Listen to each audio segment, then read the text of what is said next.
നാരായണാഖിലഗുരോ ഭഗവൻ നമസ്തേ. പൊന്നുഗുരുവായൂരപ്പ സർവേശ്വര, അമ്മേ ഭഗവതി, കാത്യായനി സർവേശ്വരി, സ്വാമി ശാസ്താവേ,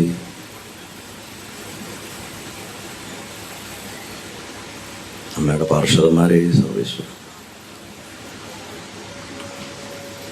എല്ലാവരെയും ഗുരുവായൂരപ്പനായിട്ട് കണ്ട് മനസ്സുകൊണ്ട് സാഷ്ടാംഗം നമസ്കരിക്കുന്നു. ആദ്യം ദേവിയുടെ ഒരു ധ്യാനം ഞാൻ ചൊല്ലാം. എല്ലാവരും ശ്രദ്ധയോടെ കേൾക്കുക. കാരണം ദേവിയെ തൻ്റെ ശരീരത്തിൽ നിന്ന് മാറ്റി കലശത്തിലേക്കാക്കി നാളെ വീണ്ടും തിരിച്ച് ശരീരത്തിലേക്ക് പ്രവേശിപ്പിക്കുന്ന ചടങ്ങ് നടക്കുന്ന ഒരു സമയമാണ്. അപ്പോൾ സ്തുതികൾക്ക് വലിയ പ്രാധാന്യമുണ്ട്. ഞാനിന്ന് കൂടുതലും കഥകൾ പറയണതിൻ്റെ അതിൻ്റെ ഒപ്പം തന്നെ സാധാരണ പ്രഭാഷണങ്ങൾ അങ്ങനെ പതിവില്ല, സ്തോത്രങ്ങൾ പറയാം. പക്ഷേ ഈ അമ്മ എന്തുകൊണ്ടോ സ്തോത്രങ്ങൾ ആവശ്യപ്പെടുന്നൊരു ദേവതയായിട്ട് തോന്നുന്നു.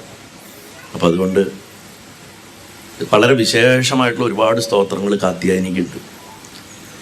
തുടങ്ങുന്നതിന് മുമ്പ് തന്നെ ആദ്യം പറയാം, കേരളത്തിൽ മാത്രമാണ് നമ്മൾ ഈ കാർത്യായനി ചേർത്ത് പറയണത്. ശരിക്കും സംസ്കൃതത്തിൽ കാത്യായനിയാണ്. അത് തെറ്റൊന്നുമില്ല, അത് പ്രാചീനമായിട്ടുള്ള സമ്പ്രദായമാണ്. പ്രത്യേകിച്ച് ദ്രാവിഡ ഭാഷകളിൽ ചില സ്വരങ്ങളൊക്കെ ചേരണ സമയത്ത് വേറെ ചില ശബ്ദങ്ങളൊക്കെ ഇടയിൽ കയറ്റി പറയുക എന്നുള്ളത്. ഇപ്പം നമ്മൾ സംസ്കൃതത്തിൽ ക്ഷേത്ര എന്ന് പറയുന്നതിന് ക്ഷേത്രം എന്ന് നമ്മൾ പറയും, അല്ലേ? ചേർക്കും. സമയം, സത്യം, അല്ലേ? അത് സംസ്കൃതത്തിൽ നമുക്ക് കിട്ടിയിട്ടുള്ളതാണ്. പക്ഷെ ആ എന്താ പറയുക, ഭാഷയുടെ ഒരു സ്വഭാവം, അപ്പോൾ അതിൻ്റെ ഭാഗമായിട്ട് വന്നിട്ടുള്ളതാണ് കാർത്യായനി. പണ്ട് കാലത്തൊക്കെ നമ്മുടെ വീടുകളിലൊക്കെ ധാരാളം മുത്തശ്ശിമാർക്കൊക്കെ കാർത്യായനി എന്ന് പേരുണ്ടോ. എൻ്റെ അമ്മമ്മയുടെ മുത്തശ്ശിയുടെ പേര് കാർത്യായനി എന്നായിരുന്നു. എൻ്റെ തറവാട് ഇവിടെ എത്തനൂർ പാണ്ടലങ്ങാട്ട് എന്ന് പറയും. അപ്പം ഈ കാർത്യായനി എന്നുള്ള വാക്ക് നമ്മൾ കാർത്യായനി എന്ന് സെർച്ച് ചെയ്താലോ അല്ലെങ്കിൽ കാർത്യായനി എന്ന് ഉള്ള സ്തോത്രം അന്വേഷിച്ചാലോ നമുക്ക് സംസ്കൃതത്തിൽ കിട്ടില്ല. എന്നാൽ മഹാക്ഷേത്രങ്ങളിൽ പലതിലും അമ്മ കാർത്യായനി എന്ന് തന്നെയാണ് അറിയപ്പെടുന്നത്. ഇപ്പോൾ കുമരനെല്ലൂർ, അയ്യന്തോള്, കാവീട്, ഗുരുവായൂർ ക്ഷേത്രത്തിൻ്റെ അടുത്ത് ഗുരുവായൂരപ്പനെക്കാട്ടിലും പഴക്കമുള്ള അമ്പലമാണത് കാവീട് കാർത്യായനി ക്ഷേത്രം. ഗുരുവായൂരപ്പൻ്റെ ഒരു ഗോശാല നിൽക്കുന്നത് തന്നെ അമ്മയുടെ സവിധത്തിലാണ്. അപ്പം ഈ കാർത്യായനിയുടെ സ്വഭാവം എന്താ? ഈ കാർത്യായനി ആരാ? നമ്മൾ പറയും ചതുർബാഹുവാണ്, വിഷ്ണുദുർഗയാണ്, ശംഖും ചക്രവും ധരിച്ചു നിൽക്കുന്നു. അതൊക്കെ വിഗ്രഹസങ്കല്പങ്ങളിൽ വന്നതിന് ശേഷം വന്നിട്ടുള്ളതാണ്. കേരളത്തിൽ പൊതുവിൽ ദുർഗയെ ഈ അനവധി കൈകളോട് കൂടിയിട്ടൊന്നും പ്രതിഷ്ഠിക്കുന്ന ഒരു രീതിയില്ല. വനദുർഗ, വിഷ്ണുദുർഗ എന്നൊക്കെ പറഞ്ഞിട്ട് ഒരു കോമൺ കാറ്റഗറികളുടെ അകത്താക്കിയിട്ടാണ് തന്ത്രം ദേവതകളെ പ്രതിഷ്ഠിക്കുന്നത്. പക്ഷേ ഈ അകത്തിരിക്കണ ആളാരാന്ന് ഒക്കെ കഴിഞ്ഞ കുറേ തലമുറയായിട്ട് പലർക്കും അറിയാറില്ല. കാരണം ഇത് മുഴുവൻ ജനറലൈസ് ചെയ്യപ്പെട്ടു പോയി. അത് നിങ്ങളിവിടെ ഇരിക്കണവരിൽ എത്ര പേര് എൻ്റെ കാളിയുടെ കാവുകൾ കേട്ടിട്ടുണ്ടെന്ന് എനിക്കറിയില്ല. കാളിയുടെ കാവുകൾ 3 ഭാഗം കിടപ്പുണ്ട് യൂട്യൂബിൽ. ഇത് കഴിഞ്ഞ് സമയം കിട്ടുമ്പോൾ പോയിട്ട് കേൾക്കുക. നമ്മുടെ കാവുകൾ എങ്ങനെ മാറി മറിഞ്ഞു കഴിഞ്ഞ കുറച്ച് നൂറ്റാണ്ടുകളിൽ. നമ്മുടെ ദേവതകളുടെ ശക്തിക്ക് എത്രമാത്രം ക്ഷയം വന്നു എന്ന് നമുക്ക് മനസ്സിലാവും. പറയുമ്പോൾ എല്ലാം നമുക്ക് പറഞ്ഞേ പറ്റൂ. കാരണം നമ്മുടെ കാരണവന്മാരൊക്കെ അതിബുദ്ധിമാന്മാരായിരുന്നു. നമ്മൾ കരുതുന്ന പോലെ അവർ അപരിഷ്കൃതരും നമ്മൾ പരിഷ്കൃതരും അല്ല. എല്ലാം നന്നായി മനസ്സിലാക്കിയിട്ട് തന്നെയാണ് അവർ വെച്ചിട്ടുള്ളത്. പിന്നെ മിക്ക ക്ഷേത്രങ്ങളും ഏതെങ്കിലും ഒരു വ്യക്തിയുടെ ഉപാസനയിൽ നിന്നുണ്ടായതായിരിക്കും. ആ വ്യക്തി ഉപാസന ചെയ്ത് തപസ് ചെയ്ത് പ്രത്യക്ഷപ്പെടുത്തി ആ ദേവത ആദ്യം ചിലപ്പോൾ ഒരു പീഠത്തിലോ ഒരു വിളക്കിലോ ഒരു കലമാൻ്റെ കൊമ്പിലോ അല്ലെങ്കിൽ ഒരു പള്ളിവാളിലോ അങ്ങനെയൊക്കെയാണ് വരിക. അതല്ലെങ്കിൽ പിന്നത് സ്വയംഭൂവായിരിക്കണം. നമ്മൾ കേട്ടിട്ടുണ്ടാവും, അരിവാൾ തേച്ചും എനിക്ക് ചോര വന്നു, അല്ലേ? അങ്ങനത്തെ കഥകൾ ധാരാളം കേട്ടിട്ടുണ്ടാവും. അപ്പം എവിടെയും ഒരു വ്യക്തിയായിരിക്കും ആ ദേവത കണ്ടെത്തിയിട്ടുണ്ടാവുക. പിന്നെ അത് ആ കുടുംബത്തിൻ്റെ ആവും, പിന്നെ അത് എല്ലാ ഗ്രാമക്കാരുടെ ആവും, പിന്നെ അത് ദേശത്തിൻ്റെ ആവും. അങ്ങനെയാണ് ക്ഷേത്രങ്ങളൊക്കെ വളർന്നിട്ടുള്ളത്. അധികവും ഈ വളരെ പ്രാചീന ക്ഷേത്രങ്ങളൊക്കെ ഇൻഡിവിജ്വൽ ഉപാസനകളുടെ ഭാഗമായിട്ട് വന്നിട്ടുള്ളത്. അതേമാതിരി ഈ അമ്മയും ഈ ഗ്രാമക്കാരുടെ പൂർവീകരിൽ ആരെങ്കിലും അല്ലെങ്കിൽ അതിനു മുമ്പുള്ളൊരു കാലത്ത് ഈ പ്രദേശത്ത് വസിച്ചിരുന്ന ആരെങ്കിലും പ്രതിഷ്ഠിച്ചതായിരിക്കും ദേവി ആ വിശേഷ രൂപത്തിൽ. അപ്പോൾ ദേവിയുടെ ഒരു സ്തോത്രം ആദ്യം നമുക്കൊന്ന് കേൾക്കാം.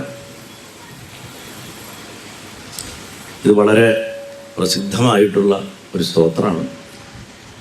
വന്ദേ വാഞ്ഛിത മനോരഥാർത്ഥ ചന്ദ്രാർദ്ധകൃതശേഖരാം സിംഹാരൂഢാ ചതുർഭുജ കാത്യായനീ യശസ്വിനീം സ്വർണാജ്ഞാചക്രസ്ഥിതാം ഷഷ്ഠമദുർഗാതൃനേത്രാം വരാഭീതകരാം ഖഡ്ഗപത്മധരാം കാത്യായനസുതാം ഭജാമി.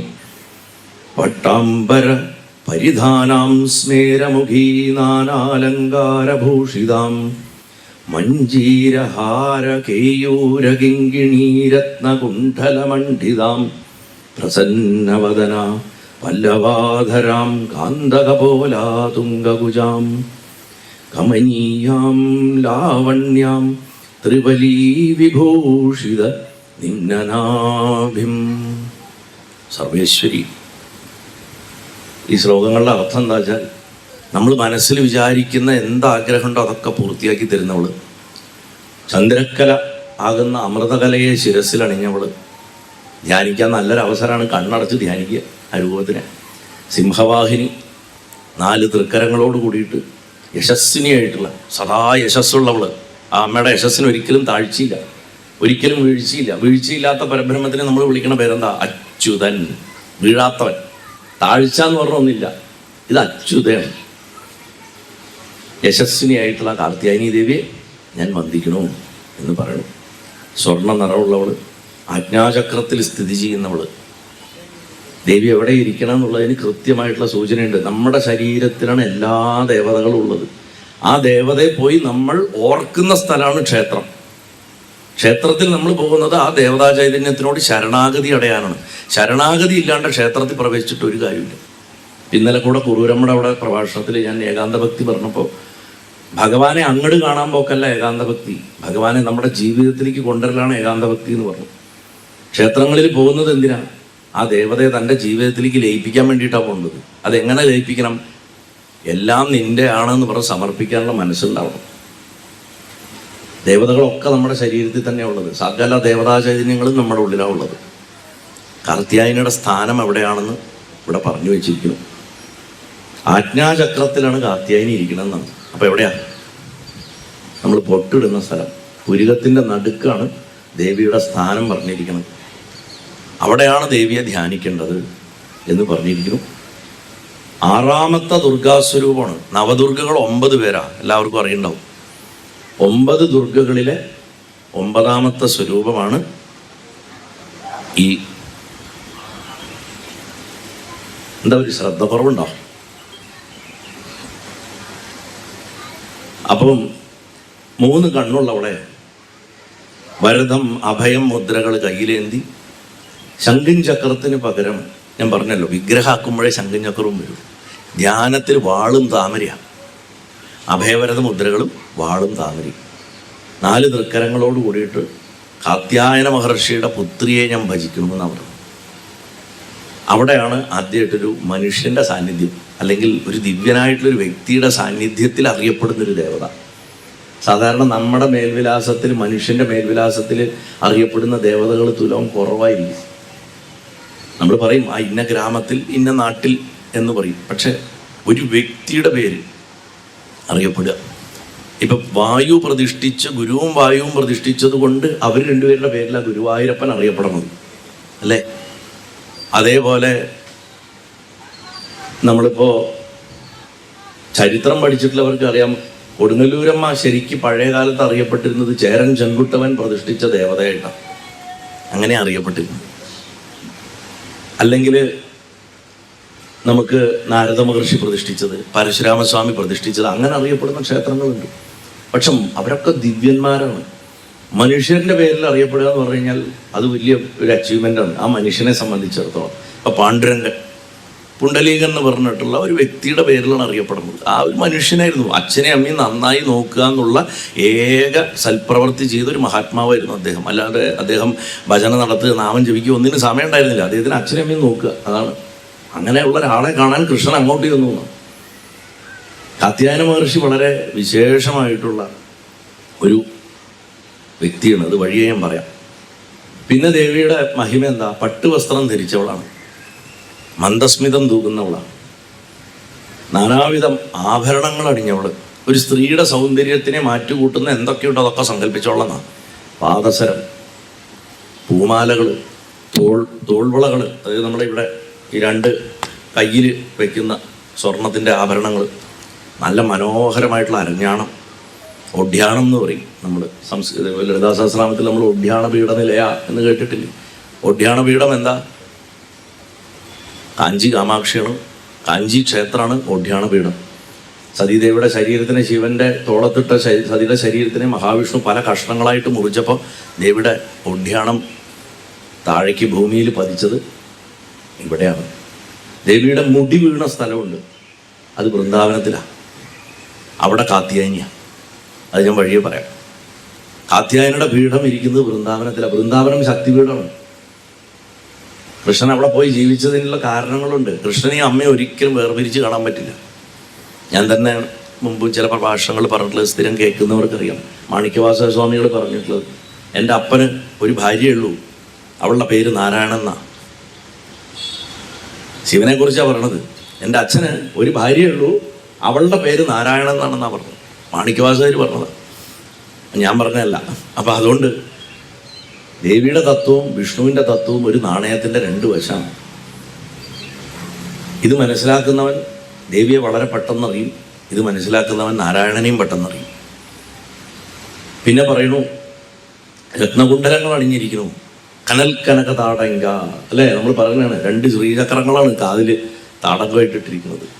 ആ താടങ്കം നിങ്ങൾക്ക് ഒറിജിനലി കാണണമെന്നുണ്ടെങ്കിൽ ശിവന്റെ പഞ്ചഭൂത സ്ഥലങ്ങളിലെ ജലലിംഗം, അപ്പുലിംഗം ഇരിക്കുന്ന ജംബുകേശ്വരത്ത് ശ്രീരംഗത്തിൻ്റെ അടുത്ത് കൊച്ചി പോവുക. കാവേരി നദിയുടെ ഇരുവശങ്ങളിലായിട്ടാണ് രണ്ട് ക്ഷേത്രങ്ങളും, ശ്രീരംഗവും അപ്പുറത്ത് തിരുവാനൈക്കാവൽ എന്ന് പേരുള്ള ജലലിംഗം ഇരിക്കുന്നു. ശിവന്റെ പഞ്ചഭൂത സ്ഥലങ്ങളിൽ വെള്ളത്തിൻ്റെ ലിംഗം ഇരിക്കുന്ന സ്ഥലം. അവിടുത്തെ ദേവി അഖിലാണ്ടേശ്വരി എന്ന് പറയും. ആ അമ്മ കനൽക്കനക താടങ്കയാണ്, താടങ്കം ധരിച്ചിട്ടായിരിക്കുന്നത്. ആ ദേവി പഴയ കാലത്തെ താടങ്കം ഇട്ടിട്ടായിരുന്നിരുന്നത്. പക്ഷേ അമ്മയുടെ ശ്രീകോവിൽ തുറക്കുന്ന പൂജാരി രാവിലെ നിർമാല്യത്തിന് തുറക്കുന്ന ആൾ ഇങ്ങനെ നോക്കി ബോധം കെട്ട് വീഴും. ശങ്കരാചാര്യ സ്വാമികൾ വന്നിട്ട് എന്ത് ചെയ്യുന്നു വെച്ച് കഴിഞ്ഞാൽ, മുന്നിലൊരു ചെറിയ ഗണപതിയെ പ്രതിഷ്ഠിച്ചു, ഒന്ന് കറക്റ്റ് ചെയ്യാൻ. അതിന് ശേഷം ബോധം കെട്ട് വീണിരുന്നില്ല. പിന്നെയും വളരെ വർഷങ്ങൾ കഴിഞ്ഞപ്പോൾ വീണ്ടും ആൾക്കാർ ബോധം കെട്ട് വീഴാൻ തുടങ്ങിയപ്പോൾ കാഞ്ചി പെരിയവ ചന്ദ്രശേഖര സരസ്വതി മഹാത്മാവ്, ആ പെരിയവ നടക്കണ ദൈവം ഭൂമിയിലെന്ന് പറയും. അങ്ങനെയുള്ള അദ്ദേഹം ഒരു ഗണപതിയെ, വലിയൊരു ഗണപതിയെ അമ്മയ്ക്ക് കാണാൻ വേണ്ടിയിട്ട് ഡോറ് തുറന്ന ഉടനെ മകനെ കാണുക. പൂജാരിയുടെ അടുത്ത് നേരെ കയറരുത് പറഞ്ഞു, സൈഡ് ഡോറിൽ കൂടെ ഇങ്ങനെ പോകാൻ പറഞ്ഞു. എന്നിട്ട് താഴെ കൂടെ പോയി ഡോറ് തുറക്കുക. അപ്പം അമ്മ അങ്ങനെ നോക്കിയാൽ മകനെ കാണും. അപ്പം ആ ഷോക്കൊക്കെ മകനെ ഏറ്റോളും, അമ്മയുടെ ചൈതന്യം. അതുകൊണ്ട് പിന്നെയും പൂജാരി ബോധം കെട്ട് വീഴാണ്ടായി. അതിനുശേഷം അദ്ദേഹം നല്ല കാഞ്ചി പീഠത്തു നിന്നുള്ള സ്വർണം കൊടുത്ത് അമ്മയ്ക്ക് മനോഹരമായിട്ടുള്ള ആ കനകം കൊണ്ടുള്ള താടകങ്ങളെ, നമ്മുടെ കുണ്ടലങ്ങളെ പുതുക്കി പണിയിച്ച് ഇടിയിച്ചു കൊടുത്തു. ഇന്നും പോയാൽ കാണാം, അങ്ങനെ സ്വർണം മരി നിൽക്കണ്ടാവും. ആ ദേവിയെ കാണാൻ തന്നെ ഒരു ഐശ്വര്യമാണ്. അച്ഛൻ ഇങ്ങനെ താഴെ ഒരു കുഴി പോലുള്ളൊരു ചേമ്പറിനുള്ളിൽ സദാ വെള്ളം ഇങ്ങനെ ഊർന്നു വന്നുകൊണ്ടിരിക്കുന്ന അവിടെയാണ് ഈ ജലലിംഗം ഇരിക്കുന്നത്. പക്ഷെ അമ്മ മഹാറാണിയാണ്. ഒരു വല്ലാത്തൊരു ഇഫക്റ്റാണ് അഖിലാണ്ടേശ്വരിയെ കാണുമെന്ന് പറഞ്ഞു കഴിഞ്ഞാൽ. അതാണ് ശ്രീചക്രരാജ സിംഹാസനേശ്വരി എന്നുള്ള പാട്ടിൽ അഗസ്ത്യ മഹർഷി അഖിലാണ്ടേശ്വരി എന്ന് പ്രത്യേകമായിട്ട് വിളിച്ച് പറഞ്ഞിട്ടുണ്ട്. പ്രത്യേകമായിട്ട് കാഞ്ചി കാമേശ്വരിയും അഖിലാണ്ടേശ്വരി എന്നുള്ള രണ്ട് വാക്കുകൾ, നാമങ്ങൾ അഗസ്ത്യ മഹർഷി ഉപയോഗിച്ചിട്ടുണ്ട്. ഈ ശ്രീചക്രരാജ സിംഹാസനേശ്വരി എന്നുള്ള പാട്ട് എഴുതിയത് സാക്ഷാൽ അഗസ്ത്യനാ. അപ്പം അതുകൊണ്ട് ആ രത്നകുണ്ടലങ്ങൾ കൊണ്ട് അലങ്കൃതയായവളെ, പ്രസന്നമായ മുഖമുള്ളവളെ, മുഖം കറുപ്പിച്ചിട്ടല്ലേ ഇരിക്കുക. നമ്മളാണെങ്കിൽ ചില നേരത്തൊക്കെ മുഖം കറുപ്പിച്ചിട്ടൊക്കെ ഇരിക്കും, ഡിപ്രഷൻ ഉണ്ടാവും, ഒരു ചിരി പോലും വരില്ല. അമ്മ അങ്ങനെയല്ല. അമ്മയ്ക്ക് സദാ സന്തോഷമാണ്, സദാ പ്രസന്നയാണ്, എപ്പോഴും പോസിറ്റീവാണ്. അമ്മ ഇങ്ങനെ കണ്ടാൽ മതി, ആ പോസിറ്റിവിറ്റി കിട്ടും. അതിനൊരു ചിത്രം കാണണമെന്നില്ല, അകത്ത് കാണാൻ സാധിച്ചാൽ മതി. ചിലപ്പോൾ ആൾ വെറും ഒരു കല്ലായിരിക്കും, പക്ഷെ നമുക്ക് അവിടെ ചെല്ലുമ്പോൾ എന്താ സുന്ദരി സന്തോഷമായിട്ടാണോ ഇരിക്കണമെന്ന് ചോദിച്ചിട്ട് അങ്ങോട്ട് കയറി ചെന്നാൽ നമ്മുടെ ഉള്ളിൽ ഒരു സന്തോഷം വരും. അതങ്ങനെയാണ്. അമ്മ സന്തോഷിച്ചാൽ നമുക്കും സന്തോഷം ഉണ്ടാവും. പിന്നെ മനോഹരമായിട്ടുള്ള ചുണ്ടുകളാണ്, തളിര് പോലുള്ള ചുണ്ടുകൾ, സുന്ദരമായിട്ടുള്ള കവിൾത്തടങ്ങൾ,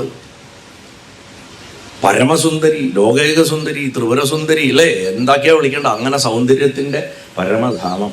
അത് നമ്മൾ കണക്കാക്കുന്ന സൗന്ദര്യമല്ല. അപ്പോൾ കഴിഞ്ഞ ദിവസങ്ങളിൽ ഞാൻ ഈ ലളിതോപാഖ്യാനം പറയുമ്പോൾ എന്താ സൗന്ദര്യം എന്ന് വിസ്തരിച്ച് പറയാൻ ഞാൻ ശ്രമിച്ചിട്ടുണ്ടായിരുന്നു. പ്രപഞ്ചത്തിൽ എവിടെയൊക്കെ ബാലൻസ് ഉണ്ടോ, പ്രപഞ്ചത്തിൽ എവിടെയൊക്കെ ഘടനയുണ്ടോ, സ്ട്രക്ചറുണ്ടോ, അത് സൗന്ദര്യമാണ്. ഞാനൊരു എക്സാമ്പിൾ അവിടെ പറഞ്ഞത് ചുരക്കോട്ടാവിൽ പറഞ്ഞ ഇവിടെയും പറയാം. നിങ്ങളിപ്പോൾ ഒരു വിളക്ക് പൂജ നടത്തുക എന്ന് വിചാരിക്കും. ഇവിടെ അമ്മമാരൊക്കെ കൂടെ അതിന് സഹായിക്കാൻ പുരുഷന്മാരും എണ്ണ ഒഴിച്ചു കൊടുക്കാനും പൂ കൊടുക്കാനും ജപിക്കാനും ഒക്കെ ആൾക്കാരുണ്ട്. കുറേ വിളക്ക് അവിടെ ഇവിടെയൊക്കെ ചെതറിയിട്ടിട്ട് കുറേ പേര് അവിടെ ഇരിക്കുക, കുറേ പേര് ഇവിടെ ഇരിക്കുക, ഇവിടെ ഇരിക്കുക, നിങ്ങൾ കുറേ പേര് അവിടെ നിന്ന് പറയുക, ഇവിടെ നിന്ന് പറഞ്ഞു കഴിഞ്ഞാൽ ഇവിടുന്ന് നോക്കുമ്പോൾ എന്താ ഇത് എന്ന് ചോദിക്കും. ഘടനയില്ല, ഡിസിപ്ലിൻ ഇല്ല. നേരെ മറിച്ചോ നല്ല വൃത്തിയായിട്ട് അടുക്കാക്കി വെച്ചു. അമ്മമാരൊക്കെ ഒരേ വസ്ത്രങ്ങളൊക്കെ ധരിച്ചിരിക്കണം, എല്ലാവർക്കും ഒരേ പാത്രങ്ങളിൽ പൂക്കൾ, അത് ഇന്നിന്ന പൂക്കൾ എല്ലാവരുടെയും കൃത്യപ്പം തെച്ചി, തുളസി, നന്ദ്യാർവട്ടം, അത്രയേ ഉള്ളൂ. അല്ലെങ്കിൽ താമര കുറച്ച്, എല്ലാവർക്കും ഒരേ അളവ്. നിൽക്കുന്നവരെ ആണുങ്ങളൊക്കെ ആചാരവേഷം ധരിച്ച് അവരൊക്കെ കറക്റ്റ് പുറകിൽ നിന്ന് പറഞ്ഞു കൊടുത്ത് ഇവിടുന്ന് കാണുമ്പോൾ തന്നെ ഒരു അഴകാണത്. ഈ അഴകാണ് ഘടന, ഘടനയാണ് അഴക്. സ്ട്രക്ചർ ഉള്ളവിടെയേ ബ്യൂട്ടി ഉണ്ടാവും. അത് മനുഷ്യ ശരീരമാണെങ്കിലും പ്രപഞ്ചത്തിലാണെങ്കിലും നിത്യജീവിതത്തിലാണെങ്കിലും. അപ്പോൾ പ്രപഞ്ചത്തിൽ എവിടെയൊക്കെ സ്ട്രക്ചർ ഉണ്ടോ, എവിടെയൊക്കെ ഘടനയുണ്ടോ, എവിടെയൊക്കെ അച്ചടുണ്ടോ, അത് സൗഹു. അതാണ് ബാലാമന്ത്രത്തിൻ്റെ 3ാമത്തെ ബീജം. അതുള്ളത് ആർക്ക്? അത് സൗന്ദര്യം. അത് സൗന്ദര്യം. അതുകൊണ്ട് സുന്ദരം, സൗന്ദര്യം എന്ന് പറയുന്നത് ഘടനയാണ്, വിശേഷമായിട്ടുള്ള ഘടന, ശ്രദ്ധ മാറാത്ത ഘടന, ജാഗ്രത മാറാത്ത ഘടന, ഉണർവ് ഒരിക്കലും പോവാത്ത ഘടന. ഇത് വന്നു കഴിഞ്ഞാൽ ദേവിയെ കാണാമെന്നാണ്. അതുകൊണ്ടാണ് അമ്മയെ കാണണമെങ്കിൽ കലണ്ടറിലോ വിഗ്രഹത്തിലോ ഒന്നും നോക്കേണ്ട ആവശ്യമില്ല. അവനവൻ്റെ ശരീരത്തിലേക്കും പ്രകൃതിയിലേക്കും നോക്കിയാൽ മതി. ഒന്ന് ആലോചിച്ചാൽ മതി, എങ്ങനെയാ അമ്മയുടെ ഗർഭത്തിലുണ്ടായ കാലം തൊട്ടിട്ട് എൻ്റെ ഈ ഹൃദയം എങ്ങനെ ഇടിച്ചുകൊണ്ടിരിക്കണത്, ഇപ്പോഴും ഇടിച്ചുകൊണ്ടിരിക്കണ്ടല്ലോ, ഈ ശ്വാസം പോയിക്കൊണ്ടിരിക്കട്ടെ. ഇതാണ് അമ്മ, ഇതാണ് ഭഗവതി. ഇത് തിരിച്ചറിയുക എന്നുള്ളതാണ് നമ്മുടെ ജീവിത ലക്ഷ്യം. അവനവൻ്റെ ശരീരത്തിലും മനസ്സിലും ആത്മാവിലും കിട്ടാത്തിടത്തോളം ഏത് ക്ഷേത്രത്തിൽ അന്വേഷിച്ചിട്ടും കാര്യമില്ല. അപ്പം അതുകൊണ്ട് അങ്ങനെയുള്ള ആ സൗന്ദര്യമുള്ളവളെ അമർന്നിരിക്കുന്നത് കൊണ്ട് തൻ്റെ സ്ഥലത്തിൻ്റെ ഭാരം കൊണ്ട് അല്പം വളഞ്ഞിട്ടായിരിക്കണത്, മുതുകത്തിരി വളഞ്ഞിട്ടായിരിക്കണം. അതുകൊണ്ട് വയറൊന്ന് അമങ്ങിയിട്ടുണ്ട്. അതുകൊണ്ട് വയറിൽ 3 വരകൾ കാണാം. ത്രിവലി, കഴുത്തിലും അമ്മയ്ക്ക് 3 വരയുണ്ട്, വയറിലും 3. അത് ഉത്തമ സ്ത്രീകളുടെ ലക്ഷണമാണ്. അങ്ങനെയുള്ളവളും ആഴത്തിലുള്ള നാഭി, പൊക്കിൾക്കുഴിയുള്ളവളും പ്രപഞ്ചത്തെ പ്രസവിച്ചവളാ. ജഗതാദി വേൽപ്രസൂ എന്നാ പറയുക അമ്മ, അല്ലേ? ജഗത്ത്, ആകാശം തുടങ്ങിയ സകലതിനെയും പ്രസവിച്ചവള്. അങ്ങനെയുള്ള നമ്മളെയൊക്കെ ഉദരത്തിൽ ചുമക്കുന്ന വയറോട് കൂടിയിട്ടുള്ള ആ ദേവിയെ ഞാൻ സാഷ്ടാംഗം നമസ്കരിക്കണമെന്നാണ് അതിൻ്റെ സ്തോത്രത്തിൻ്റെ അർത്ഥം. ഞാൻ എന്തിനാ ഇതിങ്ങനെ പറഞ്ഞതെന്ന് വെച്ച് കഴിഞ്ഞാൽ, കഥ പറഞ്ഞേക്കാട്ടിലും ആ ധ്യാനം, ഒരു ലയം മനസ്സിലേക്ക് കിട്ടുക എന്നുള്ളതാണ് ഈ ഒരു അവസരത്തിൽ ഏറ്റവും ആവശ്യം. എന്നിട്ട് ഈ പ്രഭാഷണം കണ്ട് നിങ്ങളെല്ലാവരും പോയിട്ട് അമ്മയെ ആശീർവദിക്കണം. നാളെ അമ്മ അവിടെ വിഗ്രഹത്തിലേക്ക് തിരിച്ച് പ്രവേശിക്കുന്ന സമയത്ത് അങ്ങോട്ട് കയറി പ്രാർത്ഥിക്കുകയല്ല വേണ്ട. അമ്മയെ ആരോഗ്യത്തോടു കൂടി, ഐശ്വര്യത്തോടു കൂടിയിട്ട്, തേജസ്സോട് കൂടിയിട്ട്, അനുദിനം വർദ്ധിച്ചിട്ട് ഉദിച്ചു വരണ സൂര്യനെ പോലെ ആചന്ദ്രതാരം, ഈ ചന്ദ്രനും നക്ഷത്രങ്ങളൊക്കെ ഉള്ള കാലത്തോളം തന്ത്രി അവിടെ മന്ത്രം ജപിക്കും, അത് വേറെ വിഷയം. പക്ഷെ നമ്മൾ നാട്ടുകാർക്ക് വലിയൊരു ധർമ്മമുണ്ട്. ഈ സമയത്ത് നിങ്ങൾ വെക്കണ സങ്കല്പം വളരെ പ്രധാനമാണ്. ആ സമയത്ത് തമ്മിൽ തല്ലാനും ഈഗോ വിളിക്കാനും ഒന്നും പാടില്ല. അമ്മയെ മാത്രം ശ്രദ്ധിക്കുക, അമ്മയുടെ വളർച്ച ആഗ്രഹിക്കുക. ഞങ്ങളെയും ഞങ്ങളുടെ വരണ സകല തലമുറകളെയും പ്രദേശത്തിനെയും രാഷ്ട്രത്തിനെയും സദാ കാത്തുരക്ഷിക്കണേ ഭഗവതി എന്ന് പറഞ്ഞിട്ട് മനസ്സ് നിറഞ്ഞ് പ്രാർത്ഥിക്കുക. നമ്മൾ കൊടുക്കുന്ന ആശീർവാദം അമ്മ സ്വീകരിക്കണ അപൂർവ നിമിഷങ്ങളിലൊന്നാണ് കലശാടുപ്പം. ആ സമയത്ത് നമ്മൾ പ്രാർത്ഥിച്ചാൽ പലതും നടക്കും. ഡിഗ്രിക്ക് പഠിക്കുന്ന കാലത്ത് ഞാനൊരു അക്രമം കാണിച്ചത് ഞാൻ ചില സ്ഥലത്ത് പറഞ്ഞിട്ടുണ്ട്. പുത്തൂർ ക്ഷേത്രത്തിൽ, പാലക്കാട്, ആ ക്ഷേത്രത്തിൽ സന്ധ്യാനേരങ്ങളിൽ ഒരു കാലത്ത് ദീപാരാധന തൊഴാൻ ഞങ്ങളുടെ വകയിലൊരു അമ്മാവനും ഒരു വല്യമ്മയും ഞാനും മാത്രം ഉണ്ടാവുക. ഞായറാഴ്ച ദിവസമാണെങ്കിൽ പറയും വേണ്ട, കാരണം സിനിമയുണ്ട് വൈകുന്നേരം, ആരും വരില്ല. ഇന്നത്തെ അമ്പലമല്ല എന്ന്. ഇന്നിപ്പോൾ തിരുവരായിക്കൽ ക്ഷേത്രം പുത്തൂര് എന്ന് പറഞ്ഞാൽ അതിപ്രസിദ്ധമായി, വലിയ ക്ഷേത്രമായി. അന്ന് ആദ്യമായിട്ട് ആനക്കോട്ടിൽ പണിതിട്ട് സാക്ഷാൽ യശശരീരനായിട്ടുള്ള മഹാത്മാവ് വെണ്ടറാടി നാരായണ നമ്പൂതിരിപ്പാട്, അദ്ദേഹം അമ്മയുടെ തന്ത്രിയായിരിക്കുന്ന കാലത്ത് അദ്ദേഹമാണത് കലശാടി അമ്മയെ പുനഃപ്രതിഷ്ഠിക്കുന്ന സമയത്ത് ഇതുമാതിരി ആ ആൾക്കൂട്ടത്തിൻ്റെ ഇടയിൽ നിന്നിട്ട് അന്ന് എനിക്ക് ഇത്ര 18 വയസ്സ് 19 വയസ്സുണ്ട്. ഞാൻ പറഞ്ഞു, അമ്മ നീ സരസ്വതിയാണ്, ഇവിടെ സരസ്വതിയുടെ ചൈതന്യം വേണം എന്ന് പറഞ്ഞിട്ട് കാളിയോട് പറയുന്നു. ഒരു വർഷക്കാലം കഴിഞ്ഞ സമയത്ത് പ്രതിഷ്ഠാ ദിനത്തിനോടനുബന്ധിച്ചിട്ട് എല്ലാം പൂർത്തിയായിട്ടോ നോക്കാൻ വേണ്ടിയിട്ട് ചെറിയൊരു രാശി പ്രശ്നം എടുത്തപ്പോൾ അവിടെ സരസ്വതര ചൈതന്യം ഉണ്ടെന്ന് അറിയും. അപ്പോൾ സരസ്വതര മന്ത്രം കൊണ്ട് അവിടെ ചെയ്തിട്ടില്ല. അപ്പം നമ്മൾ കാണിക്കുന്ന ഒരു അഭ്യാസം പോലും നമ്മൾ സതുദ്ദേശത്തോടെ പറയുന്നത് പോലും അമ്മ അവിടെ സ്വീകരിക്കുന്നുണ്ട്. ആ കാലത്തിന് ശേഷം അവിടെ സംഗീതോത്സവം വന്നു. പുത്തൂരിൽ നിന്ന് അറിയപ്പെടുന്നതേ സംഗീത നൃത്തോത്സവങ്ങൾക്ക് വേണ്ടി പേരിലാണ് അത് അറിയപ്പെടുന്ന അവസ്ഥയിലേക്ക് എത്തുന്നത്. അതുകൊണ്ട് നമ്മൾ ഓരോരുത്തരും വിചാരിച്ചാലും we can make A difference for sure, 100%. നമ്മുടെ മനസ്സിൻ്റെ സന്തോഷം. സാധാരണ ദിവസങ്ങളിൽ പോലും അവിടേക്ക് ചെല്ലുമ്പോൾ ഞാൻ എപ്പോഴും പറയാറില്ല, ഈ പടിയുടെ അവിടുന്നേ ആവലാതിയും പരാതിയും പറഞ്ഞുകൊണ്ട് ചെല്ലരുത്. അവിടെ ചെല്ലുക, ചോദിക്കുക. എപ്പോഴും പറഞ്ഞാണ് ഞാൻ, അമ്മയെ കുളിച്ചുവോ, ഭക്ഷണം കഴിച്ചുവോ, സുഖമായിട്ടിരിക്കണോ, മേശാന്തി നന്നായി നോക്കണ്ടോ, വയ്യായൊന്നും ഇല്ലല്ലോ, ഒന്ന് സംസാരിച്ചു നോക്കൂ. എത്ര സ്വന്തം മക്കൾ എപ്പോഴും കാര്യത്തിന് വേണ്ടി മാത്രം മക്കൾ നമ്മുടെ അടുത്ത് വരുമ്പോൾ നമ്മളെ പറയുള്ളൂ, എൻ്റെ ഒരു സുഖവിവരം പോലും അന്വേഷിക്കില്ല, കാര്യത്തിന് മാത്രം വരും എന്നല്ലേ നമ്മൾ പറയുക. ഒരു വ്യക്തിയായിട്ട് ഇരുത്തുമ്പോൾ ദേവതയ്ക്കും നമ്മുടെ അതേ വികാര വിചാരങ്ങളുണ്ട് എന്ന് മനസ്സിലാക്കണം. അല്ലാണ്ട് അവിടെ പോയിട്ട് പ്രപഞ്ചം മുഴുവൻ നിറഞ്ഞു നിൽക്കണവളല്ലേ ഒക്കെ. ഇതൊക്കെ പറയേണ്ട സ്ഥലത്ത് വേദാന്തം പറയണം, പറയേണ്ട സ്ഥലത്ത് ശാക്തേയം പറയണം, പറയേണ്ട സ്ഥലത്ത് തന്ത്രം പറയണം. എല്ലാം കൂടെ കൂട്ടിക്കുഴച്ച് അവിയലാക്കരുത്. ഇന്ന് കേരളത്തിൽ നടക്കണ ഏറ്റവും വലിയ പ്രശ്നം അതാണ്. ഉത്സവം നടത്തണം, കലശം നടത്തണം, എന്തിനാ പ്രപഞ്ചം മുഴുവൻ നിറഞ്ഞു നിൽക്കുന്ന ആൾക്ക് എന്തിനാണ് ഇതിൻ്റെയൊക്കെ ആവശ്യം? വേണ്ടാത്തടത്ത് വേദാന്തം പറയും. എന്നാൽ ആളെ ഒരു വിഗ്രഹത്തിൽ കൊണ്ട് തളച്ചിരിക്കുകയാണ്. അപ്പം അതൊരു ശരീരമാണ്, അതൊരു വ്യക്തിയാണ്. ആ വ്യക്തിയാവുമ്പോൾ അതിന് എല്ലാ വികാര വിചാരങ്ങളും ഉണ്ട്. നമ്മളെപ്പോലുള്ള സകല ഇമോഷൻസും ഉണ്ട് ദേവതയ്ക്ക്. ആ ദേവതയെ പോയിട്ട് ആ ദേവി മഹാത്മ്യത്തിൽ പറഞ്ഞ പരാശക്തിയാണ്. അത് ഇലക്ട്രിസിറ്റിയുടെ മെയിൻ പവർ ഹൗസാണ്, മൂലമറ്റ. പിന്നെ സബ്സ്റ്റേഷൻസ് ഉണ്ട്, ട്രാൻസ്ഫോമറുകളുണ്ട്, ചെറിയ പ്ലഗുകളുണ്ട്, പവർ പ്ലഗുകളുണ്ട്. ഇതിലൊക്കെ ഓടുന്ന ഇലക്ട്രിസിറ്റിയാണ്. പക്ഷെ ചെറിയ പവർ പ്ലഗ് കുത്തിക്കഴിഞ്ഞാൽ മൂലമറ്റത്ത് ജനറേറ്റ് ചെയ്യണത് കിട്ടില്ല. ഇത് ഓർത്താൽ മതി. പ്ലഗ് മെയിൻറ്റെയിൻ ചെയ്യണം സമയാസമയത്തിന്, അവിടെയും മെയിൻറ്റെയിൻ ചെയ്യണം. അതുകൊണ്ടാണ് നമ്മുടെ ഉപാസനയാണെങ്കിലും വലിയ വലിയ യാഗങ്ങൾ നടത്തുകയാണെങ്കിലും ചെറിയ ചെറിയ കാര്യങ്ങൾ ചെയ്യുകയാണെങ്കിലും അതിൽ മുഴുവൻ ശ്രദ്ധ എന്നുള്ളൊരിതിനെ നമ്മൾ പ്രവേശിപ്പിക്കണം. സാക്ഷാൽ ശ്രീരാമസ്വാമി പോലും ഉപാസിച്ച ദേവതയാണ് കാത്യായനി. കാത്യായനിയെ ഉപാസിച്ചിട്ടാണ് അർജുനൻ യുദ്ധം ചെയ്തത്. കൃഷ്ണന്റെ ഉപദേശപ്രകാരം മഹാഭാരതത്തിൽ അർജുനകൃത ദുർഗാസ്തോത്രം തന്നെയുണ്ട്. അതിൻ്റെ ഒരു വരി ഞാൻ ചെല്ലാൻ പോകും. അതിനു മുന്നേ ശ്രീരാമസ്വാമിയുടെ കാര്യം പറയുന്നത്, യുദ്ധജയത്തിന് വേണ്ടിയിട്ട് അദ്ദേഹം ജപിച്ച ഒരു സ്തോത്രമുണ്ട്. ആ സ്തോത്രം ഞാൻ ചെല്ലാൻ ഭക്തിയോട് കൂടിയിട്ട് ശ്രദ്ധയോട് കൂടിയിട്ട് എല്ലാവരും കേൾക്കും. വിജയസ്തോത്രം എന്നാണ് പറയുന്നത്, കാത്യായനി വിജയസ്തോത്രം. അത് ശ്രീ കാത്യായനി വിജയസ്തോത്രം. ശ്രീരാമ ഉവാച നമസ്തേ ത്രിജഗദ്വന്ദ്യേ സംഗ്രാമേ ജയദായിനി പ്രസീദ വിജയം ദേഹി കാത്യായനി നമോസ്തുതേ സർവശക്തിമയേ ദുഷ്ടരിപുനിഗ്രഹകാരിണി ദുഷ്ടജ്രംഭിണി സംഗ്രാമേ ജയം ദേഹി നമോസ്തുതേ ത്വമേകാ പരമാശക്തി സർവഭൂതേഷ്വസ്ഥിത ദുഷ്ടസംഹര സംഗ്രാമേ ജയം ദേഹി നമോസ്തുതേ രണപ്രിയേ രക്തഭക്ഷേ മാംസഭക്ഷണകാരിണി പ്രപന്നാർത്തിഹരേ യുദ്ധേ ജയം ദേഹി നമോസ്തുതേ ഖട്വാംഗാസികരേ മുണ്ഡമാലാദ്യോദിത വിഗ്രഹേ യേ ത്വാം സ്മരന്തി ദുർഗേഷു തേഷാം ദുഃഖഹരാ ഭവ ത്വത്പാദപങ്കജാദൈന്യം നമസ്തേ ശരണപ്രിയേ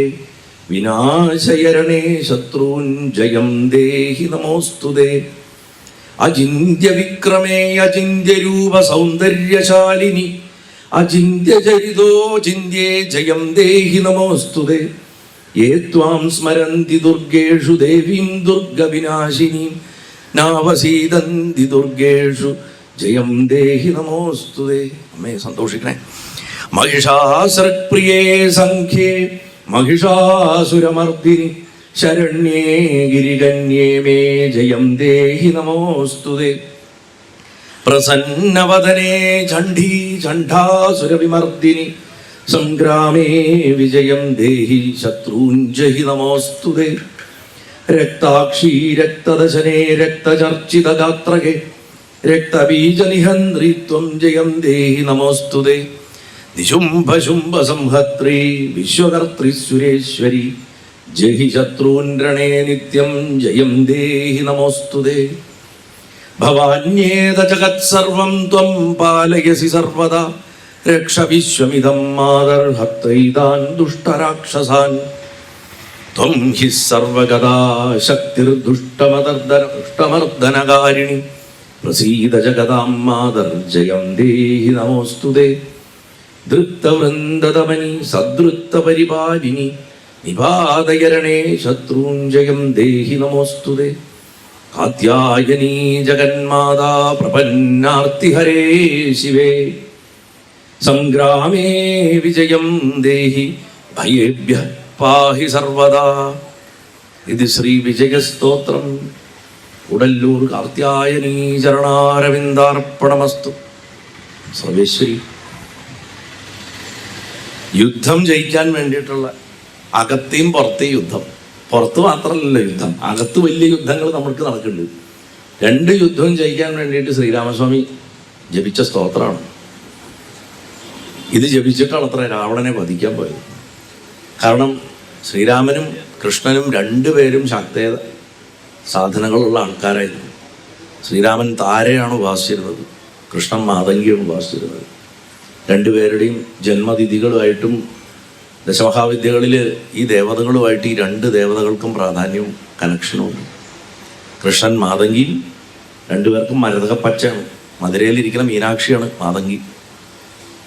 അതേപോലെ അതായത് മന്ത്രിണ്യംബ എന്ന് നമ്മൾ പറയും. മന്ത്രിണ്യംബ സ്വരൂപിണി, മന്ത്രിണീനാഥ എന്നൊക്കെ പറയുന്ന ആ ദേവതയാണ് മാതംഗി. കയ്യിലൊരു തത്തയും വീണയും ഒക്കെ പിടിച്ചിട്ട് ദേവിയുടെ ലളിതയുടെ ബുദ്ധി കേന്ദ്രമാണ്, സ്ട്രാറ്റജിസ്റ്റാണ്, മിനിസ്റ്റർ ഫോർ എന്താ പറയുക അഡ്മിനിസ്ട്രേഷനാണ്. Varahi minister for law and ഓർഡറാണ്, ദണ്ഡിനി നാഥ എന്ന് നമ്മൾ പറയുന്നത്. അപ്പം അതുമാതിരി ഇവിടെ താര എന്ന് പറഞ്ഞു കഴിഞ്ഞാൽ മനസ്സിനെ അക്കരെ കടത്തി വിടുന്നവളെന്ന് അർത്ഥം. ആ ദേവിയാണ് താരാദേവി. ശ്രീരാമൻ ആ ദേവിയാണ് വാസിച്ചിരുന്നത്. കാത്യായനി വിജയസ്തോത്രത്തിൻ്റെ ഒരു ലളിതമായിട്ടുള്ളൊരു മലയാളം അർത്ഥം പറയാം. ത്രിലോകങ്ങളിലും തൊഴുകപ്പെടുന്നവളെ, യുദ്ധത്തിൽ വിജയം നൽകുന്നവളെ കാത്യായനി, ഞാൻ നിന്നെ വീണ്ടും വീണ്ടും നമസ്കരിക്കുന്നു. എന്നിൽ സന്തോഷിക്കണേ അമ്മേ, എനിക്ക് വിജയം നൽകണേ. സർവശക്തി സ്വരൂപിണിയായിട്ടുള്ളവളെ, ദുഷ്ടരായിട്ടുള്ള ശത്രുക്കളെ നിഗ്രഹിക്കുന്നവളെ, എവിടെയൊക്കെ ദുഷ്ടതയുണ്ടോ അതിനെ അടിച്ചമർത്തുന്നവളെ, ഭഗവതി എനിക്ക് ഈ സംഗ്രാമത്തിൽ, ഈ യുദ്ധത്തിൽ വിജയം തരൂ. ഞാൻ നിന്നെ നമസ്കരിക്കുന്നു. എല്ലാ ജീവജാലങ്ങളിലും വസിക്കണ പരാശക്തി നീ തന്നെയാണ്. യുദ്ധത്തിൽ ഈ ദുഷ്ടനായിട്ടുള്ള രാക്ഷസനെ സംഹരിക്കുകയും എനിക്ക് വിജയം നൽകുകയും ചെയ്താലും അങ്ങയെ ഞാൻ നമസ്കരിക്കണു. എന്നിട്ട് അമ്മയോട് പറയണം, യുദ്ധപ്രിയ എന്നാണ് വിളിക്കണം. യുദ്ധത്തെ ഇഷ്ടപ്പെടുന്നവളെ. ദേവിക്ക് യുദ്ധം ഭയങ്കര ഇഷ്ടമാണ്.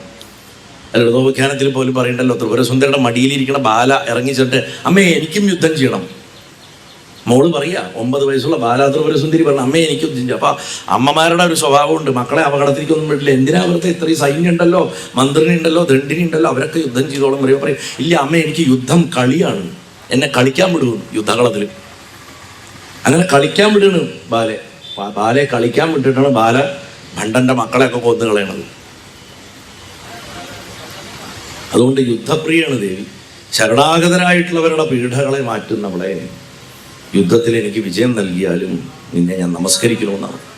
കൈകളിൽ ഘട്വാങ്കും ഗഡ്ഗവും ധരിച്ചവള്. ഇവിടെ ആയുധം വ്യത്യാസം വന്നു. നേരത്തെ താമരയും വാളുക പറഞ്ഞു, ഇപ്പൊ വാളും ഘട്വാങ്കുമായി. മുണ്ഡമാലകളെ കൊണ്ട് ശോഭിക്കുന്നവള്, വെട്ടിയെടുത്ത തലകൾ കഴുത്തിട്ടവളെ, കുറച്ചുകൂടെ രൗദ്രത്തിലാണ്.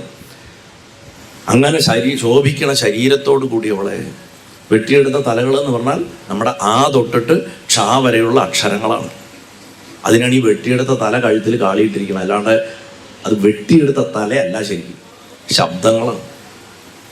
വിഷമഘട്ടങ്ങളിലൊക്കെ നിന്നെ സ്മരിക്കുന്നവരുടെ ദുഃഖങ്ങളെ നീ നിശ്ചയമായിട്ടും പരിഹരിച്ചു കൊടുക്കണേ അമ്മയെന്നാണ് പറഞ്ഞത്. ശ്രീരാമസ്വാമി പറഞ്ഞത് എൻ്റെ ദുഃഖങ്ങളെ മാത്രം പരിഹരിക്കണമെന്നല്ല. അതാണ് മഹാത്മാക്കളുടെ ലക്ഷണം. അവർ വിശ്വപീഡാവഹത്യയെന്നേ പറയുള്ളൂ. ഭട്ടതിരി അങ്ങനെയാണ് പറഞ്ഞത്. എൻ്റെ രോഗം മാറ്റണമെന്നല്ല പറഞ്ഞു, ലോകത്തിൻ്റെ രോഗം മാറ്റണമെന്നാണ് പ്രാർത്ഥിച്ച്. ഞാൻ എപ്പോഴും പറയാറുണ്ട്, നമ്മൾ ദേവതയുടെ അടുത്ത് പ്രാർത്ഥിക്കുമ്പോൾ എന്ത് വിഷമുണ്ടെങ്കിലും ആ ഭഗവാനോടോ അമ്മയോടോ പ്രാർത്ഥിക്കുമ്പോൾ പറയാം, അമ്മേ ഭഗവാനെ എനിക്ക് ഇന്ന ദുഃഖമുണ്ട്. എന്നെപ്പോലെ ഈ ദുഃഖം അനുഭവിക്കുന്നവർ ഈ ലോകത്ത് വേറെയും കാണും. ചിലപ്പോൾ എന്നെക്കാട്ടിലും കൂടുതൽ അനുഭവിക്കുന്നവരായിരിക്കാം, കുറഞ്ഞ് അനുഭവിക്കുന്നവരായിരിക്കാം. അവരാരൊക്കെയാണെന്നോ, അവർ പ്രാർത്ഥിക്കുന്നവരാണോന്നോ, അല്ലെങ്കിൽ അവർക്ക് ഈശ്വര വിശ്വാസം ഉണ്ടോയെന്ന് പോലും എനിക്കറിയില്ല. എന്നാലും ഞാൻ അവർക്കും എനിക്കും വേണ്ടി പ്രാർത്ഥിക്കുകയാണ്. ഞങ്ങളുടെ ദുഃഖം മാറ്റിത്തരണേ എന്ന് പറഞ്ഞ് പ്രാർത്ഥിച്ചു നോക്കൂ. അവനവൻ്റെ ദുഃഖം എത്ര പെട്ടെന്നാണ് മാറുകയെന്ന്. ഈ എൻ്റെ ദുഃഖം മാറ്റണേ എന്ന് മാത്രം പറഞ്ഞേക്കാട്ടിലും ഭട്ടതിരിക്ക് ആ വിദ്യ അറിയായിരുന്നു. അതുകൊണ്ടാണ് ഭട്ടതിരി നാരായണീയത്തിൽ അത് എഴുതി വെച്ചത്. ശരണാഗത വത്സലേ, അങ്ങയുടെ പാദകമലങ്ങളോടുള്ള ഭക്തി കൊണ്ട് എൻ്റെ ദീനതയെ നശിപ്പിച്ചാലും, യുദ്ധക്കളത്തിൽ ശത്രുക്കളെ വിനാശം വരുത്തിയിട്ട് എനിക്ക് വിജയം നൽകിയാലും അങ്ങയെ ഞാൻ വീണ്ടും വീണ്ടും നമസ്കരിക്കുന്നു. നിൻ്റെ പരാക്രമവും സൗന്ദര്യവും ചരിത്രവും അളക്കാൻ ആരെക്കൊണ്ട് സാധിക്കില്ല. അതൊക്കെ നമ്മുടെയൊക്കെ ചിന്തയ്ക്കും അപ്പുറത്താണ് നിൽക്കുന്നത്. നിന്നെ ചിന്തിക്കാൻ പോലും പറ്റാത്തതുകൊണ്ടാണ് നിന്നെ അചിന്ത്യരൂപിണി എന്ന് നമ്മൾ വിളിക്കുന്നത്. ചിന്തിക്കാൻ സാധിക്കില്ല, മനസ്സുകൊണ്ട് അളക്കാൻ പറ്റില്ല. കാരണം മനസ്സിൻ്റെ ബേസിക് യൂണിറ്റ് എന്താ? നമ്മൾ സമയത്തിൻ്റെ ബേസിക് യൂണിറ്റ് ഇന്ന് നമ്മൾ മെട്രിക് സിസ്റ്റത്തിൽ എന്താ? സെക്കൻഡാണ്. 60 സെക്കൻഡ് ചേർന്നാൽ 1 മിനിറ്റ്. ഇതാണ് സാധാരണക്കാരനെ സംബന്ധിച്ചിടത്തോളം സമയത്തിൻ്റെ അടിസ്ഥാന ഘടകം. മില്ലി സെക്കൻഡ്, നാനോ സെക്കൻഡൊക്കെ ഫിസിക്സ് പഠിക്കുന്ന ആൾക്കാർക്കാണ്, അല്ലേ? അപ്പോൾ ഇവിടെ ചിന്തയാണ് മനുഷ്യൻ്റെ മനസ്സിൻ്റെ ബേസിക് യൂണിറ്റ്. ചിന്ത കൊണ്ട് സാക്ഷാത്കരിക്കാൻ സാധിക്കില്ല ദേവതയെ. വേദം പറയുന്നുണ്ട്, എവിടെയാണോ വാക്ക് തോറ്റു മടങ്ങുന്നത് അവിടെയാണ് ഇരിക്കണത് എന്ന് ചൈതന്യം. ഉപനിഷത്തുക്കളും പറയുന്നു, ഭാഗവതത്തിലെ വേദങ്ങളുടെ സ്തുതി പറയണു, അല്ലേ? എല്ലാറ്റിലും പറഞ്ഞ എന്താ? എവിടെയാണ് വാക്ക് തോറ്റു മടങ്ങണത് അവിടെയാണ് ഈശ്വരൻ ഇരിക്കണത്. കാരണം വാക്കുകളെ കൊണ്ട് ആളെ പറയാൻ പറ്റില്ല. നമ്മൾ പറയില്ല, എനിക്ക് പറയാൻ വാക്കുകളില്ല എന്നാണ് നമ്മൾ പറയുക. അപ്പോൾ വാക്ക് തോറ്റു, വാക്കിനെ കൊണ്ട് ദേവതയെ കിട്ടില്ല. അതാണ് അചിന്ത്യ രൂപിണി. മനസ്സുകൊണ്ട് പോലും ചിന്തിച്ചുണ്ടാക്കാൻ പറ്റില്ല ദേവതയെ. അങ്ങനെയുള്ള ഞാൻ നിന്നെ നമസ്കരിക്കുന്നു. വിപത്തുക്കളിൽ ദുർഗതിയെ നശിപ്പിക്കുന്നവളായിട്ടുള്ള നിന്നെ സ്മരിക്കുന്നവർ വിഷമ സാഹചര്യങ്ങളിൽ ഒരിക്കലും തളർന്നു പോകില്ല. നീ എനിക്ക് വിജയം തരണം, ഞാൻ നിന്നെ നമസ്കരിക്കുന്നു. യുദ്ധത്തിൽ മഹിഷാസുരനെ മർദ്ദിച്ചവളെ ശരണം പ്രാപിക്കാൻ യോഗ്യമായിട്ടുള്ള ഈ ലോകത്തിൽ ആരുടെ കാലിലാണ് പോയിട്ട് വീഴേണ്ടത്? ആ യോഗ്യതയുള്ള ഒരാളുടെ കാലിൽ വീഴണം, അല്ലാത്തവരുടെ കാലിൽ വീഴരുത്. നമ്മൾ നമസ്കരിക്കുമ്പോൾ നമ്മളെ നോക്കാണ്ട് വേറെ ആൾക്കാരോട് സംസാരിച്ചുകൊണ്ട് നിൽക്കുന്ന ആൾക്കാരുടെ അടുത്ത് കാലിൽ വീഴരുത്. കാരണം നമസ്കരിക്കപ്പെടണവൻ ആദ്യം മനസ്സിലാക്കേണ്ട കാര്യം എന്താ വെച്ചാൽ, ഈ ആൾക്കാർ വന്ന് എൻ്റെ കാലിൽ വീഴുന്നത് എൻ്റെ ഈ നാളെ നശിച്ചു പോകാൻ പോണ ശരീരത്തിനല്ല വണങ്ങണത്. അവർ ഭഗവാനെ എന്നിൽ കാണുന്നത് കൊണ്ടാണെന്നുള്ള വിനയത്തോടെ നിൽക്കണം. എത്ര വലിയ VIP അപ്പുറത്ത് നിൽക്കുന്നുണ്ടെങ്കിലും കാൽക്കൊരാൾ വന്ന് നമസ്കരിച്ചാൽ ആ വ്യക്തിയെ തിരിച്ചു വണങ്ങാത്തവനെ ഒരിക്കലും നമസ്കരിക്കരുത്, അവനെ എത്ര വലിയ ആളാണെങ്കിലും. ഇതൊരു പാഠം പഠിച്ചോളൂ. ഇത് ഞാൻ നമ്മുടെ ഗ്രാമങ്ങളിൽ പ്രത്യേകിച്ച് അഗ്രഹാരങ്ങളിൽ കാണുന്ന ഒരു തമാശയാണ്. വലിയ വലിയ പല ആൾക്കാരും കൂടുതൽ വരുന്നത് നമ്മുടെ ഇങ്ങനത്തെ സംസ്കാരങ്ങളുള്ള സ്ഥലങ്ങളാണ്. അപ്പോൾ ഞാൻ കൽപ്പാത്തി എന്നാണ് പറഞ്ഞത്. ഞാൻ അവിടെയും കുട്ടികളുടെ അടുത്തും എല്ലാവരോടും പറയാറുണ്ട്. ആ പെരുമാളുടെ ലക്ഷ്മീനാരായണ പെരുമാളുടെ അമ്പലത്തിലൊക്കെ പ്രഭാഷണം നടത്തുമ്പോൾ, നമ്മൾ നമസ്കരിക്കുമ്പോൾ നമ്മളെ ഒരു നിമിഷം പോലും ഗൗനിക്കാത്തവനെ നമസ്കരിക്കരുത്. അവൻ എത്ര വലിയ ആളായിക്കോട്ടെ, എന്ത് ഫിലോസഫി അതിന് വേണ്ടി പറഞ്ഞോട്ടെ. കാരണം നമ്മൾ നമസ്കരിക്കുന്നത് ആ പിണ്ടത്തിനല്ല, നമ്മൾ നമസ്കരിക്കുന്നത് ഭഗവാനെയാണ്. ഭഗവാൻ നമ്മളെ നോക്കും, മനുഷ്യനാണ് നോക്കാത്തത്. അമ്മയെ നമ്മൾ നമസ്കരിച്ചാൽ, അതുകൊണ്ട് അവളാണ് ശരണ്യ. അവളെ ശരണം പ്രാപിക്കാൻ യോഗ്യതയുള്ളൂ, വേറെ ആരുടെയും കാലിൽ പോയി വീഴരുത്. ഭഗവാനാണെങ്കിൽ ശരണ്യൻ, അതാണ് പറയണത്. അങ്ങനെയുള്ള ഹിമവാന്റെ പുത്രി എന്ന് ശ്രീപാർവതി തന്നെയാണ് കാത്യായനി എന്നുള്ള ആ ഭാവത്തിനെ ശ്രീരാമസ്വാമി സന്നിവേശിപ്പിച്ചിട്ടുണ്ട്. നമ്മൾ അമ്മയെ വിളിക്കണ പേരനുസരിച്ചിട്ടാണല്ലോ ഇരിക്കുന്നത്. കാർത്യായനി എന്ന് വിളിക്കാം, കുമരല്ലൂരിലെ കാർത്യായനി എന്നും വിളിക്കാം, കൂടല്ലൂരിലെ കാർത്യായനി എന്നും വിളിക്കാം നമുക്കല്ലേ. നമ്മൾ എന്തിനാ സ്പെസിഫിക് ആക്കുകയാണ്? ചൈതന്യത്തെ സ്പെസിഫിക് ആക്കാൻ വേണ്ടിയിട്ടാണ് നമ്മൾ പറയുന്നത്. നീ എനിക്ക് വിജയം തരണേ, വീണ്ടും ആവർത്തിക്കണം, ഞാൻ നിന്നെ നമസ്കരിക്കുന്നു. ചണ്ഡാസുരനെ നശിപ്പിച്ച പ്രസന്നവദനയായിട്ടുള്ള ചണ്ഡികയെ യുദ്ധത്തിൽ ശത്രുക്കളെ സംഹരിക്കുകയും എനിക്ക് വിജയം നൽകുകയും ചെയ്താലും ഞാൻ നിന്നെ നമസ്കരിക്കുന്നു. ചുവന്ന കണ്ണുകളുള്ളവളെ, രൗദ്രത്തിനാണ് പ്രാർത്ഥിക്കുന്നത്. രക്തം പുരണ്ട പല്ലുകളുള്ളവളെ, ശരീരത്തോട് കൂടിയവളെ. ഇവിടെ രക്തം എന്ന് പറഞ്ഞാൽ പ്രാണശക്തിയാണ്. അതെപ്പോഴും മനസ്സിലാക്കണം. എന്താ പ്രാണശക്തി? ഇതപ്പം നമ്മൾ മര്യാദയ്ക്ക് ആരോഗ്യത്തോടെ ഇരിക്കണ്ടല്ലോ. ഇതാണ് പ്രാണശക്തി. ആ പ്രാണശക്തിയാണ് രക്തം.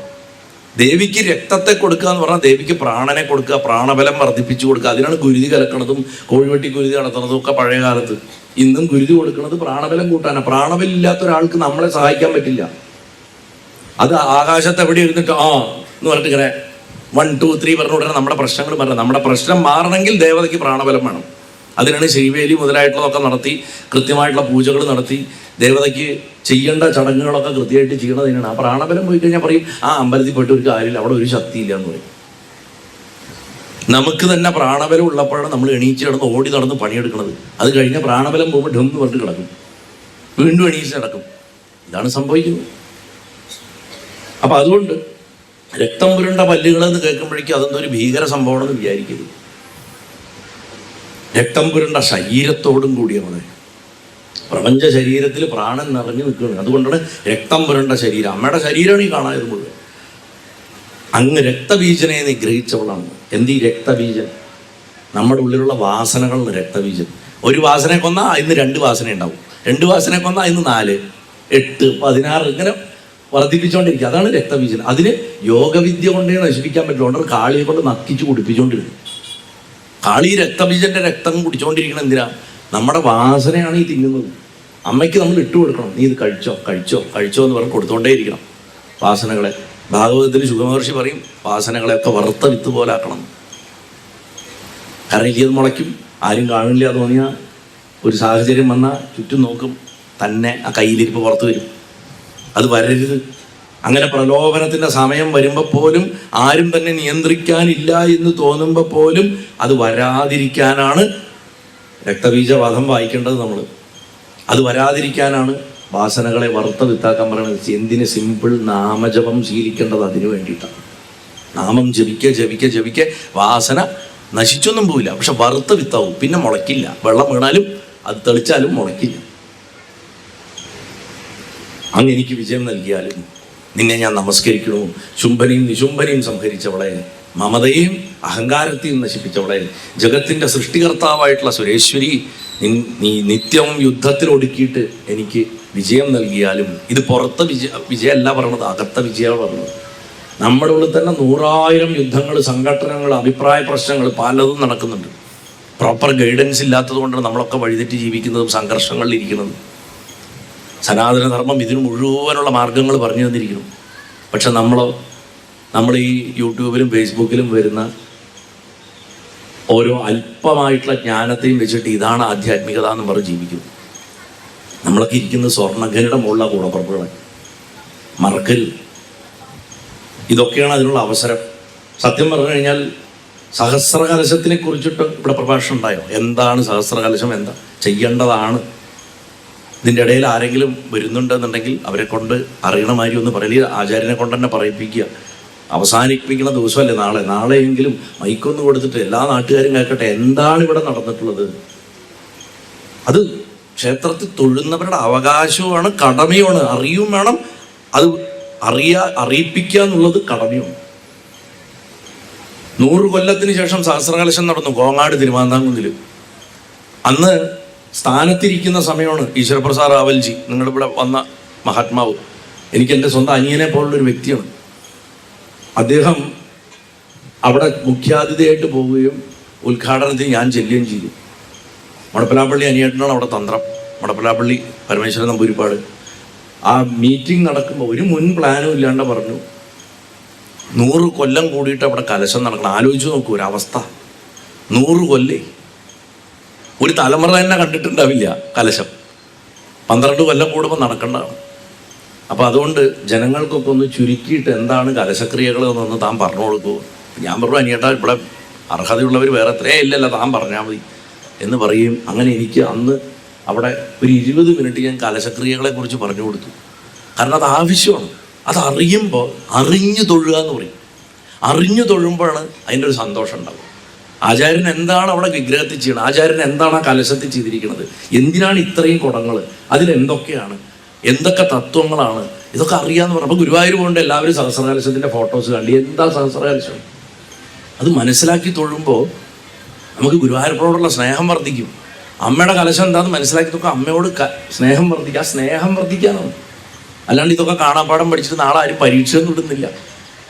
പക്ഷെ തത്വം മനസ്സിലാവുമ്പോഴാണ് മനസ്സിലാവുക നമ്മുടെ ശരീരത്തിൽ എന്താണോ അത് തന്നെയാണ് പ്രപഞ്ചത്തിലും, അത് തന്നെയാണ് അവിടെയും നടക്കണം. അപ്പം നമുക്ക് ഒരകൽച്ച തോന്നില്ല ആ ദേവതയായിട്ട്, നമ്മളിൽ ഒരാളായിട്ടാണ് തോന്നുന്നത്. അതിനു വേണ്ടിയിട്ടാണ് പറഞ്ഞു എന്ന് മാത്രം. അപ്പം ഇവിടെ പറയുക നീ സമ്പൂർണ്ണമായിട്ടുള്ള ഈ ജഗത്തിനെയും പരിപാലിക്കുന്നുണ്ട്. ഈ ദുഷ്ടരാക്ഷസന്മാരെ വധിച്ചിട്ട് ഈ വിശ്വത്തിനെ രക്ഷിക്കണേ. ദുഷ്ടന്മാരെ സംഹരിക്കണ ഭഗവതി, നീ എല്ലാവരിലും കുടികൊള്ളുന്ന ശക്തിസ്വരൂപിണിയാണ്. ജഗന്മാതാവേ, നീ സന്തോഷിക്കണേ, പ്രസന്നയാവുക, പ്രസീത അല്ലേ, സന്തോഷിക്കണമേ, സന്തോഷിക്കണേ, എനിക്ക് വിജയം നൽകണേ, ഞാൻ നിന്നെ നമസ്കരിക്കണു. ദുരാചാരികളെ മുഴുവൻ ദമനം ചെയ്യണവളെ, സദാചാരികളെ പരിപാലിക്കണവളെ ഭഗവതി. യുദ്ധത്തിലെ ശത്രുക്കളെയൊക്കെ കൊന്നിട്ട് എനിക്ക് വിജയം തന്നാലും ശരണാഗതരുടെ ദുഃഖം മാറ്റുന്നവളെ, മംഗളം തരുന്നവളെ, സർവമംഗള അല്ലേ നമ്മൾ പറയുന്ന വാക്കാണ് സർവമംഗള മാംഗല്യേ എന്നല്ലേ നമ്മൾ വിളിക്കുന്നത്. ജഗന്മാതാവായിട്ടുള്ള കാത്യായനി യുദ്ധത്തിൽ എനിക്ക് വിജയം നൽകുകയും അവസാനത്തെ വരിയാണ് ഏറ്റവും പ്രധാനം, ഭയങ്ങളിൽ നിന്ന് എന്നെ എപ്പോഴും രക്ഷിക്കുകയും ചെയ്യണേ എന്ന് പ്രാർത്ഥിക്കണം. ഭയം, നമ്മൾക്കൊക്കെ ഒറ്റ ഭയമുള്ളൂ, മരിച്ചു പോകുമെന്നുള്ള ഭയം. മരണഭയമാണ് ഏറ്റവും വലിയ ഭയം. മരണഭയമേ ഉള്ളൂ ഒരു വികാരം, വേറെ വികാരങ്ങളൊന്നുമില്ല മനുഷ്യന്. മരിക്കാതിരിക്കാൻ വേണ്ടിയാണ് പ്രത്യുൽപാദനം നടത്തുന്നത്. എന്നും ജീവിച്ചിരിക്കാനുള്ള ജീവന്റെ ആഗ്രഹമാണ്. മരിക്കാനുള്ള ഭയം പോകുന്ന കുറച്ച് നേരത്തിനെയാണ് നമ്മൾ സന്തോഷം എന്ന് വിളിക്കുന്നത്. അത് മറന്നിരിക്കുന്ന സമയം. എല്ലാ അസൂയയും മത്സരബുദ്ധിയും ഈഗോയും സകലതും വരുന്നത് എനിക്ക് നാശം വരുമോ, മറ്റൊരുത്തന് നല്ലത് കിട്ടുമോ എന്നുള്ളതല്ല, എനിക്ക് നാശം വരുമോ അവന് കിട്ടുന്ന നല്ലത് കൊണ്ട് എന്നുള്ള ചിന്ത കൊണ്ടാണ്. അതുകൊണ്ടാണ് ദേവതകളൊക്കെ ഇങ്ങനെ പിടിച്ചു നിൽക്കണം. ആ ഭയം, യാമിരുക്ക ഭയമേ എന്ന് ചോദിക്കും. മരണഭയം വേണ്ടെന്നാ പറഞ്ഞത്. അതുകൊണ്ട് അഭയം നൽകണവളായതുകൊണ്ട് പറഞ്ഞു, എല്ലാ ഭയങ്ങളിൽ നിന്നും എന്നെ രക്ഷിക്കണമെന്ന് ആരാ പറഞ്ഞത്? മര്യാദാ പുരുഷോത്തമനായിട്ടുള്ള അവതാരമൂർത്തിയായിട്ടുള്ള ശ്രീരാമചന്ദ്രസ്വാമിയാണ് കാത്യായനിൻ്റെ അടുത്ത് പറഞ്ഞ, അമ്മ എന്നെ ഭയങ്ങളിൽ നിന്ന് രക്ഷിക്കണേ. മഹാത്മാക്കളിൽ പോലും മനുഷ്യ ശരീരം എടുത്താൽ ഭയം വരാം. ലോകം മുഴുവൻ ഭയക്കണ രക്തം, മാംസം, കൊടൽമാല, മലമൂത്രാദികൾ സകലതും ശരീരത്തിൽ വീണ് കിടക്കണോ അശുദ്ധാവസ്ഥയാണ് നരസിംഹത്തിൻ്റെ. ഹിരണ്യകശിപുവിൻ്റെ കൊടൽമാല വലിച്ചു കീറിയെടുത്ത് കടിച്ചു നിൽക്കുക. ആ കുട്ടി പ്രഹ്ലാദൻ മടിയിൽ കയറി ഇരുന്നിട്ട് രക്തം വരേണ്ട സടകൾ നിറ്റി വീണ രക്തം തൻ്റെ ശരീരത്തിൽ വീണുകൊണ്ടിരിക്കുമ്പോഴും സന്തോഷത്തോട് കൂടിയിട്ടും ആനന്ദത്തോട് കൂടിയിട്ടും ഭഗവാന്റെ കണ്ണിന്ന് വരണ സ്നേഹത്തിൽ നോക്കിയിട്ട് പറയുക, ഭഗവാനെ എനിക്ക് നിന്റെ രൂപം പേടിയില്ല, എനിക്ക് ആകെ പേടി നിന്റെ മായയാണ്. എനിക്ക് പേടിയുണ്ട്, നിന്റെ ഈ രൂപത്തിന് എനിക്ക് പേടിയില്ല, എനിക്ക് നിന്റെ മായയെ പേടിയാണ്. കാരണം മരണഭയം പോയിട്ടില്ല.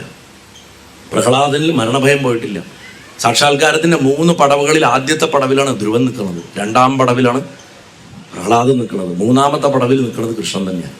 ഞാൻ എപ്പോഴും പറയാറുണ്ടല്ലോ, ഭാഗവതം കുട്ടികളുടെ കഥയാണ്, കൊച്ചു മക്കളുടെ കഥയാണ്. ആദ്യം ഒരു കുട്ടി വരും, ആ കുട്ടിക്ക് ഒരു പക്വതയില്ല, അച്ഛൻ്റെ കഴുത്തിൽ ചത്ത പാമ്പിനെ കണ്ടു ഉടനെ പരീക്ഷത്തിനെ ശപിച്ചു. അത് ആ കുട്ടിയുടെ കഥ. അത് കഴിഞ്ഞ് അച്ഛൻ്റെ മടിയിലിരിക്കാൻ ആഗ്രഹിച്ച് സാധിക്കാത്തതുകൊണ്ട് ഭഗവാനെ പ്രത്യക്ഷപ്പെടുത്തിയ വേറൊരു കുട്ടി, ധ്രുവൻകുട്ടിയുടെ കഥ. അത് കഴിഞ്ഞാലോ ഗർഭത്തിൽ തന്നെ ഭഗവാനെ സാക്ഷാത്കരിച്ച ഒരു കുട്ടിയുടെ കഥ, പ്രഹ്ലാദൻ കുട്ടിയുടെ കഥ. ഇവരുടെ ഈ കുട്ടികളുടെ ഒക്കെ കഥ കണ്ടിട്ട് ഇനി എനിക്കൊരു പൂർണ്ണനായിട്ടൊരു കുട്ടിയായിട്ട് അവതരിക്കണം പറഞ്ഞ് ജനിച്ച കൃഷ്ണൻകുട്ടിയുടെ കഥ. ഇങ്ങനെ കുട്ടികളുടെ കഥയാണ് ശരിക്കും ഭാഗവതം അല്ലേ?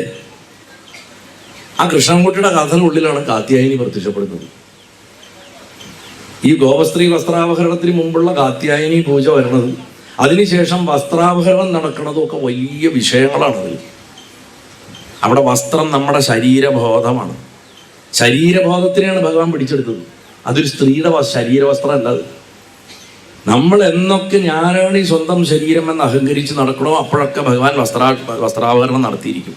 അതിന് ട്രിഗർ ചെയ്യുന്നത് കാത്യായനി പൂജയാണ്. കാരണം കാത്യായനി പൂജ ബോഡി കോൺഷ്യസ്നസ് ഇല്ലാണ്ടാക്കാനുള്ള പൂജയാണ്. എന്തുകൊണ്ടാണ് പറയണത്? എനിക്ക് ഭഗവാനെ ഭർത്താവാക്കി തരണേന്ന്. എപ്പോഴാണ് ഭഗവാൻ ഭർത്താവുക? സാക്ഷാത്കാരം കിട്ടുമ്പോഴാണ്. ശരീരബോധം പോയി സാക്ഷാത്കാരം കിട്ടുമ്പോഴാണ് ഈശ്വരൻ ഭർത്താവായിട്ട് വരിക. അത് ആണാണെങ്കിലും പെണ്ണാണെങ്കിലും. കാരണം പ്രപഞ്ചത്തിൽ ഒരു പുരുഷനേ ഉള്ളൂ, ബാക്കി മുഴുവൻ പെണ്ണുങ്ങളാണ്. ആണിന്റെ രൂപമുണ്ടായിട്ട് കാര്യമില്ല. പ്രപഞ്ചം മുഴുവൻ സ്ത്രീകളാണ്. ഒരു പുരുഷനേ ഉള്ളൂ, അത് ബ്രഹ്മാണ്, അത് ഭഗവാനാണ്. ആ ഭഗവാനെ ഭർത്താവായി കിട്ടുക, സാക്ഷാത്കാരം കിട്ടണമെങ്കിൽ ശരീരബോധം പോകണം. ശരീരബോധം പോകണമെങ്കിൽ എന്ത് വേണം? കാത്യായനെ പൂജ കഴിക്കണം. അതുകൊണ്ടാണ് കാത്യായനി മഹാമായേ മഹായോഗിന്യധീശ്വരി. അല്ലാണ്ട് ഭഗവാൻ വന്ന് താലി കെട്ടെന്ന് പറഞ്ഞിട്ടല്ല അവർ കല്യാണം കഴിച്ച്. അങ്ങനെ നോക്കുകയാണെങ്കിൽ ഭാഗവതത്തിന്റെ കഥ വായിച്ചു കഴിഞ്ഞാൽ അവരുടെ വ്രതം വൃഥാവിലായില്ലേ? അവരാരെങ്കിലും ഭഗവാൻ കല്യാണം കഴിച്ചോ? കല്യാണം കഴിച്ചിട്ടില്ല. അപ്പൊ ആ പൂജ വെറുതെ ആണെന്നാവും. അങ്ങനെയല്ല, അവരൊക്കെ ഒക്കെ സാക്ഷാത്കാരം കിട്ടി. എല്ലാവരും ജീവൻ മുക്തരായി. എന്തുകൊണ്ടാണ് ഗോപികമാര് ജീവൻ മുക്തരായത്? കാത്യായനി പൂജ കൊണ്ട് ജീവൻ മുക്തരായി. അതുകൊണ്ട് അവർക്ക് ഭഗവാനെ കിട്ടി. ശരീരബോധം പോകണമെങ്കിൽ ശരീരങ്ങളുടെ അധിപതിയായിട്ടുള്ള ഈ പ്രകൃതിയായിട്ടുള്ള അമ്മയാണ് ആദ്യം പൂജ കഴിക്കേണ്ടത്. അല്ലാണ്ട് ശരീരത്തെ നിരാകരിക്കുകയല്ല വേണ്ടത്. ഇത് തന്ത്രത്തിന്റെ വഴിയാണ്, വേദാന്തത്തിന്റെ വഴിയല്ല. വേദാന്താണ് ഈ പറയും ശരീരം ഒന്നിനും കൊള്ളില്ല, അത് വേണ്ട, അത് നശ്വരാണെന്ന് പറയും. ദേവിയുടെ വഴിക്ക് അത് പറ്റില്ല. ദേവി ഭക്തൻ ഒരിക്കലും സ്വന്തം ശരീരത്തിനെ മോശമാക്കി വെക്കരുത്, അതിനെ അബ്യൂസ് ചെയ്യരുത്, കെമിക്കൽസും കണ്ണി കണ്ടത് കഴിച്ചിട്ട് നശിപ്പിക്കരുത്. ദേവിയുടെ ഭക്തനാണോ അവൻ അവൻ്റെ ശരീരത്തിനെ പൊന്നുപോലെ നോക്കിക്കോളാം. കാരണം ഈ ശരീരമാണ് അമ്മ, ഈ വെഹിക്കിളാണ് തന്നിരിക്കുന്നത്. ഇതുകൊണ്ടാണ് സാക്ഷാത്കാരത്തിൻ്റെ വഴി തന്നിരിക്കുന്നത്. അത് അറിയണോണ്ടാണ് ശ്രീരാമസ്വാമി ഇത്രയും പറഞ്ഞിരിക്കുന്നത്. ഇത് ശ്രീരാമൻ്റെ സ്തുതി. വെറും 4 വരിയിൽ ഞാൻ പാണ്ഡവന്മാരുടെ സ്തുതി പറയാം. മഹാഭാരത യുദ്ധം തുടങ്ങുന്നതിന് മുമ്പ് അവർ 5 പേരും ചേർന്ന് സ്തുതിച്ചത്. കാത്യായനീ ത്രിദശവന്ദിത പാദപത്മേ വിശ്വോദ്ഭവ സ്ഥിതിലൈകനിദാനരൂപേ ദേവീ പ്രചണ്ഡതലിനി ത്രിപുരാരി പത്നി ദുർഗേ പ്രസീത ജഗതാം പരമാർത്തിഹന്ത്രി. വാക്ക് തുടങ്ങണ തന്നെ കാത്യായനി എന്ന് വിളിച്ചിട്ടാണ് തുടങ്ങിയിരിക്കുന്നത്. ദേവന്മാരാൽ വന്ദിക്കപ്പെടുന്ന തൃപാദകമലങ്ങളോട് കൂടിയിട്ടുള്ളവളെ, സൃഷ്ടിസ്ഥിതി സംഹാരങ്ങൾക്ക് കാരണമായവളെ, ത്രിപുരാരിയുടെ 3 പുരങ്ങളെ കത്തിച്ചവൻ്റെ, സത്വം രജസ് തമസ് എന്നുള്ള നമ്മുടെ 3 ഗുണങ്ങളാണ് ഈ 3 പുരങ്ങൾ. അല്ലാണ്ട് സ്വർണം വെള്ളി ഇരുമ്പ് കൊണ്ട് ഉണ്ടാക്കിയിട്ടുള്ള ആകാശത്ത് കറങ്ങുന്നതല്ല ശരിക്കത്. അവിടെ പാശുപതം ശ്വാസമാണ്. ആ ശ്വാസം കൊണ്ട്, യോഗവിദ്യ കൊണ്ട് ആരാണോ അവനവൻ്റെ ഉള്ളിലുള്ള ത്രിഗുണദോഷങ്ങളെ നശിപ്പിച്ചത്, അങ്ങനെയുള്ളവൻ്റെ ഭാര്യയെ, പത്നി ദുർഗയെ നീ പ്രസന്നയാവൂ എന്ന് പറഞ്ഞിട്ട് പ്രാർത്ഥിച്ചു അത്ര പാണ്ഡവന്മാർ. അർജുനൻ തൻ്റെ പ്രസിദ്ധമായിട്ടുള്ള ദുർഗാസ്തുതിയിൽ ആ യുദ്ധം തുടങ്ങണേൻ്റെ തലേ ദിവസം ഭഗവാൻ അർജുനനെ കൊണ്ട് ദുർഗയെ പൂജ കഴിപ്പിക്കും. പൂജ കഴിപ്പിച്ചിട്ട് ചെല്ലുന്ന വിസ്തരിച്ചിട്ടുള്ളൊരു സ്തുതിയുണ്ട്. അതിൽ 3ാമത്തെ ശ്ലോകത്തിൽ അർജുനൻ ഡയറക്റ്റായിട്ട് കാത്യായനെ അഡ്രസ്സ് ചെയ്യുന്നുണ്ട്. കാത്യായനീ മഹാഭാഗേ കരാളി വിജയേ ജയേ ശിഖിഭിച്ഛധ്വജേ ധരേ നാനാഭരണഭൂഷിതേ. കാത്യായനി മഹാഭാഗ്യ എന്നാണ് വിളിക്കുന്നത്. സൗഭാഗ്യവതിയായിട്ടുള്ള ദേവി എന്നാണ്. പ്രപഞ്ചത്തിൽ ഒരാളേ ഉള്ളൂ സൗഭാഗ്യവതി എന്ന് വിളിക്കാൻ യോഗ്യതയുള്ളവൾ, അത് ദേവിയാണ്. അതുകൊണ്ടാണ് ശ്രീവിദ്യ സൗഭാഗ്യവിദ്യ എന്ന് പറയുന്നത്. ഭാഗ്യം എന്ന് പറഞ്ഞു കഴിഞ്ഞാൽ പ്രപഞ്ചത്തിൽ നമുക്ക് സാധാരണ കിട്ടുന്ന കാര്യങ്ങൾ ലക്ക്. പക്ഷെ സൗഭാഗ്യം ഒന്നേ ഉള്ളൂ, അത് ഈശ്വരനെ കിട്ടല, സാക്ഷാത്കാരമാണ് സൗഭാഗ്യം. അതുകൊണ്ട് അതിൻ്റെ വിദ്യ ചെയ്തുകൊണ്ട് ശ്രീവിദ്യക്ക് സൗഭാഗ്യവിദ്യ എന്ന് പറയും. ഇവിടെ കാത്യായനി സൗഭാഗ്യമാണെന്നാണ് പറയുന്നത്. കാരണം അമ്മ നമുക്ക് സാക്ഷാത്കാരം തരുന്നവളാണ്. കരാളി, ഭയങ്കര രൂപമുള്ളവളെ. ആർക്ക്? ശത്രുക്കൾക്ക്, നമുക്കല്ല. അവരമ്മയെ നോക്കുമ്പോൾ അമ്മയുടെ ദംഷ്ട്രവും ഭീകര രൂപമാണ്. നമ്മൾ നോക്കുമ്പോൾ സൗന്ദര്യം കാണും. വിജയയാണ്, ജയയാണ്, വിജയസ്വരൂപിണിയാണ്. എല്ലാപ്പോഴും ജയിക്കുന്നവളാണ്. അതുകൊണ്ട് ജയ. ശിഖിഭിച്ഛധ്വരെ ധ്വജധരെ മയിൽപീലി ആലേഖനം ചെയ്ത കൊടിയടയാളത്തോടു കൂടിയവളെ. അർജുനൻ വിളിച്ചാൽ ശ്രദ്ധിച്ചു നോക്കൂ. മയിൽപീലി കൊടിയടയാളമാക്കിയിട്ട് വെച്ചിട്ടുള്ളവളെ എന്നാ പറഞ്ഞിരിക്കുന്നത്. കൃഷ്ണനുമായിട്ടുള്ള കണക്ഷൻ പറഞ്ഞുണ്ടോ? മയിൽപീലി എപ്പോഴും സാക്ഷാത്കാരത്തിൻ്റെ ഉണർന്ന സഹസ്രാരത്തിൻ്റെ ലക്ഷണമാണ്. കൃഷ്ണൻ അതുകൊണ്ടാണ് ശിരസിൽ ചൂടിയിരിക്കുന്നത്. മുരുകൻ അതുകൊണ്ടാണ് വിരിഞ്ഞ പീലികളുള്ള മയിലിൻ്റെ പുറത്തിരിക്കുന്നത്. സഹസ്രാരം തുറന്നിട്ടുള്ള യോഗേശ്വരന്മാർക്ക് മാത്രമാണ്. വേട്ടക്കാരൻ അതുകൊണ്ടാണ് ശിരസിൽ പീലി ചൂടിയിട്ടുള്ളത്. അവർ യോഗികളാണ്. അതുകൊണ്ട് ദേവിയാണ് അത്രേ ആ വിദ്യയുടെ അധിഷ്ഠാത്രി. സഹസ്രാരം തുറപ്പിക്കുന്ന ആ ചൈതന്യം എന്താ? കുണ്ടലിനി. ആ കുണ്ടലിനി ശക്തി ആയതുകൊണ്ട് ദേവിയുടെ കൊടിയടയാളം മയിൽപീലി എന്ന് കൊടുത്തിരിക്കുന്നു. നാനാഭരണഭൂഷിതേ, സകല വിധത്തിലുള്ള ആഭരണങ്ങൾ കൊണ്ട് അലങ്കരിക്കപ്പെട്ടവളെ. നമ്മുടെ വിചാരം നാനാഭരണ ഭൂഷിത പറഞ്ഞാൽ അമ്മയ്ക്ക് എന്തോ ഒരു വളരെ അക്ഷയ ജ്വല്ലറി ഉണ്ടെന്നാണ്. ആ ജ്വല്ലറി അല്ല, ദേവിയുടെ ആഭരണം പറഞ്ഞാൽ ഈ പ്രകൃതിയാണ്. വ്യത്യസ്തങ്ങളായിട്ടുള്ള പക്ഷികളും മൃഗങ്ങളും മരങ്ങളും നദികളും പർവ്വതങ്ങളും, ഇത് മുഴുവൻ ദേവിയുടെ. നക്ഷത്രങ്ങളും ഗ്രഹങ്ങളും ഉൽക്കകളും അല്ലേ, ഇതാണ് ദേവിയുടെ. നക്ഷത്രം പുഷ്പമാല്യം ഗ്രഹഗണ കുസുമം ചന്ദ്രമഹിനിർക്ക നേത്രം എന്ന് പറയും നമ്മൾ ശ്രീരുദ്രത്തിന്റെ ധ്യാനത്തിൽ. വീടം ധരിത്രി ജലധര കലശം ലിംഗമാകാശമൂർത്തി നക്ഷത്രം പുഷ്പമാല്യം അല്ലേ. അത് വിരാട് രൂപമാണ്. അപ്പൊ ദേവിയുടെ വിരാട് രൂപമായിട്ട് നമ്മൾ ചിന്തിക്കുമ്പോൾ ഈ കാണായ പ്രപഞ്ചം മുഴുവൻ അമ്മയാണെന്നുള്ള അർത്ഥത്തിൽ തന്നെയാണ് അർജുനൻ പറഞ്ഞിട്ടുള്ളത്. ഈ ദേവിയുടെ ഉത്ഭവത്തിനെ കുറിച്ചിട്ട് അനവധി കഥകളുണ്ട്. 3 ആഖ്യാനങ്ങളാണ് ഉള്ളത് പ്രധാനമായിട്ടും. ഞാനൊന്ന് അതിൻ്റെ ഗ്രന്ഥങ്ങൾ ഏതൊക്കെയാണെന്നൊന്ന് പറയാം. താല്പര്യമുള്ളവരൊക്കെ അന്വേഷിച്ച് കണ്ടുപിടിക്കുക, പഠിക്കുക. ആ ഗ്രന്ഥങ്ങളൊക്കെ നമ്മുടെ ക്ഷേത്രത്തിൽ പകർപ്പെടുത്ത് സൂക്ഷിക്കുക. താല്പര്യമുള്ളവർ വായിക്കട്ടെ. ഈ പറഞ്ഞ സ്തോത്രങ്ങളൊക്കെ നന്നായി പ്രിന്റ് ചെയ്തിട്ട് അവിടെ വയ്ക്കുക. ചുവരുകളിൽ ആൾക്കാർക്ക് വായിക്കാനും പഠിക്കാനും ഒക്കെ ഒരു ഗുണം ഉണ്ടാവട്ടെ. അപ്പോഴേ അങ്ങനെയാണ് നമുക്ക് ധർമ്മം വളർത്താൻ പറ്റുള്ളൂ. അല്ലാണ്ട് എനിക്ക് മാത്രം അറിഞ്ഞാൽ മതി, വേറെ ആൾക്കാർക്ക് മാത്രം ഒരു ലളിതാ സഹസ്രനാമം മാത്രം കൊണ്ട് ദേവതയെ ആരാധിക്കുക, അതൊന്നുമല്ല വേണ്ടത്. ലളിതാ സഹസ്രനാമം മഹാഗ്രന്ഥമാണ്. അത് അനവധി മഹാഗ്രന്ഥങ്ങളിൽ ഒരു ഗ്രന്ഥമാണ്. അങ്ങനെ വേണം നമ്മൾ കാഴ്ചപ്പാട്. അല്ലാണ്ട് ഇതേ ശരിയുള്ളൂ ഇങ്ങനെയാണെന്നല്ല. ആ ദേവതയ്ക്ക് വേണ്ട, ആ ദേവതയുടെ പേര് വിളിക്കണം. നമ്മളെ നമുക്ക് ഇട്ട പേര് കേൾക്കാനല്ലേ നമുക്ക് സന്തോഷം. നമുക്ക് ഇടാത്തൊരു പേര് ആരെങ്കിലും വിളിച്ചു കഴിഞ്ഞാൽ നമ്മൾ എൻ്റെ പേര് അതൊന്നുമല്ല, നിങ്ങൾ എന്നെ എൻ്റെ ശരിക്കുള്ള പേര് വിളിക്കുമെന്നല്ലേ പറയുക. നമ്മളെന്താ ചെയ്യണത്? കാളിയുടെ അടുത്തും പോയിട്ട് ലളിതയെന്ന് വിളിക്കും, ദുർഗയുടെ അടുത്തും ലളിതയെന്ന് വിളിക്കും, അല്ലെങ്കിൽ ലളിതയെ പോയിട്ട് കാളിയെന്ന് വിളിക്കും. തെറ്റണമെന്നല്ല, പക്ഷെ അവിടെ ഇരിക്കുന്ന വ്യക്തിയായിട്ട് ആ ദേവതയെ കാണുമ്പോൾ ആ ദേവതയ്ക്ക് ഇട്ട പേര് വിളിക്കുമ്പോൾ അതാണ് അമ്മയ്ക്ക് സന്തോഷം ഉണ്ടാകും. ഇപ്പം പെരുങ്ങോട്ടുകാവിൽ അമ്മ കാളിയെന്ന് വിളിച്ചാൽ അമ്മ കേൾക്കും, എൻ്റെ അടിമക്കാവാണ്. പക്ഷെ പെരുങ്ങോടിയെന്ന് വിളിച്ചാൽ ഭയങ്കര സന്തോഷം. പഴയ കാലത്ത് അങ്ങനെ പറയുക, പെരുങ്ങോടി എന്നാ പറയുക. പെരുങ്ങോടി എന്ന് പറഞ്ഞാൽ സന്തോഷമാണ്. അതാണ്. ഇപ്പം മാങ്ങോട്ടുകാവിൽ അമ്മ മാങ്ങോട്ടുകാവിൽ ഭഗവതി എന്ന് പറയും. പഴയ കാലത്ത് ആൾക്കാർ മാങ്ങോട്ട് മുത്തി എന്ന് പറയും.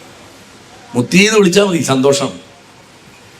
കാരണം അങ്ങനെയാണ് പൂർവ്വസൂരികൾ വിളിച്ചിട്ടുള്ളത്. അങ്ങനെ കേൾക്കാനാണ് ആ ദേവതയ്ക്ക് താല്പര്യം. നമ്മുടെ കാലം പരിഷ്കരിക്കപ്പെട്ടു, ഭാഷ പരിഷ്കരിക്കപ്പെട്ടു എന്ന് പറഞ്ഞിട്ട് കാര്യമില്ല. അതുകൊണ്ട് 3 പുരാണങ്ങൾ, കാളികാ പുരാണം, വാമന പുരാണം, സ്കന്ദപുരാണം, ഇങ്ങനെ 3 പുരാണങ്ങളും 4ാമത് പുരാണം തന്നെയാണ് ഭാഗവത പുരാണം, അതായത് മഹാഭാഗവതം. ഇതിലൊക്കെയാണ് കാത്യായനിയെക്കുറിച്ചുള്ള കഥകളുടെ ഒരു കലക്ഷൻ വരുന്നത്. ദേവി മഹാത്മ്യത്തിലും ദേവി ഭാഗവതത്തിലൊക്കെ അമ്മയെക്കുറിച്ച് പറയുന്നുണ്ട്, ഇല്ല എന്നല്ല. അമ്മ ഗൗരിയുടെ ശരീരത്തിൽ നിന്ന് ഉത്ഭവിച്ചവളായിട്ടും ഒക്കെ പറയുന്നുണ്ട്. അതിൽ ദേവന്മാരുടെ ക്രോധത്തിൽ നിന്നുള്ള ജനനാണ് ഏറ്റവും കൂടുതൽ ദേവി മഹാത്മ്യം, സ്കന്ദപുരാണം, ദേവി ഭാഗവതം, ദേവീ പുരാണം, വാമന പുരാണം, ഇങ്ങനെയൊക്കെ ഉള്ള പുരാണങ്ങളിൽ വരുന്നുണ്ട്. ധർമ്മം ഭയം കൊണ്ട് വിറകൊള്ളുന്നൊരു കാലത്ത് സ്വർഗത്തിന് അതിൻ്റെ തിളക്കം നഷ്ടപ്പെട്ടു പോയപ്പോൾ ദേവന്മാർക്ക് അവരുടെ ശക്തിയും ചോർന്നുപോയി. അതിനൊക്കെ കാരണമായിട്ട് ഒരാൾ വന്നു, അഹങ്കാരത്തിൻ്റെ വെട്ടുപോത്തിനെ പോലെ. പോത്തിനെ എത്ര തല്ലിയാലും നേരാവില്ല എന്ന് പറഞ്ഞ പോലുള്ള ഒരാൾ മഹിഷാസുരൻ. തപസ്സിലൂടെയാണ് അവൻ ജനിച്ചത്. കാരണം തപസ്സിൽ കൂടിയും വെട്ടുപോത്തിൻ്റെ പോലുള്ള അഹങ്കാരം ഉണ്ടാവാം. തപസ് ചെയ്തു എന്നുള്ളത് കൊണ്ട് അഹങ്കാരം പോകണമെന്ന് ഒരു നിർബന്ധമില്ല. അഹങ്കാരം കൊണ്ട് അന്ധനായവൻ, അവൻ ഇന്ദ്രനെ പരാജയപ്പെടുത്തി. ഇന്ദ്രൻ ആരാ? ഇന്ദ്രിയങ്ങളുടെ രാജാവ് നമ്മുടെ മനസ്സ്. അഹങ്കാരം മനസ്സിനെ പരാജയപ്പെടുത്തുമ്പോൾ മഹിഷാസുരൻ ഇന്ദ്രനെ പരാജയപ്പെടുത്തി എന്ന് പറയും. സ്വർഗം കീഴടക്കി. സ്വർഗം എന്താ? നമ്മുടെ നല്ലൊരു ജീവിതം ഇല്ലാണ്ടാക്കി. ഇന്ദ്രനെ അഹങ്കാരം കീഴടക്കി കഴിഞ്ഞാൽ, മനസ്സിനെ അഹങ്കാരം കീഴടക്കി കഴിഞ്ഞാൽ പിന്നെ എന്ത് സ്വത്തുണ്ടായിട്ട് എന്താ കാര്യം? അഹങ്കാരം കൊണ്ടുള്ള ചെയ്തികളിൽ പെട്ടിട്ട് നമ്മുടെ ഉള്ള സ്വർഗം നശിക്കും. ദേവന്മാരെ അപമാനിച്ചു. നമ്മുടെ കഴിവുകളാണ്, സദ്ധർമ്മങ്ങളാണ് ദേവന്മാർ, അതിനെയൊക്കെ അപമാനിച്ചു. നിരാശരായിട്ടുള്ള ദേവന്മാർ പരമാത്മാവായിട്ടുള്ള വിഷ്ണുവിനെയും ശിവനെയും ബ്രഹ്മാവിനെയും ആ 3 കാണാവുന്ന രൂപങ്ങളെ സമീപിച്ചു. സൃഷ്ടിസ്ഥിതി സംഹാര ശക്തികളെ സമീപിച്ചു. ആ സമയം അവിടെ വെച്ചിട്ടാണ് ശാക്തേയ ദർശനത്തിലെ ഏറ്റവും ശക്തമായിട്ടുള്ളൊരു നിമിഷം സംഭവിക്കുന്നത്. അവരുടെയൊക്കെ ക്രോധത്തിൽ നിന്ന്, സാധാരണ ദേഷ്യമില്ല, ധാർമ്മിക രോഷം എന്ന് പറയും. ധാർമ്മിക രോഷം. ധാർമ്മിക രോഷം വെച്ചാൽ ധർമ്മം സംരക്ഷിക്കാനുള്ള ഉജ്ജ്വലമായിട്ടുള്ള ആവേശത്തിനാണ് ധാർമ്മിക രോഷം എന്ന് പറയുന്നത്. നോക്കൂ, കോപത്തിനെ പൂജിക്കുന്നവരാണ് നമ്മൾ. സനാതന ധർമ്മത്തിൻ്റെ പ്രത്യേകത ഏതാണ്? കോപം, രൗദ്രത, ദുഃഖം, ഇതിനെയൊക്കെ പൂജിക്കുന്നുണ്ട് നമ്മൾ. മറ്റു മതങ്ങളെ പോലെ അതിനെ തള്ളിക്കളയുന്നില്ല. അതിനാത്രം ചടങ്ങിലുണ്ട്. കരിങ്കല്ലിനെ വെച്ചിട്ട് കണ്ണ് കെട്ടിയിട്ട് സ്തുതിക്കും. ഗ്രാവസ്തോതൻ. എന്താ ഗ്രാവസ്തോതൻ്റെ ജോലി? ദുഃഖത്തിനെ സ്തുതിക്കുക. ദുഃഖമേ, നീയാണ് എനിക്ക് വഴി കാണിച്ചു തരുന്നത്. കണ്ണ് കെട്ടിയിട്ടാണ് സ്തുതിക്കുക. കരയും. ആ മന്ത്രം ചൊല്ലി കഴിയുമ്പോഴേക്കും ആ ചെല്ലണാണ്ട് ഇവിടെ നനഞ്ഞിട്ട് ഇങ്ങനെ ഒഴുകണ കാണാം. കെട്ടിയിട്ടുണ്ടാവും കട്ടിക്ക്. കരിങ്കല്ല് കെട്ടി വയ്ക്കും. ഈ കല്ല് കൊണ്ടാണ് സോമരസം ഇടിക്കുന്നത്. ഈ കൊല്ലംകോട് മലയിൽ നിന്ന് കൊണ്ടുവന്നത്. ഇവിടുന്ന് വേങ്ങനാട്ട് തമ്പുരാനാണ് കൊടുക്കുക. കാച്ചാങ്കുറിച്ചി ക്ഷേത്രത്തിൻ്റെ ഉള്ളിൽ നിന്നാണ് കേരളത്തിൽ എവിടെ യാഗം നടന്നാലും സോമരത കൊടുക്കുക. ഇത് ഇടിക്കാനുള്ള കല്ലാണ് ഈ പീഠത്തിൻ്റെ മുകളിൽ വെച്ചിട്ട് കണ്ണ് കെട്ടി എന്നിട്ട് ഗ്രാമസ്തോളം കരഞ്ഞോണ്ടാ ചൊല്ലുക. ആ വാക്കിൽ തന്നെയുണ്ട് ഗ്രാവം, ഗ്രീഫ്. ഈ ലാറ്റിനിലും സംസ്കൃതത്തിലും ദുഃഖം, ഭാരം, കല്ല് ഇതൊക്കെ അർത്ഥമാണ്. ഗ്രാവിറ്റി, ഗ്രാവ്. മനസ്സിലായില്ലേ? ഒരേ വാക്കിൻ്റെ റൂട്ടാണ്. നമ്മൾ ഈ ഭൂമിയിൽ ഇരിക്കുന്നതാണ് ഏറ്റവും വലിയ ദുഃഖം എന്ന് മനസ്സിലാക്കുക. അപ്പോൾ ഗ്രാവിറ്റി, ഗ്രാവസ്തോതൻ. അപ്പം ദേവന്മാരെ അവർ അപമാനിച്ചു. നിരാശരായിട്ടുള്ള ദേവന്മാർ വിഷ്ണുവിനെയും ശിവനെയും സമീപിച്ചപ്പോൾ അവർ കോപിച്ചു. അതെന്താ? നമ്മൾ ഭരതനാട്യത്തിലോ ബാലയിലോ കാണണം എന്നൊക്കെ പറഞ്ഞ് നോക്കുക. അതൊന്നുമല്ല. ധാർമ്മിക രോഷം. നമുക്കൊരു തെറ്റ് കാണുമ്പോൾ ഉള്ളിലൊരു എരിച്ചിൽ വരും. ഇത് ശരിയല്ല, ഇത് ഇങ്ങനെയല്ല വേണ്ടത്, അല്ലേ? കൃഷ്ണൻ കുഴിമന്തി കഴിക്കണണ്ടപ്പോൾ എത്ര പേർക്ക് തോന്നിയത്? തോന്നിയോ? സംസാരിക്കേണ്ട വിഷയമാണ് അതൊക്കെ. ഇന്നലെ ഞാൻ കാര്യമായിട്ട് സംസാരിച്ചിട്ടാണ് വന്നിരിക്കുന്നത്. അവിടെയാണ് ഇങ്ങനത്തെ. ഞാൻ പറഞ്ഞു, എല്ലാ അമ്മമാരും നാമം ജപിക്കണമെന്ന് അമ്മമാരാണ്, അച്ഛന്മാർ ജപിക്കുന്നില്ല. അവർക്ക് വൈകുന്നേരത്തെ ചാനലിൻ്റെ ചർച്ച കാണുന്ന പണി. അമ്മമാരാണ് ജപിക്കുന്നത്. അതുകൊണ്ട് അമ്മമാരോട് പറയുന്നു, പരീക്ഷിച്ച് ജയിച്ചൊരു കാര്യമാണ്. ഗുരുവായൂർ ഉദയാസ്തമന പൂജ കഴിഞ്ഞ വർഷം മുടക്കിയപ്പോൾ അമ്മമാരോട് പറഞ്ഞു, നിങ്ങളൊക്കെ ഭഗവാന് വേണ്ടിയിട്ട് വിഷ്ണു സഹസ്രനാമം ചെല്ലുന്നു. ലോകത്തിൻ്റെ നാനാഭാഗത്തിരുന്നിട്ട് അമ്മമാർ മക്കളുടെ കുട്ടികളെ നോക്കണ ജോലിക്ക് വേണ്ടിയിട്ട് അമേരിക്കയിൽ പോയിരിക്കുകയാണെങ്കിൽ പോലും ഇരുന്ന് ജപിച്ചു. ആ ജപിച്ചത് കൊണ്ട് മാത്രമാണ് ഗുരുവായൂരപ്പൻ ഉണർന്നത്. കാരണം ഭഗവാന്മാർ ഒരിക്കലും അവരുടെ സ്വന്തം കാര്യത്തിന് വേണ്ടി ഒന്നും ചെയ്യില്ല. നമ്മൾ ഉണർത്തണം. വെറുതെ ഭൂമിദേവി പോയി കരഞ്ഞു അതുകൊണ്ട് ഭഗവാൻ അവതരിച്ചു എന്ന് പറഞ്ഞില്ല. നമ്മൾ ഭൂമിയെക്കാട്ടിലും ഉറക്ക കരയണം, ഉണർത്തണം, എന്നാലേ അവതാരം ഉണ്ടാവുള്ളൂ. ഇപ്പൊ ഒരു അവസരമാണ്. അതുകൊണ്ട് ഇനി വരുന്ന ഒരു വർഷക്കാലം ഇതിപ്പോൾ ലൈവ് പോകണോണ്ട് കേൾക്കണവരൊക്കെ ചെയ്യുക. നിങ്ങളുടെ മനസ്സിൽ തോന്നുന്ന അതിശക്തമായിട്ടുള്ള ഒരു സ്തോത്രം നിങ്ങൾക്ക് ഏത് വേണമെങ്കിലും എടുക്കാം.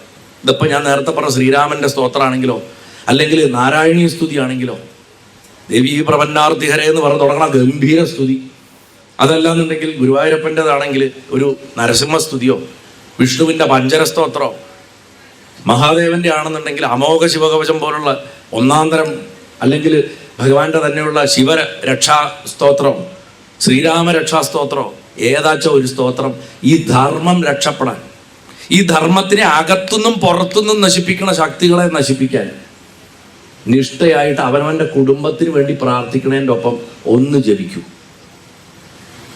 ഇന്ന് തൊട്ട് തുടങ്ങുക. പറ്റുന്നത്ര ഇതേ നമുക്ക് ചെയ്യാൻ പറ്റുള്ളൂ. അല്ലാണ്ട് ഒരു രാഷ്ട്രീയ മൂവ്മെന്റിനും ഇന്ന് കേരളത്തിലെന്നല്ല ഭാരതത്തിലല്ല ഈ ധർമ്മത്തിനെ രക്ഷിക്കാൻ പറ്റാത്ത അവസ്ഥയിലേക്ക് പോയിക്കൊണ്ടിരിക്കുന്നത്. കാരണം അത്ര ഉറക്കം നടിക്കുന്ന ആൾക്കാരാണ് നമ്മൾ. ഉറങ്ങണവനെ ഉണർത്താം, ഉറക്കം നടിക്കുന്നവരെ ഉണർത്താൻ പറ്റില്ല.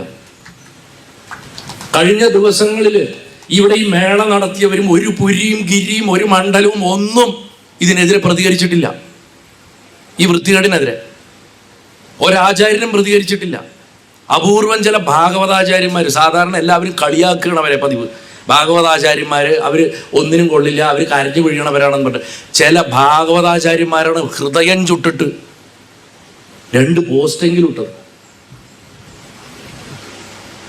നിങ്ങൾ വിചാരിക്കുന്നുണ്ടാവും ഇയാൾക്ക് ഇവിടെ വന്നിരുന്ന് പറയാൻ, ഇയാളും പറയാനല്ലേ എന്ന്. അല്ല, ഞാൻ ഈ ലോകത്തിൽ ആരെയും അറിയിക്കാണ്ട് ഇവിടെ കുറേ കാര്യം ഞാൻ ചെയ്തുകൊണ്ടിരിക്കുന്നുണ്ട്. പറ്റണത്ര കുട്ടികളെ പഠിപ്പിക്കുന്നുണ്ട്, വേദം പഠിപ്പിക്കുന്നുണ്ട്, ക്ഷേത്രങ്ങൾ നേരാക്കുന്നുണ്ട്. ഇത് മുഴുവൻ ചെയ്തതിന് ശേഷമാണ് ഞാൻ പ്രഭാഷണത്തിലേക്ക് ഇറങ്ങിയത്. ചെയ്യേണ്ടത് ചെയ്തു തുടങ്ങിയതിന് ശേഷമാണ് ഞാൻ. അതുകൊണ്ട് എനിക്കത് പറയാനുള്ള പൂർണ്ണ അധികാരം ഭഗവാൻ തന്നിട്ടുണ്ടെന്നുള്ള ഉത്തമ വിശ്വാസത്തിലാണ് ഞാൻ പറഞ്ഞത്. നിങ്ങളെപ്പോലെ ഒരു ഗൃഹസ്ഥനാണ് ഞാനും. എല്ലാ പ്രാരബ്ധങ്ങളിൽ നിന്നാണ് വരണത്. എന്നെ അറിയണവർക്കറിയാം, എൻ്റെ അച്ഛൻ കിടപ്പിലാണ്. അച്ഛനെ നോക്കാൻ വേണ്ടിയാണ് ഞാൻ നാട്ടിലേക്ക് വന്നത്. ആ സ്ഥാനത്തിരുന്നിട്ട് നിങ്ങളെപ്പോലെ വിഷമങ്ങൾ അനുഭവിക്കുന്ന മറ്റൊരു ഗൃഹസ്ഥൻ്റെ എളിയ സ്വന്തം കൂടപ്പറപ്പുകളോടുള്ള അപേക്ഷയാണ്. കുടുംബത്തിലുള്ള കാര്യങ്ങൾക്ക് വേണ്ടി ജപിക്കണേൻ്റെയും പ്രാർത്ഥിക്കണേൻ്റെയും ഒപ്പം ഒരു വാക്കുകൊണ്ടെങ്കിലും ആ ദേവതയെ ഒന്ന് ഉണർത്തൂ. രാഷ്ട്രത്തിന് വേണ്ടിയിട്ട്, ധർമ്മത്തിന് വേണ്ടിയിട്ട്, നാളത്തെ ലോകം നമ്മുടെ മക്കൾക്ക് ജീവിക്കേണ്ടതാണെന്നുള്ള ബോധ്യത്തിന് വേണ്ടിയിട്ട്. ഇത് പറയേണ്ട സമയമാണ്. കാരണം അമ്മ വീരതയാണ്. കാത്യായനി എന്ന് പറഞ്ഞാൽ യുദ്ധദേവതയാണ്. അതിൻ്റെ അർത്ഥം പോവുക, വാളെടുക്കുക, വെട്ടിക്കൊല്ലുക, അതൊന്നുമല്ല. ഉപാസനയുടെ ശക്തി എത്രമാത്രമാണ് നമ്മുടെ ധർമ്മത്തിൽ എന്നുള്ളത് കാണിച്ചു കൊടുക്കാൻ ഇവിടുത്തെ അമ്മമാർ വിചാരിച്ചാൽ മതി, നടക്കും. ശബരിമലയിലെ വിഷയം ഉണ്ടായ സമയത്തുള്ള നാമജപ ഘോഷയാത്ര ഓർമ്മയില്ലേ?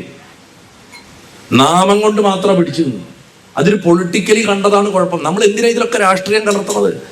വിശ്വസിക്കാനുള്ള അവകാശം എല്ലാവർക്കും ഉണ്ട് ഇവിടെ. അങ്ങനത്തെ യുദ്ധങ്ങളാണ് നമ്മൾ ജയിക്കേണ്ട അവസ്ഥ. അത് ആൾക്കാരെ കൊന്നിട്ടോ മുടിച്ചിട്ടോ കോമ്പറ്റീഷൻ കാണിച്ചിട്ടോ അല്ല. നമുക്കുള്ളത് നഷ്ടപ്പെടുത്താതിരിക്കുക. എന്തിന് നഷ്ടപ്പെടുത്താതിരിക്കണം? ഞാൻ ഈ കഴിഞ്ഞ ദിവസം, ഇന്നലെ ഞാനത് പറഞ്ഞു. സ്വന്തം രാഷ്ട്രത്തിന്, സ്വന്തം ഭരണവ്യവസ്ഥയെ, ഈ ലോകത്തിൽ നമുക്ക് എല്ലാ റിസോഴ്സസും കിട്ടുന്നത് നമ്മുടെ ഭരണവ്യവസ്ഥയെ കൂടിയാണ്. ഭരണവ്യവസ്ഥ ഇല്ലെങ്കിൽ നമ്മുടെ സപ്ലൈ ചെയിനുകളില്ല, ലോജിസ്റ്റിക് ഡിവിഷൻസ് ഇല്ല. ഈ ഭരണവ്യവസ്ഥ നിശ്ചയിക്കുന്ന ദിവസമാണ് തെരഞ്ഞെടുപ്പിൻ്റെ ദിവസം. ഈ തെരഞ്ഞെടുപ്പ് ദിവസം കേരളത്തിലുള്ള മിക്ക മഹാക്ഷേത്രങ്ങളിലും ഇൻക്ലൂഡിങ് ഗുരുവായൂരുള്ള തിരക്കെന്തായിരുന്നു നിങ്ങൾക്കറിയോ? അതിൻ്റെ അർത്ഥം എന്താ? അത്രയും പേര് പോയി വോട്ട് ചെയ്തിട്ടില്ല. അപ്പൊ എത്ര കയ്യിലിരിപ്പണമെന്ന് ആലോചിച്ചു.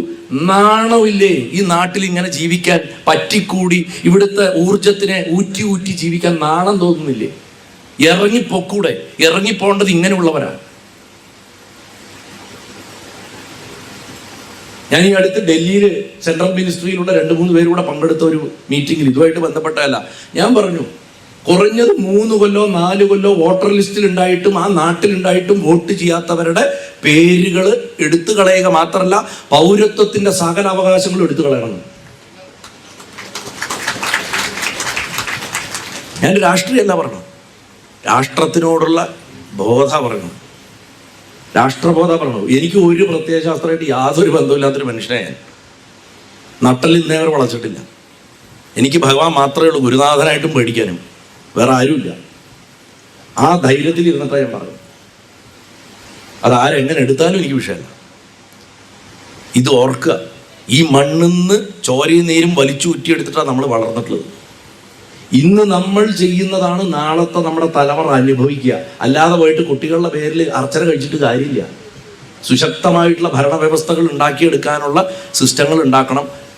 സ്വന്തം നാട്ടിൽ തന്നെ 2ാംകട പൗരന്മാരായിട്ട് ജീവിക്കാതിരിക്കുക, നാണം കെട്ടവരായിട്ട് ജീവിക്കാതിരിക്കുക. തമിഴിൽ നമ്മൾ പാലക്കാട്ടുകാർക്ക് പറഞ്ഞാൽ മനസ്സിലാവുന്ന ഒരു വാക്കുണ്ട്, ചോമ്പേരി എന്ന് പറയും.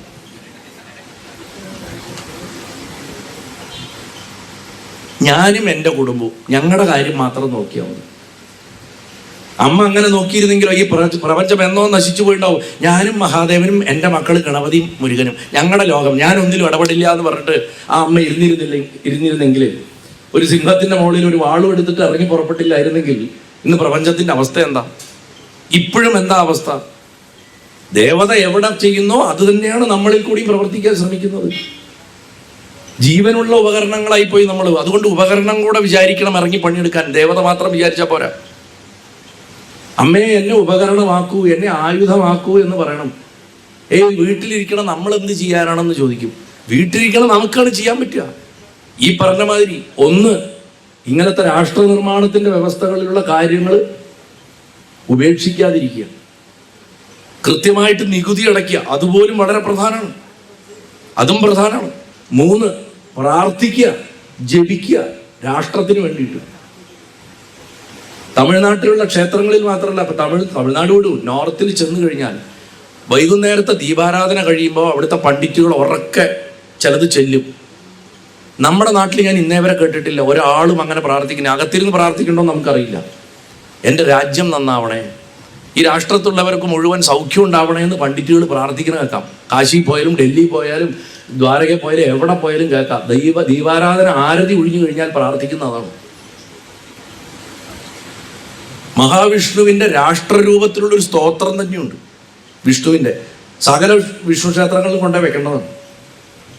ദുർഗയുടെ രാഷ്ട്രരൂപത്തിലുള്ള സ്തോത്രമുണ്ട്. അതൊന്നും ഈ അടുത്ത കാലത്തൊന്നും ഒരു പൊളിറ്റിക്കൽ സിസ്റ്റം വന്നിട്ട് എഴുതിയിട്ടുള്ളതല്ല, കാലങ്ങൾക്ക് മുന്നേ എഴുതപ്പെട്ടിട്ടുള്ളതാണ് അതൊക്കെ. അപ്പൊ അതുകൊണ്ട് ദേവിയെ മനസ്സിലാക്കേണ്ടത് ഈ പറയുന്ന ധാർമ്മിക രോഷത്തുനിന്ന്. ഇപ്പൊ ഇത്രയും നേരം എന്താ നിങ്ങൾ കേട്ടത്? ധാർമ്മിക രോഷ കേട്ട്. ഈ ധാർമ്മിക രോഷത്തുനിന്ന് ഉണ്ടായവളോട് ഉണ്ടായതല്ല, ഓൾറെഡി പ്രപഞ്ചത്തിൽ ഉണ്ടായിരുന്നു. അവളെ എല്ലാവരും കൂടെ ചാനലൈസ് ചെയ്ത് കൊണ്ടുവന്നു. അനവധി നദികൾ ഒഴുകിയിട്ടൊരു മഹാനദിയായിട്ട് അവസാനം സമുദ്രമാവുന്നത് പോലെ ദുർഗ ആവിർഭവിച്ചു എന്നാ പറയണത്. അതാണ് കാത്യായനി. ഇത് മനസ്സിലാക്കി തരാൻ വേണ്ടിയിട്ടാണ് ഞാൻ ആ ധാർമ്മിക രോഷം നിങ്ങളുടെ ഉള്ളിൽ വരുമ്പോഴാണ് എന്താണ് ദുർഗ ആയത് എന്ന് നമുക്ക് മനസ്സിലാവണം. അതുകൊണ്ടാണ് ശ്രീരുദ്രം 1ാമത്തെ മന്ത്രത്തിൽ നമസ്തേ രുദ്രമന്യവേ എന്ന് അവർ വിളിക്കുന്നത്. അല്ലയോ കോപമേ നിന്നെ നമസ്കരിക്കുന്നു. ആ കോപം എന്നെ അവൻ അങ്ങനെ പറഞ്ഞു ഇങ്ങനെ പറഞ്ഞു എന്നോട് ഇത് ചെയ്തു, അങ്ങനത്തെ സ്വാർത്ഥതയുടെ ദേഷ്യമല്ല. പ്രപഞ്ചം നശിപ്പിക്കപ്പെടുമ്പോൾ എന്തൊന്നാണോ ഉണരുക അകത്ത്, അതാണ് മഞ്ഞു. അതാണ് മഞ്ഞു സൂക്തം. അതുകൊണ്ടാണ് നരസിംഹത്തിനെ ആരാധിക്കണം നമ്മൾ, അല്ലേ? ആ മഞ്ഞുവാണ് ദേവി, കോപം. അതുകൊണ്ട് കാത്യായനിയുടെ അടിസ്ഥാന രൂപം ധാർമ്മിക രോഷമാണ്. അമ്മയ്ക്ക് ചോമ്പേരിയായ മക്കളെ ഇഷ്ടമല്ല, എന്തു കൊടുത്തിട്ടും കാര്യമില്ല. മക്കൾ വീരന്മാരാവണം എന്നാണ് നമ്മുടെ ആഗ്രഹം. അങ്ങനെ ആകുമ്പോൾ അവള് മുന്നിൽ ഇറങ്ങി നിന്നിട്ട് പ്രവർത്തിക്കും. പണ്ട് സാമൂരിപ്പാട് 30,000 പേരുടെ പടയെ തിരുവാന്താമന്തിരിക്ക് അയക്കും വള്ളുവനാട്ടിലേക്ക് യുദ്ധത്തിന്. അവർ 300 പേരുണ്ടാവുള്ളൂ. ആയ 30,000 പേര് ചത്തു. സാമൂതിരി തലയ്ക്കും കൈ കൊടുത്തിരിക്കും. ഇതെന്താ സംഭവിക്കണമെന്നറിയില്ല. അദ്ദേഹം ഉപാസകനാണ്. അദ്ദേഹം ഉടനെ എന്ത് ചെയ്തു? വേഷം മാറിയിട്ട് പോയി അടുത്ത തവണ പട പോകുമ്പോൾ മാമാങ്കത്തിന് വള്ളുവനാട് ആക്രമിക്കുന്നു. മാമാങ്കത്തിൽ തൊട്ടു മുമ്പുള്ളൊരു സമയമാണ്. അവിടെ ചെന്ന് നോക്കി അദ്ദേഹം മറവിൽ നിന്നിട്ട് സൂക്ഷിച്ചു നോക്കിയപ്പോൾ ഈ 300 പേരുടെ മുന്നിൽ ചുവന്ന ചേലയും കച്ചയൊക്കെ കെട്ടിയിട്ട് കറുത്തൊരു പെണ്ണ് നിന്നിട്ട് മിന്നണ വാളുകൊണ്ട് ഇങ്ങനെ വെട്ടി വെട്ടി വെട്ടി വെട്ടി കളയണം ഈ 30,000 പേര്. കണ്ടപ്പോൾ മനസ്സിലായി അവര് മരണം മുന്നിൽ കണ്ടിട്ട് യുദ്ധം ചെയ്യുമ്പോൾ അവരുടെ കൂടെ ഇറങ്ങി പണിയെടുക്കണം അമ്മ. അങ്ങനെയുള്ളവരുടെ കൂടെ അമ്മ ഇറങ്ങി പണിയെടുക്കൂ. അവളെ മുന്നിൽ നിർത്തിയിട്ട് യുദ്ധത്തിന് ഇറങ്ങി നോക്കൂ. അവൾ യുദ്ധം ചെയ്യണത് എങ്ങനെയാണെന്ന് ഇന്നും കാണാൻ സാധിക്കും. അപ്പൊ അതുകൊണ്ട് ശാക്തേയ ദർശനത്തിലെ ഏറ്റവും ഉയർന്ന നിമിഷം ദുർഗയുടെ അവതാര ഭാഗം, മഹാതേജസ്, മഹാദേവന്റെ തൃക്കണ്ണെന്നും വിഷ്ണുവിന്റെ മുഖത്തുനിന്നും ബ്രഹ്മാവിന്റെ ചൈതന്യത്തുനിന്നും ആ പ്രകാശം വന്നു. ഇന്ദ്രൻ, അഗ്നി, വായു, സൂര്യൻ തുടങ്ങിയിട്ടുള്ള സകല ദേവന്മാരുടെയും തേജസ്സുകൾ ഒന്നിച്ചു വന്നു. ആ തേജസ്സിൽ നിന്നൊരു ദേവി പ്രത്യക്ഷപ്പെടുകയാണ്. ദിവ്യസൂര്യ സഹസ്രസ്യ ഭവേദ്യുഗ പതിഥിത നമ്മൾ വിരാട് രൂപം പറയുമ്പോൾ അർജുനൻ കണ്ടതായിട്ട് പറയുന്നുണ്ട്. അതുപോലെ 1000 സൂര്യന്മാർ ഉദിച്ചുയർന്ന പോലെ അനവധി കൈകളോട് കൂടിയിട്ട്, എത്ര കൈയെന്ന് പറയാൻ പറ്റില്ല. എന്തിനാ ദേവതയ്ക്ക് ഇത്രയും കൈ കൊടുത്തിരിക്കണത്? നമുക്ക് 2 കൈയേ ഉള്ളൂ, പക്ഷെ ദേവതയ്ക്ക് അനവധി കൈക. അത്രയും കർമ്മശേഷിയാണ്. എന്തും ഒരേ സമയം ചെയ്യാൻ പറ്റുന്ന ആള് എന്നെ അർത്ഥാക്കണ്ടു, അല്ലാണ്ട് കൈയിരുന്ന് എണ്ണണ്ട. അങ്ങനെ മനസ്സിലാക്കിയാൽ മതി. ദിവ്യായുധങ്ങൾ ഏന്തി നിൽക്കണ കാത്യായനി. ഓരോ ദേവന്മാരും ആ ദേവിക്ക് സമ്മാനമായിട്ട് ഓരോ ആയുധം കൊടുത്തു. ശിവൻ തൃശൂലത്തെ കൊടുത്തു, ത്രിഗുണങ്ങളെ നശിപ്പിക്കുന്നത്. വിഷ്ണു സുദർശന ചക്രം, നല്ലത് മാത്രം കാണിച്ചു കൊടുക്കുന്നതെന്നാണ് സുദർശനത്തിന്റെ അർത്ഥം. ഇന്ദ്രൻ വജ്രായുധത്തിനെ കൊടുത്തു, മനസ്സിനെ മുറിക്കുന്നത്. അഗ്നി ജ്വാലയെ കൊടുത്തു, വായു വില്ലും അമ്പും കൊടുത്തു. ദേവി മഹിഷാസുരനെ യുദ്ധത്തിന് വെല്ലുവിളിച്ചു. ആ യുദ്ധത്തിന് പ്രപഞ്ചം മറച്ചു. ദേവി തന്റെ പാദം കൊണ്ട് ആ അസുരനെ ചവിട്ടിപ്പിടിച്ച് വാളുകൊണ്ട് അവന്റെ അഗ്നതയെ തലയെ അറുത്തുമാറ്റി. ദേവി ഭാഗവതം സുദർശനം കൊണ്ട് അറുത്തുമാറ്റി എന്നാ പറഞ്ഞത്. അറുത്തു, അഹങ്കാരമാണ്. അറുത്ത് അറുത്ത് അറുത്ത് അറുത്ത് തല വേർപെട്ടപ്പോൾ 6 മാസം കഴിഞ്ഞു. അത്രയും അറുത്തു. അത്ര അഹങ്കാരത്തിനെ അറുത്ത് കളയാൻ അത്രയും കഷ്ടമാണ്. സുദർശന കയ്യിൽ വട്ടത്തിൽ പിടിച്ചിട്ട് ഇങ്ങനെ അറുത്തിട്ടാ അത്ര കൊന്നത്. ആ അറുത്ത് കൊല്ലുന്നതിന്റെ പൂർത്തിയായത് 6 മാസം കഴിഞ്ഞിട്ടാണ് ദേവി ഭാഗവതം സൂചിപ്പിക്കുക.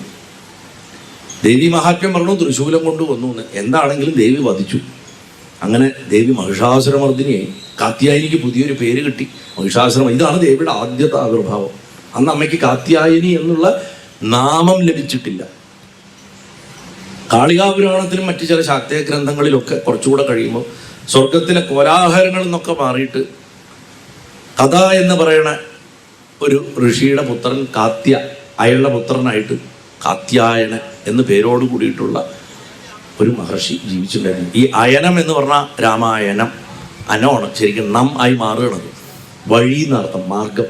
അപ്പൊ കാത്യ എന്ന് പറയുന്ന ആളുടെ പദ്ധതിയിൽ വരുന്ന ഒരു ഋഷി, ആ മാർഗത്തിൽ വരുന്ന ആള്. കാത്യായന ഒരു ഗോത്രം കൂടിയാണ്, ബ്രാഹ്മണർക്ക് അറിയാം അല്ലേ? കാത്യായന ഗോത്രത്തിൽ ജനിച്ചവരെന്ന് പറയും.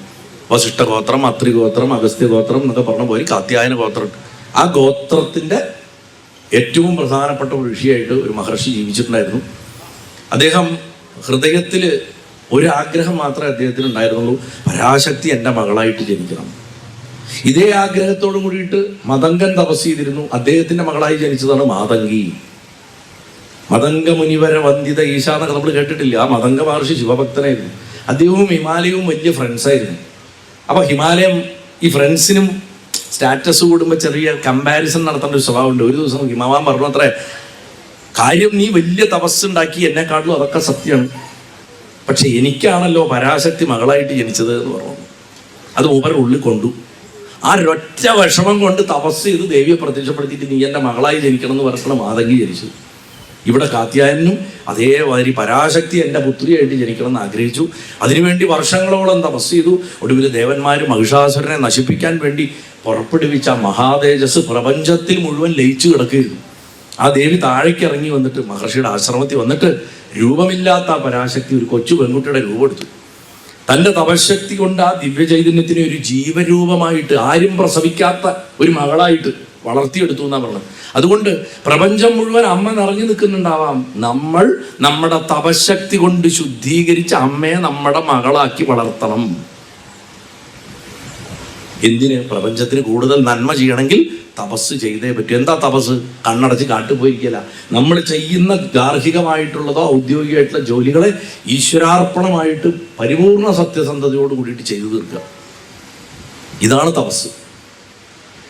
ഈ തപസ് ചെയ്യുമ്പോൾ നമ്മുടെ കർമ്മഫലങ്ങൾ കുറയുകയും നമുക്ക് കർമ്മശേഷി വർദ്ധിക്കുകയും ഈശ്വര സാക്ഷാത്കാരത്തിനുള്ള മാർഗം തുടരുകയും ചെയ്യും. ഇതിൽ ഉറച്ചു നിൽക്കാൻ പറ്റാത്തിടത്തോളം നമ്മൾ ശമ്പളം, പ്രമോഷൻ, മക്കളുടെ കല്യാണം, അത് കുട്ടികൾ, ആന ചേര, വീട്, കാറ്, വണ്ടി, ലോണ്, ഇതിൽ മെമ്പറാവണം, ആ കമ്മിറ്റിയിൽ തലവനാവണം, ഇതിലിരിക്കണം, ഇങ്ങനെ ജീവിതം തീരും. തൃപ്തിയൊട്ട് കിട്ടൂല. അപ്പം അതിനാണ് ഇത് പറഞ്ഞു തരുന്നത്. ദേവി പൂർണ്ണരൂപത്തിൽ പ്രത്യക്ഷപ്പെട്ടപ്പോൾ ആദ്യം അങ്ങനെ നോക്കിയത്രേ. ഒരു കൊച്ചുകുട്ടിയായിട്ട് അങ്ങനെ പ്രത്യക്ഷപ്പെട്ടിട്ട് ആദ്യം അങ്ങനെ നോക്കിയത് അദ്ദേഹത്തിൻ്റെ മുഖത്തേക്കാണ്. തൻ്റെ അച്ഛൻ ആയിട്ടുള്ള കാത്യായൻ്റെ മുഖത്തേക്കാണ് നോക്കിയത്. നോക്കിയ ഉടനെ തന്നെ അദ്ദേഹം നമസ്കരിച്ചിട്ട് അമ്മയെ പൂജ കഴിച്ചു. അമ്മയെ അലങ്കരിച്ചു. പട്ടുവസ്ത്രങ്ങൾ, പട്ടുപാവാടിയും ബ്ലൗസും അങ്ങനെ പലതൊക്കെ ഇട്ട് അമ്മയെ നല്ല സുന്ദരി കുട്ടിയായിട്ട് അലങ്കരിച്ചു. അദ്ദേഹത്തിൻ്റെ വംശത്തിൽ അദ്ദേഹത്തിൻ്റെ മാനസപുത്രിയായിട്ട് ജനിച്ചതുകൊണ്ടും അദ്ദേഹം ആദ്യം പൂജിച്ചതുകൊണ്ടും അമ്മ പറഞ്ഞു, ഇനി മുതൽക്ക് ഞാൻ അങ്ങയുടെ മകള് എന്നുള്ള പേരിൽ കാത്യായനി എന്ന പേരിൽ അറിയപ്പെടുന്നു എന്ന് പറഞ്ഞു. ഇന്ന് പഠിപ്പിച്ചു തരണം എന്താ? പ്രപഞ്ചത്തിൽ മുഴുവൻ വ്യാപിച്ചു നിൽക്കുന്ന ശക്തി വാസ്തവത്തിൽ നമ്മളിന്ന് ദൂരെയല്ല, നമ്മൾ തന്നെയാണ് നമ്മുടെ അകത്തം. തീവ്രമായിട്ടുള്ള ഭക്തിയും തപസ്സും ഉള്ള സ്ഥലങ്ങളിലൊക്കെ ആ ദേവത രൂപം കൊണ്ടിട്ടിരിക്കും. അത് മനസ്സിലാക്കിയാൽ മതി. ഏതോ ഒരു കാലത്ത് ആരോ ചെയ്തിട്ടുള്ളൊരു മഹാതപസ്സിൻ്റെ ഫലമാണ് അമ്മ ഇവിടെ ഇരിക്കുന്നത്. ആ നന്ദി നമുക്കുണ്ടാവുക. ആരാണത് ചെയ്തതെന്ന് അറിയില്ലെങ്കിലും ആ അമ്മയെ പ്രാർത്ഥിക്കുന്നതിൻ്റെ ഒപ്പം തന്നെ നമുക്ക് ആ അമ്മയെ ഇവിടെ കൊണ്ടുവന്ന് ഇരുത്തി തന്ന ആളെയും മനസ്സുകൊണ്ടൊന്ന് പ്രാർത്ഥിക്കുക. നമ്മുടെ തറവാടുകളിലാണെങ്കിൽ അതിന് ഗുരുമുത്തപ്പൻ, കാരണവരെന്നൊക്കെ പറയും. ഈ കാരണവരാരാ? ഏതോ ഒരു അമ്മാവനല്ല, ആ ഭുവനേശ്വരിയും ആ കാളിയോ ആ ലോകപരമേശ്വരിയോ ഒക്കെ അവിടെ കൊണ്ടേ ഇരുത്തിയിട്ടുള്ള ആദ്യം പ്രത്യക്ഷപ്പെടുത്തിയ ആളെയാണ് ഈ പറയണത്. അതേപോലെ ഇവിടെ ആ അമ്മയെ ഇരുത്തിയ ആ ഗുരുനാഥൻ ആരാണോ നമുക്കതറിയില്ല, അദ്ദേഹത്തെയും മനസ്സിൽ ധ്യാനിക്കുക എപ്പോഴും തൊഴാൻ വരുമ്പോൾ. മൂന്നാമത്തെ കഥയിൽ വൃന്ദാവനത്തിലാണ്. കാത്യായനിയും കൃഷ്ണനും ഞാൻ നേരത്തെ പറഞ്ഞു. കാത്യായനിയുടെ കൊടിയടയാളം തന്നെ മയിൽപീലിയാണെന്നാണ് പറഞ്ഞു. 10ാമത്തെ സ്കന്ധത്തിൽ വിസ്തരിച്ച് വരുന്ന കഥ. ഇത് നിങ്ങൾക്കൊക്കെ അറിയണ കഥയാണ്. അതിൻ്റെ തത്വാർത്ഥം ഞാൻ ഓൾറെഡി പറഞ്ഞു. ശരീരബോധം പോകാൻ വേണ്ടിയിട്ടാണ് കാത്യായനിയെ പൂജിക്കേണ്ടത്. ശരീരബോധം പോകാൻ വേണ്ടി അമ്മയെ പൂജിച്ചാൽ ഭഗവാൻ നമ്മുടെ ശരീരബോധമാകണ വസ്ത്രത്തെ അപഹരിക്കും. എന്നിട്ട് ശുദ്ധരാക്കിയിട്ടാണ് നമ്മളെ അടുത്ത പടിയിലേക്ക് രാസമണ്ഡലത്തിലേക്ക് എത്തിക്കുകയുള്ളൂ. ഇത് ഭാഗവതത്തിലെ ശാക്തയാണ്. ദശമസ്കന്ധം പൂർണ്ണമായിട്ടും ശാക്തേയ വിദ്യയാണ്. ശരിക്കും നോക്കിക്കഴിഞ്ഞാൽ കടുത്ത തന്ത്ര പ്രിൻസിപ്പിൾസാണ് അതിൻ്റെ അകത്തിരിക്കുന്നത്. വൈദികത്തിനെക്കാട്ടിലും കൂടുതൽ ഭാഗവതത്തിൽ ശാക്തേയ ഭാഗങ്ങൾ, തന്ത്രഭാഗങ്ങൾ കാണുന്നത് ഭഗവാന്റെ 10ാമത്തെ സ്കന്ധത്തിൽ. പ്രത്യേകിച്ച് വൃന്ദാവന ലീലകളുടെ അവസാനം അക്രൂരൻ വന്നിട്ട് കംസന്റെ കൊട്ടാരത്തിലേക്ക് കൊണ്ടുപോകുന്ന വരെയുള്ള കാലത്ത് തന്ത്രം മാത്രമാണ്, പരിപൂർണ തന്ത്രമാണ്. ദേവി ഇങ്ങനെ നിറഞ്ഞു നിൽക്കുകയാണ് ഒരു അദൃശ്യ രൂപത്തിൽ. അതിൻ്റെ അകത്ത് പഠിക്കുന്നവർക്ക് നന്നായി മനസ്സിലാവും. കൃഷ്ണൻ തന്നെ അതിൻ്റെ ജീവിച്ച് കാണിച്ച സ്വരൂപമാണ്. ഞാൻ കഴിഞ്ഞ ദിവസം ലളിതോപാഖ്യാനം പറയുമ്പോൾ ചുരുക്കോട്ടുകാവിൽ പറഞ്ഞാണ്, ശ്രീവിദ്യയ്ക്കൊരു ഫിലോസഫി ഉണ്ടെങ്കിൽ, ഞാൻ പറഞ്ഞ ശ്രീവിദ്യയുടെ മന്ത്രമോ ആചാരമോ പദ്ധതിയോ പരമ്പരയോ ഒന്നുമല്ല, ശ്രീവിദ്യയ്ക്കൊരു ജീവിത രീതി ശ്രീവിദ്യ പഠിപ്പിക്കുന്നുണ്ട്. നമ്മൾ ഗൃഹസ്ഥരുടെ അടുത്ത് ജീവിതത്തിൽ നിന്ന് ഒളിച്ചോടരുത്. പൂർണ്ണമായ അവബോധത്തിൽ പൂർണ്ണമായ ഊർജത്തോട് കൂടിയിട്ട് ജീവിതത്തിനെ ഉൾക്കൊണ്ടുകൊണ്ട് ജീവിക്കുക. ഗൃഹസ്ഥന് പറഞ്ഞിട്ടുള്ള മോക്ഷവിദ്യയാണ് ശ്രീവിദ്യ. ശരിക്കും സന്യാസിക്ക് പറഞ്ഞിട്ടുള്ളതല്ല. സ്വന്തം ശരീരത്തിന് പിണ്ടം വെച്ചവന് ശ്രീവിദ്യ പഠിപ്പിക്കാനുള്ള അവകാശം പ്രമാണത്തിലില്ല. ഇന്നത്തെ കാലത്ത് പല സന്യാസാശ്രമങ്ങളിൽ ശ്രീവിദ്യ കൊടുക്കേണ്ടത്, അത് വേറെ വിഷയം. സ്വന്തം ശരീരത്തിന് പിണ്ടം വയ്ക്കുക പറഞ്ഞാൽ അതിൻ്റെ അർത്ഥം എന്താ? അമ്മയെ നമ്മൾ നിരാകരിച്ചു എന്നർത്ഥം. ഈ ശരീരം അമ്മയാണ് അല്ലേ? അപ്പോൾ അത്രയും വലിയൊരു വിദ്യ പഠിപ്പിച്ചിട്ടുള്ള ജീവിത രീതി, ആ തത്വശാസ്ത്രത്തിനെ ജീവിച്ച് കാണിച്ച ഒരാളാണ് ഈ ഭൂമിയിൽ നടന്നിരുന്നത്. അത് കൃഷ്ണനാണ്. കൃഷ്ണന്റെ ജീവിതം നോക്കിക്കഴിഞ്ഞാൽ അതിൽ ശ്രീവിദ്യ മാത്രമേ കാണുള്ളൂ. വേറെ അപ്പുറം ഇപ്പുറമൊന്നും ഒരു ഫിലോസഫിയും കാണില്ല. ഇത് തന്നെ അദ്ദേഹം നമ്മളോട് ജീവിച്ച് കാണിക്കാൻ പറഞ്ഞു. അതുകൊണ്ട് പരമാത്മാവിനെ ഭർത്താവായിട്ട് കിട്ടുക എന്ന് പറഞ്ഞു കഴിഞ്ഞാൽ ശരീരബോധം പോയി ആത്മസാക്ഷാത്കാരം ഉണ്ടാവുക എന്ന് മനസ്സിലാക്കിക്കൊള്ളണം. കാത്യായനി മഹാമായ എന്ന് പറഞ്ഞ് പ്രാർത്ഥിച്ചാൽ കിട്ടുന്നത് സാക്ഷാത്കാരമാണ്, അല്ലാണ്ട് ഭർത്താവിനെ കിട്ടാൻ വേണ്ടി ജപിക്കേണ്ട മന്ത്രമല്ല. സന്താനഗോപാലം കുട്ടികൾ ഉണ്ടാവാൻ വേണ്ടിയിട്ടുള്ള മന്ത്രമല്ല, കഥയല്ല എന്ന് ഞാൻ എപ്പോഴും പറയാറുണ്ട്. ബ്രഹ്മവിദ്യയുടെ ഏറ്റവും ഉയർന്ന ഭാവമാണ് അത്. കുഞ്ഞുങ്ങൾ ഉണ്ടാവാൻ വേണ്ടിയിട്ടില്ല. ഭഗവാൻ പുത്രദായകനാണ്, അത് യാതൊരു സംശയമില്ല. അയ്യപ്പസ്വാമി ആണെങ്കിലും മഹാദേവനാണെങ്കിലും അമ്മയാണെങ്കിലും ഗണപതി ഭഗവാനാണെങ്കിലും മുരുകനാണെങ്കിലും ഒക്കെ മക്കളെ തരും. സർപ്പങ്ങൾ കുഞ്ഞുങ്ങളെ തരാത്ത ഒരു ദേവതയുമില്ല. കുഞ്ഞുങ്ങൾ ഉണ്ടാവാൻ വേണ്ടിയിട്ടാണ് ഗുരുവായൂരപ്പൻ്റെ വിഗ്രഹം തന്നെ കൊടുക്കപ്പെട്ടിട്ടുള്ളത്. കൃഷ്ണിക്കും സുതപസിനും. വസുദേവനും ദേവയും പൂജിച്ചതും അതുകൊണ്ടാണ്. കശ്യപനും അതിഥിയും പൂജിച്ചത് മക്കളുണ്ടാവാൻ വേണ്ടിയിട്ടാണ്. ഭഗവാൻ തന്നെ സ്വയം ജനിക്കുകയും ചെയ്യും. അതുകൊണ്ട് പുത്രദായകത്വം വളരെ അധികമാണ്. ശാസ്താവാണെങ്കിലും അമ്മയാണെങ്കിലും അല്ലെങ്കിൽ ഗുരുവായൂരപ്പനാണെങ്കിലും ഒക്കെ. അതുകൊണ്ട് അതിന് വേണ്ടിയിട്ടല്ല സന്താനഗോപാലം ജപിക്കുന്നത്. സന്താനഗോപാലം ബ്രഹ്മവിദ്യയാണ്. അത് ഞാൻ മുമ്പ് വിസ്തരിച്ച് പറഞ്ഞിട്ടുള്ളത് കൊണ്ട് ഇവിടെ ആവർത്തിക്കണില്ല. മള്ളിയൂർ സത്രത്തിനൊക്കെ പറഞ്ഞിട്ടുണ്ട് എന്താണ് സന്താനഗോപാലം, എന്താണ് ബ്രാഹ്മണൻ്റെ മക്കൾ, എന്താണ് അവസാനം കാണുന്ന ആ ഭൂമ എന്ന് പറയുന്ന ആ പൂർണ്ണത്രയീശന്റെ രൂപം, തൃപ്പൂണിത്തറയിൽ പ്രതിഷ്ഠിച്ചിരിക്കുന്ന ആ രൂപമുള്ള അവസാനം കാണുന്ന അനന്തഭൂമ മമരോഗരാശി എന്നാണ് ഭട്ടതിരി പറഞ്ഞല്ലേ. നിരുന്ധി വാതാലയ വാസവിഷ്ണു എന്ന് പറഞ്ഞിട്ട് 8ാമത്തെ ദശകത്തിലെ 13ാമത്തെ ശ്ലോകത്തിൽ ഭട്ടതിരി എഴുതി വെച്ചിട്ടുള്ള ആ ഭൂമാവായിട്ടുള്ള ഭഗവാൻ, ആ പരബ്രഹ്മത്തിനെ കൃഷ്ണൻ പരമാത്മാവ് പരമാത്മാവിനെ കാണുകയാണ്. ജീവനെ കൂടെ കൂട്ടിക്കൊണ്ടുപോയിട്ട്, അർജുനനെ കൂടെ കൂട്ടിക്കൊണ്ടുപോയിട്ട് അത്രയും വിശേഷമായിട്ടുള്ള തത്വങ്ങൾ ഭാഗവതത്തിൽ ഒളിപ്പിച്ചു വെച്ചിട്ടുണ്ട്. ഇത് മനസ്സിലാക്കിയിട്ട് വീണ്ടും ഭാഗവതം ഒന്നിന്ന് വായിച്ചു തുടങ്ങുമ്പോഴാണ് നമുക്കതിൻ്റെ ബ്യൂട്ടി മനസ്സിലാവുക. അതുകൊണ്ട് സ്നേഹത്തിൻ്റെ മാത്രം കഥയല്ല, സാക്ഷാത്കാരത്തിൻ്റെ കഥയാണ്. വൃന്ദാവനത്തിൽ ഗോപികമാർക്ക് ഒരു ആഗ്രഹം ഉണ്ടായിരുന്നുള്ളൂ, അവർക്ക് കൃഷ്ണനെ ഭർത്താവായിട്ട് കിട്ടണം. അവർ ഭഗവാനെ ദൈവമായിട്ടല്ല, മറിച്ച് അവരുടെ പ്രിയപ്പെട്ടവനായിട്ടും ആത്മാവായിട്ടും കണ്ടു. പരമാത്മാവിനെ സ്വന്തമാക്കാൻ വേണ്ടിയിട്ട് അവർ കണ്ടെത്തിയ വഴി കാത്യായനി ദേവി അഭയം പ്രാപിക്കുന്നത്. കാരണം എന്താ വെച്ചാൽ വൃന്ദാവനത്തിൽ കാത്യായനയുടെ പീഠമുള്ളത് കൊണ്ടും ആ മാസങ്ങളിൽ കാത്യായനയുടെ ഉത്സവം നടക്കുന്ന കാലമായിരുന്നു. അതാത് കാലങ്ങളിൽ നമ്മുടെ അമ്പലത്തിലെ വിശേഷങ്ങൾ നമ്മളെല്ലാവരും പോയി പങ്കെടുക്കുന്ന പോലെ അവരും പോയി പങ്കെടുത്തു. അവർ ആ അവസരത്തിനെ വിശേഷമായിട്ട് ഉപയോഗിച്ചു. കാത്യായനി പൂജയുടെ സമയമായിരുന്നു. കാമദേവനെയും അവർ പൂജിച്ചിട്ടുണ്ട്. കാമദേവന്റെ പൂജ വളരെ വിശേഷവും പ്രത്യേകതയാണ് ശ്രീവിദ്യാ സമ്പ്രദായത്തിൽ, കൃഷ്ണന്റെ സമ്പ്രദായത്തിൽ. കാമദേവൻ ഒരു മോശം കഥാപാത്രമല്ല. ശിവന്റെ ശുദ്ധശിവന്റെ സമ്പ്രദായത്തിൽ ശൈവമായിട്ടുള്ളതിലേ അത് പ്രശ്നമുള്ളൂ. ശിവനെപ്പോലും കാമദേവന്റെ പൂജയ്ക്ക് അനുസരിച്ച് മാറ്റിയെടുത്തിട്ടുണ്ട് ശ്രീവിദ്യയിൽ. അതുകൊണ്ടാണ് ഭഗവാന്റെ പേരെന്നെ കാമേശ്വരൻ എന്നായിരുന്നു. കാമേശ്വര സഹിത കാമേശ്വരിയാണ്. അപ്പം അങ്ങനെ മഞ്ഞുകാലമായിട്ടുള്ള മാർഗശീർഷ മാസത്തിൽ അവർ ഓരോ ദിവസവും യമുനയിൽ സ്നാനം ചെയ്തു. മണ്ണുകൊണ്ട് ദേവിയുടെ വിഗ്രഹം നിർമ്മിച്ചു. കാത്യായനി മഹാമായ മഹായോഗിൻ നദീശ്വരി നന്ദഗോപസുതം ദേവി പതിന്മേ ഗുരുദേ നമഃ എന്ന് പ്രാർത്ഥിച്ചു. ഈ വാക്കുകൾക്കൊക്കെ പ്രത്യേകതയുണ്ട്. കൃഷ്ണൻ അല്ലെങ്കിൽ യശോദാസുതമേ സുതം ദേവി പതിന്മേ ഗുരുദേ നമഃ എന്നല്ല പറഞ്ഞത്. കൃഷ്ണന്റെ മറ്റു പേരുകൾ മാധവമേ ദേവി പതിന്മേ ഗുരുദേ നമഃ എന്ന് പറഞ്ഞില്ല. നന്ദഗോപസുതം എന്ന് പ്രത്യേകം പറഞ്ഞു. ആനന്ദത്തെ ഉണ്ടാക്കുന്ന എന്തൊക്കെ സാധനങ്ങളുണ്ടോ അതൊക്കെ പരിപാലിക്കുന്നവെന്നാണ് ശരിക്കും നന്ദഗോപൻ എന്നുള്ള വാക്കിൻ്റെ അർത്ഥം. ഗോശബ്ദം കൊണ്ട് പ്രകാശം, സാധന, ഋഷിമാരെന്നൊക്കെ അർത്ഥം. പശു എന്നല്ല അതിൻ്റെ സൂക്ഷ്മാർത്ഥം. അതിനെ പാലിക്കുന്നവൻ ഗോപാലൻ. പ്രകാശരശ്മികളുടെ കൂട്ടങ്ങളെ നയിച്ചു വരുന്നവനാണ് ഗോപാലൻ. നമ്മൾ സാധാരണ പറയും പശുവിനെ കൊണ്ടുവരണമെന്ന്. വേദം പറയണ ഗോപാലൻ വേറെയാണ്. ഗോശബ്ദം നിരുക്തത്തിൽ യാസ്കന്റെ നിരുക്തം എടുത്താൽ പ്രകാശരശ്മികളുടെ കൂട്ടം. പിക്ചറെ മാറിയില്ലേ? പശുക്കളെ മേയിച്ച് വരണവൻ്റെ പ്രകാശരശ്മികളുടെ കൂട്ടത്തിനെ മേയിച്ചുകൊണ്ട് വരണമെന്ന് പറഞ്ഞു കഴിഞ്ഞാൽ അർത്ഥം മാറി. അപ്പൊ ആ ഗോപന്റെ ആരൊക്കെയാണോ പ്രകാശത്തിനെ ഉപാസിച്ച് ഈശ്വരനെ പരമാത്മാവിനെ സാക്ഷാത്കരിച്ചിട്ട് ആനന്ദത്തെ നുകർന്നുകൊണ്ടിരിക്കുന്നത് അതൊക്കെ നന്ദഗോപന്മാരാണ്.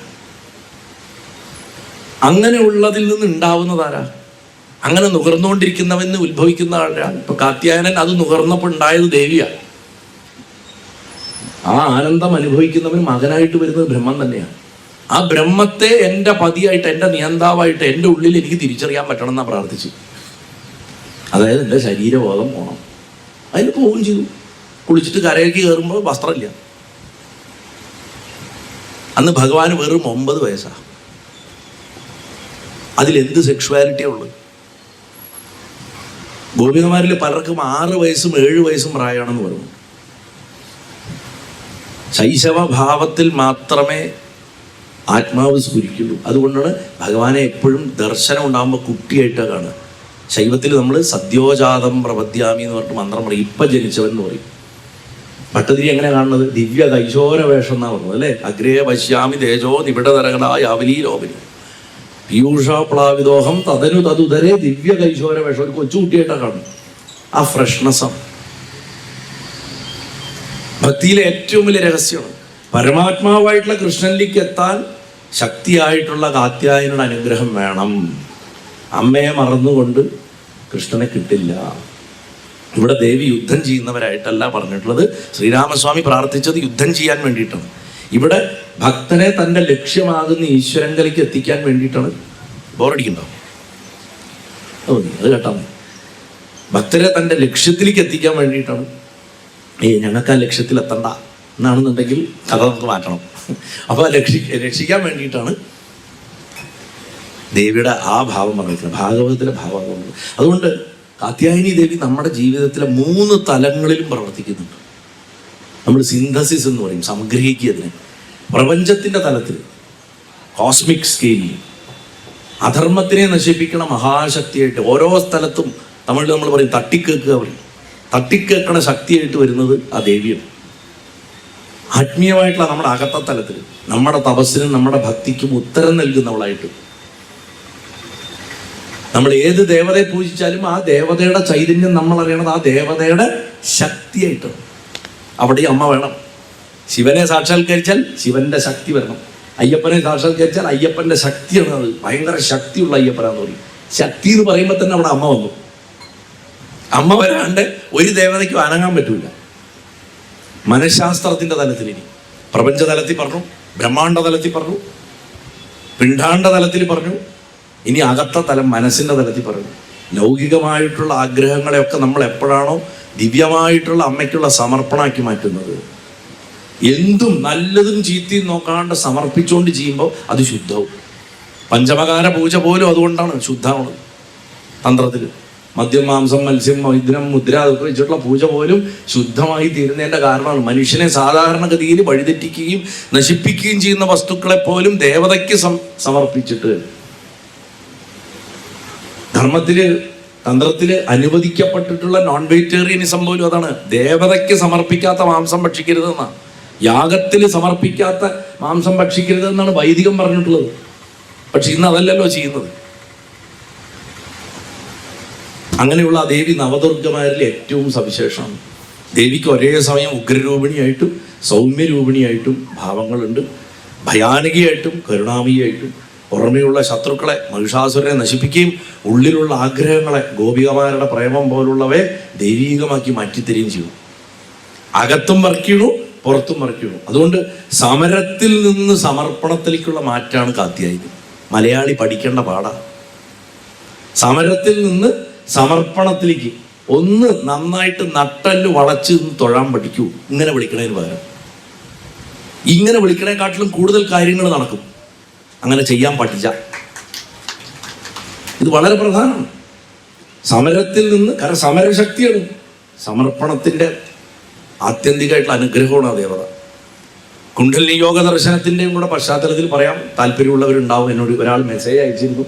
പറയുമ്പോൾ കുറച്ച് യോഗവിദ്യയുടെ ഭാഗമായിട്ട് കൂടെ കുറച്ച് കട്ടിയാണ്, ക്ഷമിക്കണം. എന്നാലും നമ്മുടെ ഉള്ളിൽ നട്ടലിൻ്റെ താഴെ 3.5 ചുറ്റായിട്ടൊരു ശക്തി കിടപ്പുണ്ട്, സർപ്പത്തെ പോലെ. അതിനാണ് കുണ്ഡലിനി എന്ന് പറയുന്നത്. അമ്മയാണ്. അത് ഓരോ ചക്രങ്ങളെ ഭേദിച്ച് കയറി കയറി കയറി സഹസ്രാരത്തിൽ എത്തുമ്പോഴാണ് ശരീരത്തിൽ നമ്മൾ സാക്ഷാത്കാരത്തിൻ്റെ അനുഭവം ഉണ്ടാവുക. സമാധി എന്ന് പറയും. ലൈംഗികാവയവത്തിൻ്റെയും വിസർജനാവയവത്തിൻ്റെയും ഇടയിലായിട്ട് നട്ടലിൻ്റെ താഴെയുള്ള ഭാഗം മൂലാധാരം, ഗണപതിയുടെ സ്ഥാനം അതാണ്. അതിൽ 3.5 ചുറ്റായിട്ടാണ് ദേവി ഇരിക്കുന്നത്. അടുത്ത ചക്രം ലൈംഗികാവയവത്തിൻ്റെ പുറകിൽ വരുന്ന സ്വാധിഷ്ഠാന ചക്രം, ബ്രഹ്മാവിൻ്റെ ചക്രം, സൃഷ്ടിയുടെ ചക്രം. അത് കഴിഞ്ഞാൽ നാഭിക്ക് കുറച്ച് മുകളിലായിട്ട് വരുന്ന വിഷ്ണുവിൻ്റെ സോളാർ പ്ലെക്സസ് എന്ന് നമ്മൾ ഇംഗ്ലീഷിൽ പറയും. അത് തന്നെ മണിപൂരകം. അതിൻ്റെ മുകളിൽ ഹൃദയസ്ഥാനത്ത് അനാഹതം. അതിൻ്റെ മുകളിൽ ഇവിടെ വിശുദ്ധി, ഇവിടെ ആജ്ഞ, സഹസ്രാരം. ഈ 6 പടിയാറും കടന്ന് അവിടെ ചെല്ലുമ്പോൾ ശിവനെ കാണാകും ശിവശംഭോ എന്ന് പറഞ്ഞത്. ഈ 6 ചക്രം ഭേദിച്ചാൽ ഇവിടെ എത്തുമ്പോൾ കാണാൻ. അല്ലാണ്ട് വൈക്കത്ത് പോയാൽ കാണാന്നല്ല. വൈക്കത്ത് അത് കാണണമെങ്കിൽ ഇത് ഭേദിക്കണം. ഇത് ഭേദിക്കാത്ത വൈക്കത്ത് പോയാൽ കരിങ്കല്ലുകൊണ്ടൊരു ശിവലിംഗം കാണും.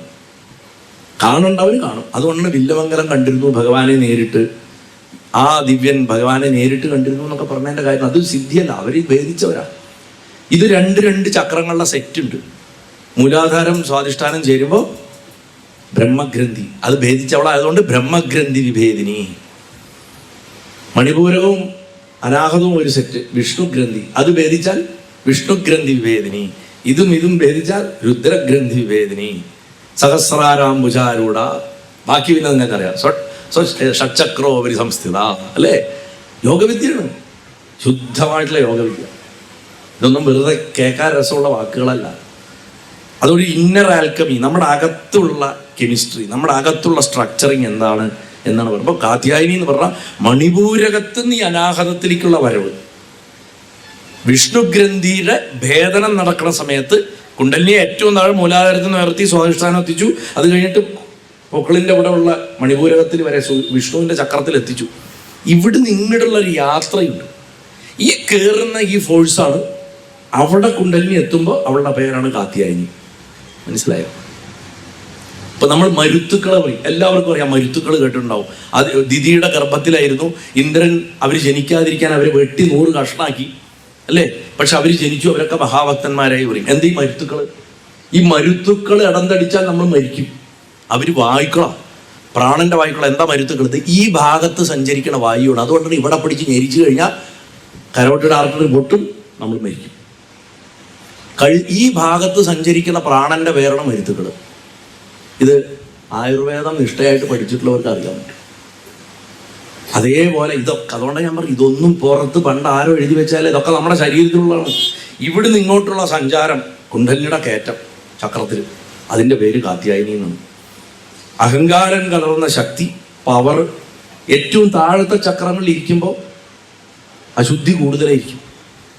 അതിനെ ശുദ്ധീകരിച്ച് കൊണ്ടുവരണം. അപ്പൊ ഇവിടെ എത്തുമ്പോൾ ആ അഹങ്കാരം കലർന്ന പവർ ശുദ്ധ പ്രേമമാവുകയാണ്. അനാഹതത്തിൽ നമുക്ക് പ്രണയം ഇവിടെ വരിക.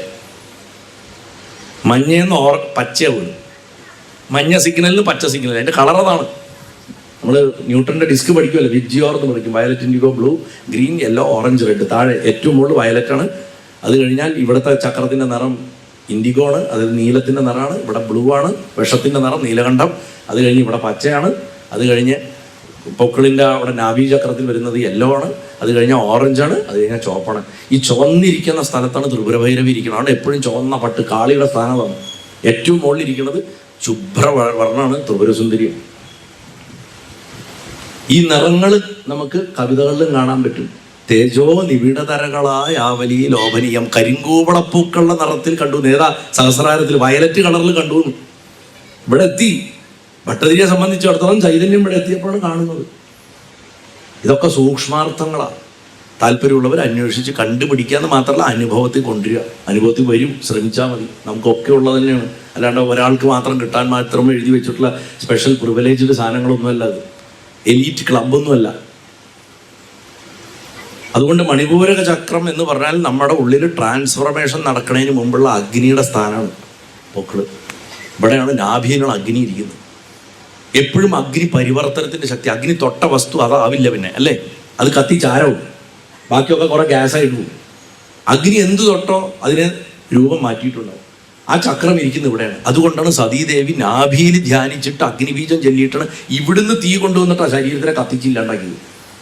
യോഗവിദ്യയിൽ യോഗാഗ്നി എന്ന് പറയുന്നത് ഉണർത്തുന്നത് പൊക്കിളുന്ന എപ്പോഴും. അതിൻ്റെ സ്ഥാനം നാഭിയാണ്, അതിൻ്റെ മൂലകം അഗ്നിയാണ്. അതിൻ്റെ മനഃശാസ്ത്രപരമായിട്ടുള്ള തലം എന്ന് പറഞ്ഞാൽ അധികാരം, നിയന്ത്രണം, ഐഡന്റിറ്റി, സ്വത്വബോധം, ആഗ്രഹം, ഇതൊക്കെ ഇവിടുന്ന വരണം. ഇത് മുഴുവൻ നിയന്ത്രിക്കുന്ന ചക്രത്തിൻ്റെ നിറം നല്ല അസൽ പീതാംബരമാണ്. അതാണ് ഗുരുവായൂരപ്പന കളർ കൊടുത്തിരിക്കുന്നത്. സോളാർ പ്ലക്സസിൻ്റെ മണിപൂരകം തകർന്നാൽ ജീവിതത്തിൽ ഒരു ഹോപ്പ് ഉണ്ടാവില്ല ആൾക്കാർക്ക്. എപ്പോഴും ഡിപ്രഷനായിരിക്കും. മണിപൂര ചക്രം തകർന്നുണ്ടെങ്കിൽ, അനാഹരം തകർന്നുണ്ടെങ്കിൽ അവർക്ക് ആരെയും സ്നേഹിക്കാൻ പറ്റില്ല. ആരും ഇനി ജീവൻ കൊടുത്ത് സ്നേഹിച്ചാലും ആ സ്നേഹം മനസ്സിലാക്കാനും അവർക്ക് സാധിക്കില്ല. ഈ ചക്രങ്ങളിലുള്ള പ്രശ്നമാണ് നമ്മുടെ ഒക്കെ കോർ പ്രോബ്ലങ്ങളിൽ കാണുന്നത്. മൂലാധാരം തകർന്നിട്ടുള്ളവന് കാലിൻ്റെ അടിയിൽ മണ്ണില്ല തോന്നും. എന്ത് ചെയ്താലും ഒരു നിലനിൽപ്പില്ല തോന്നിക്കൊണ്ടിരിക്കും. സ്വാധിഷ്ഠാനം തകർന്നിട്ടുള്ളവൻ്റെ ലൈംഗിക ജീവിതം അരാജകത്വം നിറഞ്ഞതോ അല്ലെങ്കിൽ ഒട്ടുമില്ലാത്തതോ മരവിപ്പിൻ്റെ അവസ്ഥയിലായിരിക്കും. സൃഷ്ടി എന്നുള്ള ശക്തി നാശമായിരിക്കാറുണ്ട്. വിശുദ്ധിയിൽ നശിച്ചു കഴിഞ്ഞാൽ വാക്കിന് ശുദ്ധി ഉണ്ടാവില്ല, അതേപോലെ തന്നെ കർമ്മത്തിന് ശുദ്ധി ഉണ്ടാവില്ല. കാരണം നമ്മുടെ കർമ്മങ്ങൾ മുഴുവൻ ഇരിക്കുന്നത് ഇവിടെയാണ്. അതുകൊണ്ടാണ് പ്രപഞ്ചത്തിന്റെ കർമ്മത്തിനെ ഭഗവാൻ വിഷമായിട്ട് വിഴുങ്ങിയിട്ട് ഇവിടെ വെച്ചിരിക്കുന്നത്. ആജ്ഞ എന്ന് പറഞ്ഞാൽ നമ്മുടെ ഉൾക്കാഴ്ചയാണ്. ആജ്ഞ തകർന്നിട്ടുള്ളവന് ആരെന്ത് നല്ല ഉപദേശം കൊടുത്തിട്ടും കാര്യമില്ല, അവൻ്റെ തലയിൽ കയറില്ല. മാത്രമല്ല, ചില വ്യക്തികൾ കാണാത്തതും ഇല്ലാത്തതൊക്കെ കാണും, അതാണ് അനുഭവം എന്ന് പറയുകയും ചെയ്യും. ഹാലൂസിനേറ്റ്. സഹസ്രാരം പിന്നെ തകരില്ല, കാരണം അത് എത്തിച്ചേരേണ്ട അവസാന ലക്ഷ്യമാണ്. ഇത് വഴിയത്തെ സ്റ്റോപ്പുകൾ. അതൊക്കെ ഇത് അറിയുന്ന ചക്രങ്ങൾ. നമുക്ക് വാസ്തവത്തിൽ 119 ചക്രമുണ്ട് ശരീരത്തിൽ. അതൊക്കെ യോഗവിദ്യയിൽ അത്രയും അഭ്യസിക്കുന്ന ആൾക്കാർക്ക് ആവശ്യമുള്ളൂ. നമ്മളെല്ലാവരിലും ഉണ്ട്. അത് കുറച്ച് പേരിലേ ഉള്ളൂ, ഞങ്ങൾക്കില്ല എന്നല്ല. ഈ സൃഷ്ടിക്കപ്പെട്ടിട്ടുള്ള സകല മനുഷ്യരിലും അതുണ്ട്. അത് പെണ്ണാണെങ്കിലും ആണാണെങ്കിലും അതവിടെ ഉണ്ട്. മണിപൂരകത്തിൽ എത്തുന്ന സമയത്ത് സാധകനെ സംബന്ധിച്ചിടത്തോളം വലിയ ഊർജ്ജവും ശക്തിയും ഉണ്ടാവും കുണ്ഡലിനി അവിടെ എത്തുമ്പോൾ. പക്ഷെ അവിടെ ഒരു പ്രശ്നമുണ്ട്.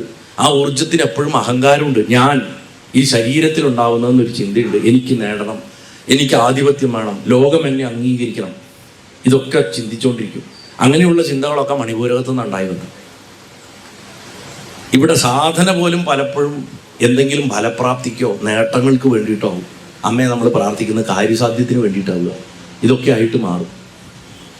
അതുകൊണ്ട് ശക്തി ലഭിക്കുന്നുണ്ടെങ്കിലും ശക്തിക്ക് ശുദ്ധി വരുന്നില്ല, പ്യൂരിഫിക്കേഷൻ വരുന്നില്ല. അത് മാറ്റി എടുക്കുകയാണ് ചെയ്യുന്നത്. അതുകൊണ്ട് മഹിഷാസുരൻ എന്ന് പറയുന്നത് പുറമേയുള്ള രാക്ഷസൻ മാത്രമല്ല, അത് വികലമായിട്ടുള്ള മണിപൂരക ചക്രത്തിൻ്റെ ഊർജത്തിൻ്റെ പ്രതീകമാണ് മഹിഷാസുരൻ. നമ്മൾ പറയില്ല എനിക്കത് ഉള്ളിന്ന് വന്നാണ് ആഗ്രഹം എന്നാണ് പറയുക. നമ്മൾ ഈ ഉള്ളിന്ന് ഇവിടുന്നാണ് പിടിക്കുക. നമ്മൾ മണിപൂരകത്തു നിന്നാണ് നമ്മുടെ ആഗ്രഹങ്ങളൊക്കെ പൊട്ടി പുറപ്പെട്ട് വരുന്നത്. നിയന്ത്രണത്തിന് വേണ്ടിയുള്ള നമ്മുടെ നിയന്ത്രണം നഷ്ടപ്പെടുമ്പോൾ അല്ലെങ്കിൽ നമുക്കൊരു ആപത്ത് വരുന്നത് തോന്നുമ്പോൾ നമ്മളെന്താ പറയുക, എൻ്റെ വയറ് കളിയെന്നാണ് പറയുക. വിടുന്ന സകല അപ്പം ആ ചക്രത്തിന് വരുന്ന ഇളക്കാണ്. അവിടെയാണ് മഹിഷാസുരൻ ഇരിക്കുന്നത്. ആ ഊർജം വികലമായാൽ അവൻ മഹിഷാസുരൻ. തമോ ഗുണം, അലസത, അതൊക്കെ നടന്നോളും. അങ്ങനെയുള്ള പെട്ടെന്നുണ്ടാവണ ക്രോധം, രജോ ഗുണം, രൂപമാറ്റം, സ്വന്തം സ്വത്വത്തിനെ ഐഡന്റിറ്റിയെ സംരക്ഷിക്കാൻ വേണ്ടിയിട്ട് അഹങ്കാരം പല വേഷവും കിട്ടും. അതാണ് മഹിഷാസുരൻ പല വേഷങ്ങളിൽ വന്ന് യുദ്ധം ചെയ്യണം നമ്മൾ കാണുന്നത്. അറിവില്ലായ്മയോടൊപ്പം അധികാരം കൂടെ ചേർന്ന് കഴിഞ്ഞാൽ വിവരക്കേടിൻ്റെ ഒപ്പം, പാലക്കാട് ഭാഷ പറഞ്ഞ അസൽ വിവരക്കേടിൻ്റെ ഒപ്പം നല്ല അധികാരം കൂടെ കയ്യിൽ കിട്ടിയാൽ നമുക്ക് ധാരാളം മഹിഷാസുരന്മാരെ നമ്മുടെ ചുറ്റും കാണുന്നുണ്ട്. അവരൊക്കെയാണ് നമ്മുടെ ജീവിതം എങ്ങനെ പോകണമെന്ന് ഇപ്പോൾ നിയന്ത്രിച്ചുകൊണ്ടിരിക്കുന്നത്. അത് കഴിഞ്ഞാൽ കാത്യായനി വരണു. കുണ്ടലിനി മണിപൂരകത്ത് നിന്ന് അനാഹതത്തിലേക്ക് ഉയരാൻ തുടങ്ങുമ്പോൾ ഈ അഹങ്കാരത്തിൻ്റെ മഹിഷാസുരൻ എന്ന് പറഞ്ഞ പ്രതിസന്ധി വരും. ഇത് യോഗവിദ്യയിൽ കാണുന്ന കാര്യമാണ്. പഴയ സ്വത്വം, നമ്മുടെ ഐഡൻറ്റിറ്റി, നമ്മൾ ഉണ്ടാക്കി വെച്ചിരിക്കുന്ന നമ്മളെക്കുറിച്ചുള്ള ധാരണകൾ, സമൂഹം നമുക്ക് തന്നിട്ടുള്ള ബിരുദങ്ങൾ, അംഗീകാരങ്ങൾ, ഇതൊക്കെ പൊളിഞ്ഞ് താഴെ വീഴുമോ എന്നൊരു ഭയം ഉള്ളിൽ ഉണ്ടായി വരും. ആ ഉണ്ടായി വരുമ്പോൾ മഹിഷാസുരൻ അങ്ങോട്ട് വിരളി പിടിക്കും. ഈ സംഘർഷമാണ് ആന്തരിക യുദ്ധമായിട്ട് മാറുക. കോപം, വെറുതെ ദേഷ്യം വരിക, ഇമോഷണൽ ഇൻസ്റ്റബിലിറ്റി, വൈകാരികമായിട്ടുള്ള അസ്വസ്ഥത. നമ്മൾ പറയും ഹോർമോണിൻ്റെ പ്രശ്നമാണ്. ഈ ഹോർമോണിൻ്റെ പ്രശ്നത്തിൻ്റെയും അടിസ്ഥാനമായിട്ടൊരു സാധനം ഇരിപ്പുണ്ട്. അത് കറക്റ്റ് ചെയ്താൽ മതി. ആത്മീയമായിട്ടുള്ള നിരാശ, എത്ര പ്രാർത്ഥിച്ചിട്ടും കാര്യമില്ല, എന്ത് ചെയ്തിട്ടും കാര്യമില്ല. ഈവൻ സാധന ചെയ്യണവന് പോലും ഈ നിരാശ വരാം. ഒന്നും വേണ്ട ജീവിതത്തിൽ, സാക്ഷാത്കാരം മാത്രം മതി എന്ന് പറയുമ്പോഴും അതും ഒരു അഹങ്കാരവും അധികാരവും പറയലും ഒരു ആഗ്രഹം പറയലുമാണ്. അതുപോലും ഇല്ലാത്ത അവസ്ഥയാവുമ്പോഴേ രക്ഷപ്പെടുള്ളൂ എന്നാണ്. അപ്പോൾ അതുകൊണ്ട് നിരാശ വരുന്നത് ഇതൊക്കെ ഇതിൻ്റെ ലക്ഷണം. അവിടെയാണ് കാത്യായനി പ്രത്യക്ഷപ്പെടുന്നത്. എങ്ങനെ? സിംഹത്തിൻ്റെ പുറത്ത് കയറിയിട്ട് നിയന്ത്രിക്കപ്പെട്ടിട്ടുള്ള ശക്തി, നിയന്ത്രിക്കപ്പെട്ട ശ്വാസം, പ്രാണായാമം ചെയ്ത് കിട്ടുന്നതാണ് സിംഹം. സിംഹം എന്ന് പറഞ്ഞാൽ നമ്മുടെ ശ്വാസത്തിനെയാണ് ദേവി ചൈതന്യം ആക്കി വെച്ചിരിക്കുന്നത്. ആയുധങ്ങൾ, വിവേചന ബുദ്ധിയുള്ള അവബോധത്തിനെയാണ് ആയുധങ്ങൾ എന്ന് പറയുന്നത്. ദേവി മഹിഷാസുരനെ പാദം കൊണ്ട് അമർത്തണത് അഹങ്കാരത്തിനെ നശിപ്പിക്കാനല്ല, മറിച്ച് അതിനെ ശരിയായ പാതയിലേക്ക് ക്രമീകരിക്കാനാണ്. ദേവിക്കൊരു പ്രത്യേകതയുണ്ട്. ദേവി ഒന്നിനും ഇല്ലായ്മ ചെയ്യില്ല, എന്തിനും അതിൻ്റെ ശരിയായ വഴിയിലേക്ക് തിരിച്ചുവിടും. അഹങ്കാരം ഉണ്ടെങ്കിലേ നമുക്ക് ജീവിക്കാൻ പറ്റുള്ളൂ, പക്ഷെ അത് ശുദ്ധീകരിക്കണം. അഹങ്കാരമില്ലാത്തൊരുത്തൻ ചത്തതിനൊക്കെ ജീവിച്ചിരിക്കുന്നു എന്ന് പറഞ്ഞ അവസ്ഥയാവും. അത് പാടില്ല. പ്രയത്നിക്കണം, കാര്യങ്ങൾ ചെയ്യണം, കുടുംബത്തിന് വേണ്ടി ചെയ്തു കൊടുക്കണം, രാഷ്ട്രത്തിന് വേണ്ടി ചെയ്തു കൊടുക്കണം. ഇതൊക്കെ നമ്മുടെ സെൻസ് ഓഫ് റെസ്പോൺസിബിലിറ്റി നിൽക്കുന്നത് ശുദ്ധീകരിക്കപ്പെട്ട അഹങ്കാരത്തിലായിരിക്കണം. കാമം മോശമാണെന്ന് പറയുന്നില്ല, ശുദ്ധീകരിക്കപ്പെട്ട കാമമായിരിക്കണം. അതുകൊണ്ടാണ് ലളിതാ സഹസ്രനാമം ചെല്ലേണ്ടത്. അല്ലാണ്ട് ലളിതാ സഹസ്രനാമം ചെല്ലിയും അപ്പുറത്ത് ജീവിതത്തിലെ ഉത്തരവാദിത്തങ്ങൾ ഒളിച്ചോടുകയും ചെയ്യുന്നുണ്ടെങ്കിൽ നിങ്ങൾ സഹസ്രനാമം ചെല്ലിയിട്ട് യാതൊരു കാര്യമില്ല. അതെ, എനിക്കിന്ന് ഭക്ഷണം വെക്കാനൊന്നും പറ്റില്ല കേട്ടോ, അമ്പലത്തിൽ ലളിതാ സഹസ്രനാമം യജ്ഞമുണ്ട്, ഞാൻ വായിക്കാൻ പോവാണ്. നിങ്ങൾക്ക് തോന്നുന്നുണ്ടോ ലളിത നിങ്ങളെ അനുഗ്രഹിക്കുന്നു? അനുഗ്രഹിക്കില്ല. വീട്ടിൽ വയ്യാണ്ടിരിക്കുന്ന ആളെടുത്ത് പറഞ്ഞു ഞാൻ ഇന്ന് ഏകാദശിയാണ്, നിങ്ങളും കഴിക്കണ്ട. ഇതിൽ പരം വലിയൊരു ഹിംസ വേറെയില്ല. നിങ്ങൾ എത്ര നോൺ വെജ് കഴിക്കാണ്ടിരുന്നാലും നിങ്ങൾ ഇങ്ങനെ മറ്റുള്ളവരെ ഹിംസിക്കുന്നുണ്ടെങ്കിൽ, ഉറ്റവരും മുടവരും നഷ്ടപ്പെട്ടിരിക്കുന്ന ആൾക്കാരുടെ അടുത്ത് ആശ്വസിപ്പിക്കാനെന്ന് പറഞ്ഞിട്ട് ചിലർ പോകും. എൻ്റെ അമ്മോ, അതുപോലൊരു ഹിംസ വേറെയില്ല ഈ ലോകത്തിൽ. എന്നാലും നിങ്ങൾക്ക് ഇങ്ങനെ വന്നല്ലോ, എന്ത് കർമ്മദോഷാണാവോ? ആരോടായി പറയും? കരകളാളുടെ അടുത്തിരുന്നിട്ടേ. അതാണ് ഹിംസ. അപ്പൊ അതുകൊണ്ട് യഥാർത്ഥ വ്രതം എന്ന് പറഞ്ഞാൽ അവനവൻ്റെ വാക്കുകൾ മിതമാക്കുക. മൗനവ്രതം, വാക്കുകൾ വെറുതെ സംസാരിച്ചിട്ടുള്ള ഊർജ്ജം കളയരുത്, വലിച്ചു വാരി തിന്ന് ഊർജ്ജം കളയരുത്, ലൈംഗികമായിട്ട് ഊർജ്ജം കളയരുത്. ഇത് മൂന്നും ചേരുമ്പോഴേ വ്രതാവുള്ളൂ. ഇത് മൂന്നും ചെയ്യാണ്ട് അപ്പുറത്ത് പോയിട്ട് കുറേ പുസ്തകം വായിച്ചുകൊണ്ടോ ഗുരുവായൂർ പോയിട്ടോ അമ്പലത്തിൽ പോയിട്ടോ ഒന്നും ഒരു വ്രതവും വ്രതമാവില്ല. ശരീരത്തിന് ദഹിപ്പിക്കാൻ കൂടുതൽ ഊർജ്ജം ആവശ്യമുള്ള ഭക്ഷണങ്ങൾ കഴിക്കുക. അത് പറയാ ചോറ് കഴിക്കാൻ പാടില്ല എന്ന് പറഞ്ഞിട്ടുള്ളൂ, 15 ചപ്പാത്തി. ഗോതമ്പ് അന്നാഹാരം എന്നുള്ളത് ചോറെന്നാക്കി കേരളത്തിൽ. ദഹിപ്പിക്കാൻ ബുദ്ധിമുട്ടുള്ള കൂടുതൽ ഊർജ്ജം ആവശ്യമുള്ള ഒന്നും കഴിക്കരുത്. അത് വെജ് നോൺ വെജ് എന്നൊന്നും അതിലില്ല. പനീർ ബട്ടർ മസാലയൊക്കെ വെട്ടിയടിച്ചു കഴിഞ്ഞാൽ വ്രതമാണെന്ന് പറഞ്ഞിട്ട് ഉറക്കേ വരുള്ളൂ. ഉറക്കം വരുന്ന തരത്തിലുള്ള ഭക്ഷണം കഴിക്കരുത്. എന്തുകൊണ്ടാണ് ഗുരുവായൂർ മേൽശാന്തി ഞാൻ എപ്പോഴും പറയാറുണ്ട്, രാവിലെ 2 മണിക്ക് ഒരു ഗ്ലാസ് വെള്ളം കുടിച്ചു കഴിഞ്ഞാൽ പിന്നെ കുടിക്കുന്നത് ഉച്ചയ്ക്ക് 1:30 ശേഷമാണ്. ആ വ്രതത്തിൽ ഇരിക്കണോണ്ട് എന്താ, തൻ്റെ പ്രാണനെ ആ ഭഗവാന്റെ പ്രാണനായിട്ട് ഇങ്ങനെ ചേർത്ത് കോർത്തിട്ടിരിക്കുന്നു. ഇവിടെ എന്തെങ്കിലും ഒരു പ്രശ്നം വന്നാൽ, മനസ്സിനൊരു ഇളക്കം വന്നാൽ പറ്റും അല്ലേ. ഭാര്യയെ മേശാന്തി നാലമ്പലത്തിൻ്റെ അകത്തുള്ള സമയത്ത് മേശാന്തര ഭാര്യയ്ക്ക് ഒന്ന് തൊഴാൻ പാടില്ല, തമ്മി കാണാൻ പാടില്ല, അവർക്ക് ദൂരത്തുനിന്ന് പോലും കാണരുതെന്ന അത്രയും ചിട്ടയാണ്. കാരണം ഭഗവാൻ ഇങ്ങനെ ഡെലിക്കേറ്റ് ആയിട്ട് നിൽക്കുകയാണ്, ഒരു നാളം പോലെയാണ് നിൽക്കുന്നത്. അത് അദ്ദേഹത്തിൻ്റെ ആത്മാവുമായിട്ട് ബന്ധിപ്പിച്ചിട്ടാണ് നിർത്തിയിരിക്കുന്നത്. അതുകൊണ്ടാണല്ലോ അമ്മയാണ് എന്ന് നമ്മൾ പറയണത്. അതൊക്കെ അലങ്കാരത്തിൽ പറയുകയാണ്, എന്നാലും അമ്മയാണ് എന്ന് നമ്മൾ സങ്കല്പം കൊടുക്കണം. അതുകൊണ്ടാണ്. അപ്പം അതുകൊണ്ട് ദേവി മഹിഷാസുരനെ ക്രമീകരിക്കുകയും ചെയ്യുന്നത്, മഹിഷാസുരനെ ശുദ്ധീകരിക്കണം, പരിവർത്തനം നടത്തണം. ഇവിടെ നിന്നുള്ള അഗ്നി ഇവിടെ എത്തുമ്പോൾ വായുവായി മാറുന്നു. പഞ്ചഭൂതങ്ങളിൽ കാത്യായനി തൻ്റെ ദൗത്യം പൂർത്തിയാക്കുമ്പോൾ മണിപൂരകത്തിലെ അഗ്നി അപ്രത്യക്ഷമാവുന്നില്ല, പകരം അത് അനാഹതത്തിലെ വായുവായിട്ട് ട്രാൻസ്ഫോർം നടക്കുന്നു. അനാഹത ചക്രം എന്ന് പറഞ്ഞാൽ പവിത്രമായിട്ടുള്ള പ്രേമം ഉദിക്കുന്ന സ്ഥലമാണ്, ഹൃദയമാണ്. അതിൻ്റെ മൂലകം വായുവാണ്. നമുക്കെപ്പോഴും വായു ഇവിടെയല്ലേ ഫീൽ ചെയ്യുക, ലങ്സ് ഇവിടെയല്ലേ ഇരിക്കണം, ഇവിടെയാണ് നമുക്ക്, നെഞ്ചിലാണ് നമ്മൾക്ക് വായുവിൻ്റെ ഫീൽ നമുക്ക് കിട്ടും. നിരുപാധികമായിട്ടുള്ള സ്നേഹം, അൺകണ്ടീഷണൽ ലവ്, ഒന്നും ഇങ്ങോട്ട് പ്രതീക്ഷിച്ചിട്ടല്ല. ഭക്തി, സമർപ്പണം, കരുണ, ഇതൊക്കെ ഇവിടെയാണ് ഇരിക്കുന്നത്. ഈ ചക്രം കുഴപ്പമാണെങ്കിൽ ഇത് പറഞ്ഞതൊന്നും നമുക്ക് നേരാമണ്ണം അനുഭവിക്കാൻ പറ്റില്ല. ഇവിടെ ഊർജത്തിൻ്റെ പ്രകടന രീതിയെ മാറും. എങ്ങനെയാണ് ആ ഊർജം പ്രവർത്തിക്കുന്നത്? മണിപൂരകത്തിൽ പറഞ്ഞത് എനിക്ക് നേടണം, എനിക്ക് നേടണം, എനിക്ക് നേടണം എന്നാ. അനാഹതത്തിലെത്തിയാൽ, ഇത് ശുദ്ധാക്കിയിട്ട് ഇവിടെ എത്തിച്ചാൽ സമർപ്പണമായി. ഭഗവാനെ നിൻ്റെ ഇഷ്ടം നടക്കട്ടെ, നിൻ്റെ ഇഷ്ടം നടക്കട്ടെ എന്നാവും അനാഹതത്തിലെത്തുമ്പോൾ. ഇവിടെ ഇരിക്കുമ്പോൾ എനിക്ക് വേണം, എനിക്ക് വേണം എന്നുള്ള സ്വാർത്ഥത ഇവിടെ എത്തുമ്പോൾ ശരണാഗതിയായിട്ട് മാറും. ആ വിദ്യയാണ്, ആ വിദ്യയുടെ പേര്. അതിനെ പരിവർത്തനപ്പെടുത്തി തരുന്ന ദേവിയുടെ ഏതൊരു ഭാവമുണ്ടോ അത് കാത്യായനി. ഇവിടെ അധികാരം എന്ന് പറഞ്ഞത് സേവനത്തിനുള്ള ഉപാധിയാണ്. ഗോപികമാർ കാത്യായനിയെ പൂജിച്ചത് കൃഷ്ണനെ ലഭിക്കാനാണ്. ദേവി അവിടെ അവരുടെ ആഗ്രഹത്തിന്, ആ ഡിസയറിനെ ഡിവോഷനാക്കി മാറ്റി, ഭക്തിയാക്കിയിട്ട് മാറ്റി. എനിക്ക് കൃഷ്ണനെ വേണം, എനിക്ക് കൃഷ്ണനെ വേണം പറഞ്ഞു. അവസാനം പറഞ്ഞു അങ്ങയുടെ ഇഷ്ടം നടക്കട്ടെ, അങ്ങയുടെ ഇഷ്ടം നടക്കട്ടെ എന്നാക്കി. ആ കഥകളകത്ത് നമുക്ക് കൃത്യമായിട്ട് കാണാൻ പറ്റും. അതുകൊണ്ട് കാത്യായനിയുടെ ചൈതന്യം ഉണരുമ്പോൾ നമ്മൾ സാധാരണക്കാരൻ, ഒരു സാധകൻ താഴെ പറഞ്ഞ് ഞാനിപ്പോൾ ഈ പറയാൻ പോണ ഘട്ടങ്ങളിൽ കൂടെയൊക്കെ കടന്നു. ആദ്യം അസ്വസ്ഥത ഉണ്ടാകുക. ആദ്യം കുറച്ചു കാലം നമ്മളിപ്പോൾ ദേവിയുടെ ഒരു സ്തോത്രമോ അല്ലെങ്കിൽ സ്ഥിരമായിട്ട് വന്ന് തൊഴിൽ ചെയ്ത ജീവിതത്തിൽ പ്രശ്നങ്ങൾ കൂടുന്നതായിട്ട് കാണും. ഉടനെ നമ്മൾ പേടിക്കും, അയ്യോ ഞാൻ അമ്പലത്തിൽ പോകാൻ തുടങ്ങിയപ്പോൾ, അല്ലെങ്കിൽ ഈ മന്ത്രം ചെല്ലാൻ തുടങ്ങിയപ്പോൾ, ഈ സ്തോത്രം ചെല്ലാൻ തുടങ്ങിയപ്പോൾ എനിക്ക് പ്രശ്നം. അതെന്താ കാരണം വെച്ചാൽ കാലങ്ങൾ കൊണ്ട് മെല്ലെ അനുഭവിക്കേണ്ടിയിരുന്ന കർമ്മത്തിനെ അമ്മ ഒരു ചൂലെടുത്തിട്ട് ഇങ്ങനെ കൂട്ടി വെച്ചിരുന്നു. നമ്മൾ വീട്ടിൽ നിലം തൂത്ത് വരുമ്പോൾ ഇങ്ങനെ കൂട്ടി വെക്കില്ലേ, കൂട്ടി വെച്ചിരുന്നു. മോനെ ഇത് മുഴുവൻ തീർക്ക് വേഗം, എന്നാൽ ഞാൻ നിനക്ക് കൂടുതൽ ശുദ്ധമായിട്ട് തരാം. അതുകൊണ്ടാണ് പ്രശ്നങ്ങൾ പെട്ടെന്ന് വർദ്ധിക്കണം കാണാം. ആ ഘട്ടം പരീക്ഷണമാണ്, അത് കടക്കുക എന്നുള്ളതാണ് വിജയം. അതുകൊണ്ട് പഴയ സ്വഭാവങ്ങളും അഹങ്കാരവും, എന്തിന് നമ്മൾ വെറുക്കുന്ന പല ആൾക്കാർ പോലും ഇത്രയും കാലം കാണാത്തവരൊക്കെ പ്രത്യക്ഷപ്പെടാൻ തുടങ്ങും. മാത്രമല്ല നമ്മൾ വലിയ അടുപ്പക്കാരനെ വിചാരിച്ചിട്ട് പലരും നമ്മളെ വിട്ട് ഒഴിഞ്ഞു പോകാനും തുടങ്ങും. അമ്മ നമ്മളെ ശുദ്ധാക്കുക. അത് കഴിഞ്ഞിട്ടൊരു പുതിയൊരു ഫേസ് വരുമ്പോൾ ഇന്നേ വരെ വരാത്ത കുറേ സുഹൃത്തുക്കളും ബന്ധങ്ങളൊക്കെ വരും. അത് അമ്മ കൊണ്ടുവരണവരായിരിക്കും. അവരൊരിക്കലും പോവില്ല. അതിന് ശാശ്വത സ്വഭാവം ഉണ്ടാവും. അതാണ് ആദ്യത്തെ ഘട്ടം. അതുകൊണ്ട് അസ്വസ്ഥതയുടെ കാലം. അത് കഴിഞ്ഞാൽ മുഖാമുഖം വരും. നമ്മുടെ അഹങ്കാരത്തിനെ നമ്മൾ നേരിട്ട് കാണുന്ന അവസ്ഥ വരും. നാണം കെട്ടുപോകും. ഏറ്റവും വേദന ഉണ്ടാക്കണം. ഈശ്വര ഞാൻ ഇങ്ങനെയൊക്കെ ആയിരുന്നു അല്ലേ എന്ന് തിരിച്ചറിയണ ഒരു ദിവസം. അതാണ് രണ്ടാം ഘട്ടം. മൂന്നാമത്തെ ഘട്ടമാകുമ്പോൾ ഇത്രയും വന്നുകൊണ്ട് വിനയം വളരും, ഹൃദയത്തിൽ സമർപ്പിക്കും. നിയന്ത്രിക്കാനുള്ള വാശി എന്ന് ഉപേക്ഷിക്കണോ അതാണ് സമർപ്പണം. ജീവിതത്തിൽ എന്തിനേയും ഞാൻ നിയന്ത്രിക്കും എന്നുള്ള ചിന്ത ഉള്ളിടത്തോളം എന്ന് വെച്ച് പ്രയത്നിക്കാണ്ടിരിക്കുക എന്നല്ല അർത്ഥം. പ്രയത്നിക്കുക, നിയന്ത്രണം അമ്മയുടെ കയ്യിൽ കൊടുക്കുക. അതാണ് ഭഗവാൻ പറഞ്ഞത് കർമ്മണ്യവാധികാരസ്ഥേ മാ ഫലേഷു കഥാചന. സാമ്പാർ നന്നാവോ നന്നാവോ നന്നാവോ എന്ന് ആലോചിച്ചുകൊണ്ട് സാമ്പാർ ഉണ്ടാക്കിയാൽ അടി പിടിക്കും, സ്വാദ് മോശമാവും, ഉപ്പ് കൂടുക കുറയൊക്കെ ചെയ്യും. നേരെ മറിച്ചാൽ ഉണ്ടാക്കേണ്ട രീതിയെ വെള്ളം തിളപ്പിക്കുക, പച്ചക്കറി ഇടുക, ആ കറക്റ്റ് ആ പ്രോസസ്സ് കൃത്യമായിട്ട് ചെയ്തുകൊണ്ട് പോയാൽ അവസാനം നിങ്ങൾക്ക് നല്ലൊരു സാമ്പാർ കിട്ടും. നിങ്ങളതിൻ്റെ പ്രവർത്തനത്തിൽ ശ്രദ്ധിച്ചാൽ മതി.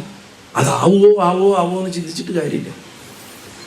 അതുകൊണ്ട് സമർപ്പണം വന്നാൽ എന്ത് സംഭവിക്കും? ഹൃദയം തുറക്കും, ഭക്തിയും കരുണയും സ്വാഭാവികമായിട്ട് പുറത്തേക്ക് ഒഴുകുന്നവർ.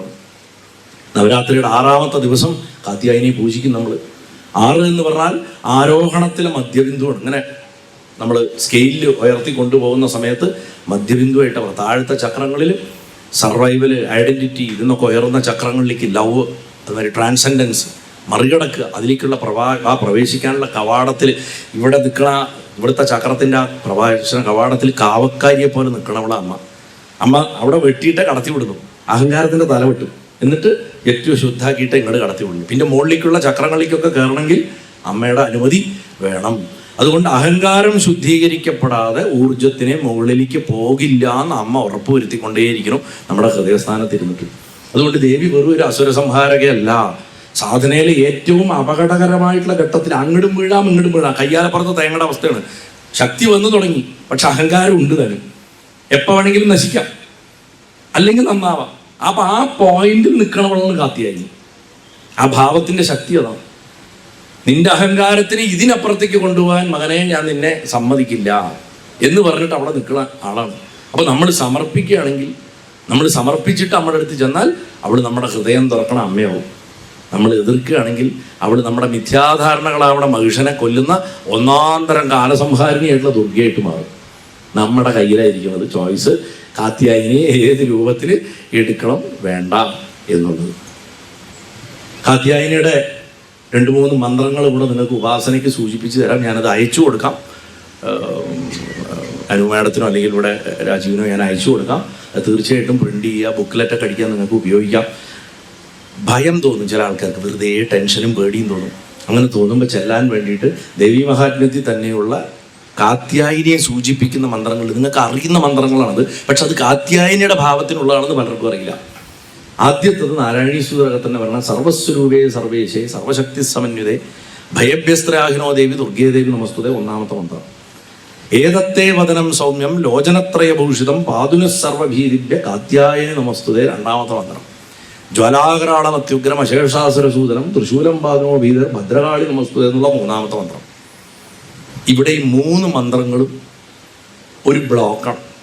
ഭയം വരുമ്പോൾ ആവർത്തിച്ച് ജപിക്കുക, കാണാപാഠം പഠിച്ചിട്ട്. വെറുതെ ചിലർക്കുണ്ടാവും, വെറുതെ ഇരിക്കുമ്പോൾ ഒന്നുമില്ലെങ്കിൽ ഒരു ആദി ഇങ്ങനെ മനസ്സിൽ വരും.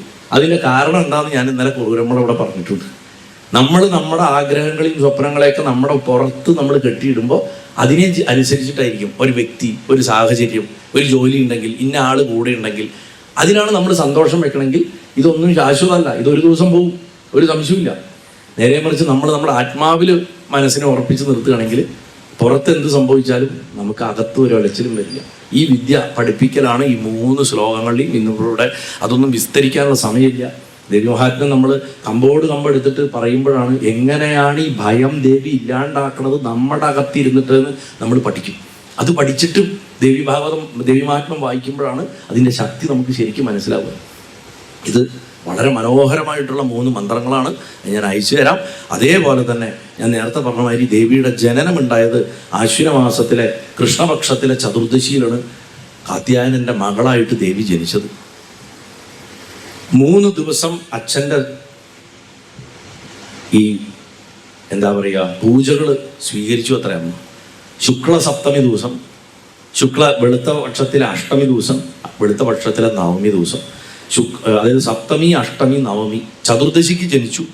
അത് കഴിഞ്ഞ് അതായത് ആശ്വിന കൃഷ്ണ ചതുർദശിയിൽ കറുത്ത പക്ഷത്തിലെ ചതുർദശി ദിവസം ജനിച്ചിട്ട് വെളുത്ത പക്ഷത്തിലെ 7ഉം 8ഉം 9ഉം തിഥികളിൽ അച്ഛൻ്റെ പൂജകൾ സ്വീകരിച്ചിട്ട് ദേവി 10ാമത്തെ ദിവസം ദശമി നാളിൽ, വെളുത്ത പക്ഷത്തിലെ ദശമി നാളിൽ പോയിട്ട് മഹിഷാസുരൻ്റെ തലയർത്തു. അതുകൊണ്ട് ഈ തിഥികളൊക്കെ അമ്മയ്ക്ക് വിശേഷം. കറുത്ത പക്ഷത്തിലെ ചതുർദശി, വെളുത്ത പക്ഷത്തിലെ സപ്തമി, അഷ്ടമി, നവമി, അതേപോലെ ദശമി ദിവസം മഹിഷാസുരനെ വധിച്ച ദിവസം. അതുകൊണ്ട് നമ്മൾക്ക് ഉള്ളിൽ അഹങ്കാരമുണ്ട്. ഇപ്പോൾ സാധനയിലൊക്കെ ബുദ്ധിമുട്ടുള്ളവർ, ഈഗോ സ്വയം തിരിച്ചറിഞ്ഞിട്ട് അത് പോകണം എന്നുള്ളവർ വെളുത്ത പക്ഷത്തിൽ ദശമി ദിവസം ദേവിയെ പ്രാർത്ഥിക്കുന്നത് മനസ്സടങ്ങാൻ വളരെ നല്ലതാണ്.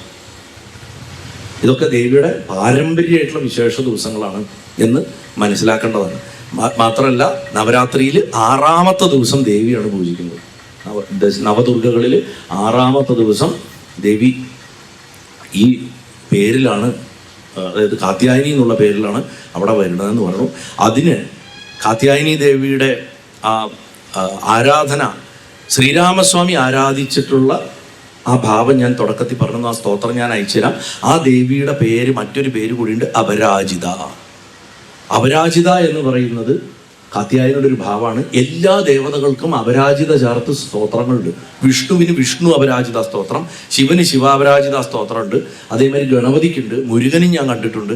കാരണം അതാത് ദേവതകളുടെ ഒക്കെ യുദ്ധജയത്തിനെ കാണിക്കുന്നത് എപ്പോഴും ദേവിയെ ചേർത്ത് പിടിച്ചിട്ടാണ്. കാരണം ദേവി ഇല്ലെങ്കിൽ യുദ്ധം ചെയ്യാൻ പറ്റില്ല. അതുകൊണ്ട് അപരാജിത, ആർക്കും പരാജയപ്പെടുത്താൻ പറ്റാത്തവള്. ഇനി ലക്ഷ്മി അപരാജിത സ്തോത്രം എന്ന് പറഞ്ഞിട്ടൊന്നുണ്ട്. കയ്യിലുള്ള സമ്പാദ്യം നഷ്ടപ്പെട്ടു പോകാണ്ടിരിക്കാൻ ജപിക്കേണ്ടതാണ്. ധനം നശിക്കാതിരിക്കാൻ, ധൂർത്ത്, മറ്റുള്ളവർ അപഹരിച്ചിട്ട്, അല്ലെങ്കിൽ സ്വന്തം കയ്യിലിരിക്കൊണ്ട് ചൂതാടിയിട്ട്, ഇങ്ങനത്തെയൊക്കെ മോശം കാര്യങ്ങൾ ചെയ്യുന്ന ആൾക്കാർ വീട്ടിലുണ്ടെങ്കിൽ മറ്റു വ്യക്തികൾക്ക് ആ കുടുംബത്തിൻ്റെ അടിത്തറ നശിക്കാതിരിക്കാൻ വേണ്ടിയിട്ട് ജപിക്കാവുന്ന ഒരു സ്തോത്രമുണ്ട്. അത് മഹാലക്ഷ്മി അപരാജിത എന്ന് പറയും. അങ്ങനെ അപരാജിത ഏതിലേക്ക് വേണമെങ്കിലും ചേർത്താവുന്ന ഒരു മാന്ത്രിക പദ്ധതി ഭാരതത്തിലുണ്ട്. കാത്യായനിയുടെ ആരാധനയ്ക്ക് ഏറ്റവും വിശേഷം എന്താ വെച്ചാൽ എള്ളെണ്ണ, നല്ലെണ്ണ കൊണ്ടുള്ള ദീപം തെളിക്കുക. അമ്മയ്ക്ക് നല്ലെണ്ണ ദീപം വളരെ വിശേഷമാണ്. കാരണം എള്ള് എപ്പോഴും ശക്തി തരുന്നതാണ്. അതുകൊണ്ടാണ് കറുത്ത എള്ളുകൊണ്ട് തിലഹോമം ചെയ്യുക. നമ്മൾ സാധാരണ പിതൃക്കൾക്ക് കൊടുക്കുന്നതിന് വേണ്ടി തിലഹോമം ചെയ്യുക. ആ കറുത്ത എള്ളുകൊണ്ടുള്ള ഹോമം നമ്മുടെ കേരള സമ്പ്രദായത്തിലില്ല. നോർത്തിലൊക്കെ കാത്യായനിയുടെ ശക്തി വർദ്ധിപ്പിക്കാനായിട്ട് എള്ളു കൊണ്ട് ഹോമം ചെയ്യും. പട്ടാളത്തിൽ വർക്ക് ചെയ്യണവർക്ക്, സൈനിക അർദ്ധസൈനിക വിഭാഗങ്ങൾ, പോലീസ്, പട്ടാളം തുടങ്ങിയിട്ടുള്ള ലോ എൻഫോഴ്സ്മെന്റുകളിൽ വർക്ക് ചെയ്യണവർ ആരാധിക്കേണ്ട ഭാവം കാത്യായനിയാണ്. കാത്യായനിയാണ് ആരാധിക്കുന്നത്. മിക്ക മിലിറ്ററി ക്യാമ്പുകളിലും നോർത്തിൽ നമ്മൾ പോയാൽ കാണാം കാത്യായനിയുടെ ഒരു പ്രതിഷ്ഠ അവർ വെച്ചിട്ടുണ്ട്. ടാങ്ക് യൂണിറ്റുകളിലൊക്കെ കാണാൻ പറ്റും. പല ഈ ഇൻഫാൻട്രികളിലും ഒക്കെ നമുക്ക് കാണാൻ പറ്റും. ദേവിയെ ആരാധിക്കുന്നുണ്ടാവും. പട്ടാളക്കാരനെ ആയിരിക്കും പൂജ കഴിക്കുന്നുണ്ടാവുക. നോർത്തിൽ നമ്മൾ പോയാൽ കാണാൻ സാധിക്കും. ഈ കാത്യായന ഋഷി ദേവി ജനിച്ചപ്പോൾ ഒരു സ്തുതി ചൊല്ലിയിരുന്നു. ഒരു 4 വരിയുള്ളൂ. അത് ഞാനൊന്ന് പറയാം. അത് കേൾക്കുന്നത് വിശേഷം. ഇത് മാത്രം പഠിച്ച് ചെല്ലിയാൽ പോലും വിശേഷം. ചന്ദ്രഹാസോജ്വലകരാ ശാർദൂലവരവാഹന കാത്യായനീ ശുഭം ദദ്യാത് ദേവീ ദാനവഘാതിനി. ഇത്രയേ ഉള്ളൂ. ചന്ദ്രഹാസം എന്ന് പറയണ വാള് കയ്യിൽ പിടിച്ചിട്ടുള്ളവള്. ചന്ദ്രഹാസം അരിവാള്. നമ്മൾ കണ്ട ചന്ദ്രഹാസം രാവണന്റെ കയ്യിലുള്ള വാളാണ്, ശിവൻ കൊടുത്തതാണ്. അത് കണ്ട കരയ്ക്ക് അരിവാള് പോലെയുണ്ടോ, അതാണ് ചന്ദ്രഹാസം. അത് പിടിച്ചിട്ടുള്ളവളും സിംഹത്തിന്റെ മുകളിലിരിക്കണവളും അസുരന്മാരെ നശിപ്പിക്കുന്നവളായിട്ടുള്ള കാത്യായനി ശുഭങ്ങൾ നൽകട്ടെ എന്ന് പറഞ്ഞു. ദേവിയുടെ പ്രസിദ്ധമായിട്ടുള്ള ഗായത്രി മന്ത്രം നിങ്ങൾ ദുർഗയെ പൂജിക്കുമ്പോൾ കേട്ടിട്ടുണ്ടാവും. കാത്യായനായ വിദ്മഹേ കന്യാകുമാരി ധീമഹി തന്നോ ദുർഗി പ്രചോദയാത് എന്ന് പറഞ്ഞിട്ടാണ് അർച്ചന കഴിക്കുക ആചാര്യന്മാരല്ലേ. അപ്പോൾ ദേവിയുടെ അത്രയും മഹിമയാർന്ന കഥയാണ്, അല്ലെങ്കിൽ ആ തത്വം ഞാൻ ആവുന്നതൊക്കെ ഇപ്പോൾ പറഞ്ഞ് തീർത്തു. തുടങ്ങാൻ കുറച്ച് വൈകിയതുകൊണ്ടാണ് ഞാൻ കുറച്ചുകൂടെ എക്സ്റ്റെൻഡ് ചെയ്യുക. എനിക്ക് എത്ര വേണമെങ്കിലും പറയാം. നിങ്ങൾ നിർത്താൻ പറഞ്ഞാൽ ഞാൻ നിർത്തുന്നല്ലാതെ എനിക്ക് സന്തോഷമേ ഉള്ളൂ പറയാൻ. ഇനി അടുത്ത് എപ്പോഴെങ്കിലും വൃന്ദാവനത്തിൽ നിങ്ങൾ പോകുമ്പോൾ അവിടെ കാത്യായനിയുടെ പീഠമുണ്ട്. അവിടെയും കൂടെ പോയി തൊഴുക. ആ ദേവിയാണ് വൃന്ദാവനത്തിൽ ആദ്യം വന്നത്. ഭഗവാൻ വന്ന് പിറക്കുന്നതിനൊക്കെ എത്രയോ കാലം മുന്നേ സതീദേവിയുടെ കേശം മുറിഞ്ഞ് വീണ സ്ഥലമാണത്. മുടി ചക്രം കൊണ്ട് ശരീരം അറുത്തപ്പോൾ മുടിയുടെ ഭാഗം വന്ന് വീണ പീഠം 51 ശക്തിപീഠങ്ങളിൽ ഒന്നാണ്. അതിൽ ബ്രഹ്മവൈവർത്ത പുരാണത്തിൽ ഒരു സ്തോത്രത്തിൽ വ്രജേ കാത്യായനി വരാന്ന് തന്നെ പറയുന്നുണ്ട്. വ്രജത്തിൽ കാത്യായനിയായിട്ട് ഇരിക്കണവളെ പരാശക്തി എന്ന് വിളിക്കുന്നുണ്ട്. അതുകൊണ്ട് ആ കാരണം കൊണ്ടാണ് ഗോപികമാര് അവരുടെ കുലദേവതയാണ്, അവരുടെ നാടിൻ്റെ പരദേവതയാണ് കാത്യായനി. ആ ദേവിയുടെ ഉത്സവം വന്ന സമയത്ത് കൃഷ്ണനെ ഭർത്താവായിട്ട് കിട്ടാൻ വേണ്ടി പ്രാർത്ഥിച്ചത്. ദേവി മഹാത്മ്യത്തിൽ നാരായണി സ്തുതി കഴിഞ്ഞിട്ട് ദേവന്മാർക്ക് വാഗ്ദാനം കൊടുക്കുന്നുണ്ട്.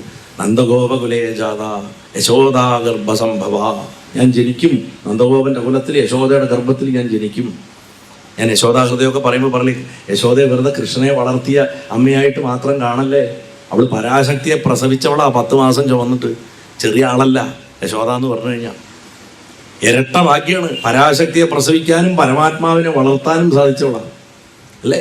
അപ്പൊ ചെറിയ ആളല്ല, ഭൂമിദേവിയാണ്, സാക്ഷാൽ ഭൂമിദേവിയാണ്, ധരയാണ് യശോദ എന്ന് പറഞ്ഞാൽ. തൻ്റെ ഭർത്താവിനെ തന്നെ വളർത്താനുള്ള യോഗം ഉണ്ടായി ആ ജന്മത്തിൽ മകനായിട്ട്. പല നല്ല സ്നേഹിക്കുന്ന ഭാര്യമാർക്കും ഭർത്താവ് എപ്പോഴും ഒരു ഘട്ടം കഴിയുമ്പോൾ മകനെ പോലാവും, സ്വന്തം കുട്ടിയെ പോലാവും. അതുപോലെ ആ ഭാവത്തിൽ സ്വന്തം മകനായിട്ട് വളർത്തി ആ അമ്മ എന്നുള്ളതാണ് ആ ദേവിയുടെ ഏറ്റവും വലിയ മഹാത്മ്യം. ഞാൻ യശോദാഹൃദയം പറഞ്ഞിട്ടുള്ളത് നിങ്ങൾ പലരും കേട്ടിട്ടുണ്ടാവും. അപ്പോൾ അതുകൊണ്ട് ആ ദേവി വൃന്ദാവനത്തിലെ രാധാബാഗ് എന്ന് പറയുന്നൊരു സ്ഥലത്ത് നമുക്ക് ചെന്നാൽ ഇന്നും അവിടുത്തെ യമുനാതീരത്തിൽ ഇരുന്നിട്ടാണ് ഗോപികമാരി വ്രതം നോറ്റതും ഭഗവാന്റെ ആ ഭർത്താവായിട്ട് കിട്ടാൻ വേണ്ടിയിട്ട് കാത്യായനി പൂജ ചെയ്തത് എന്ന് പറയുന്നത്. ഈ വ്രതം അനുഷ്ഠിക്കുന്നത് വിവാഹ തടസ്സം മാറാൻ വളരെ വിശേഷമാണ്. കാത്യായനി പൂജ കഴിക്കേണ്ട സമയം ഗോധൂളി മുഹൂർത്തമാണ്. വൈകുന്നേരം പശുവിൻ്റെ കുളമ്പിന്ന് പൊടി ഉയരണ സമയം, തിരിച്ചു വരുമ്പോൾ കന്നുകാലികൾ തിരിച്ചു വരുമ്പോൾ, അതായത് സൂര്യൻ പോയിട്ടില്ല, സന്ധ്യനേരം ഒരു 5-5:30 മണി ഇങ്ങനെ പൊടി ഉയറണ ഒരു സമയം. ആ സമയത്ത് ഗോധൂളി മുഹൂർത്തത്തിൽ വേണം.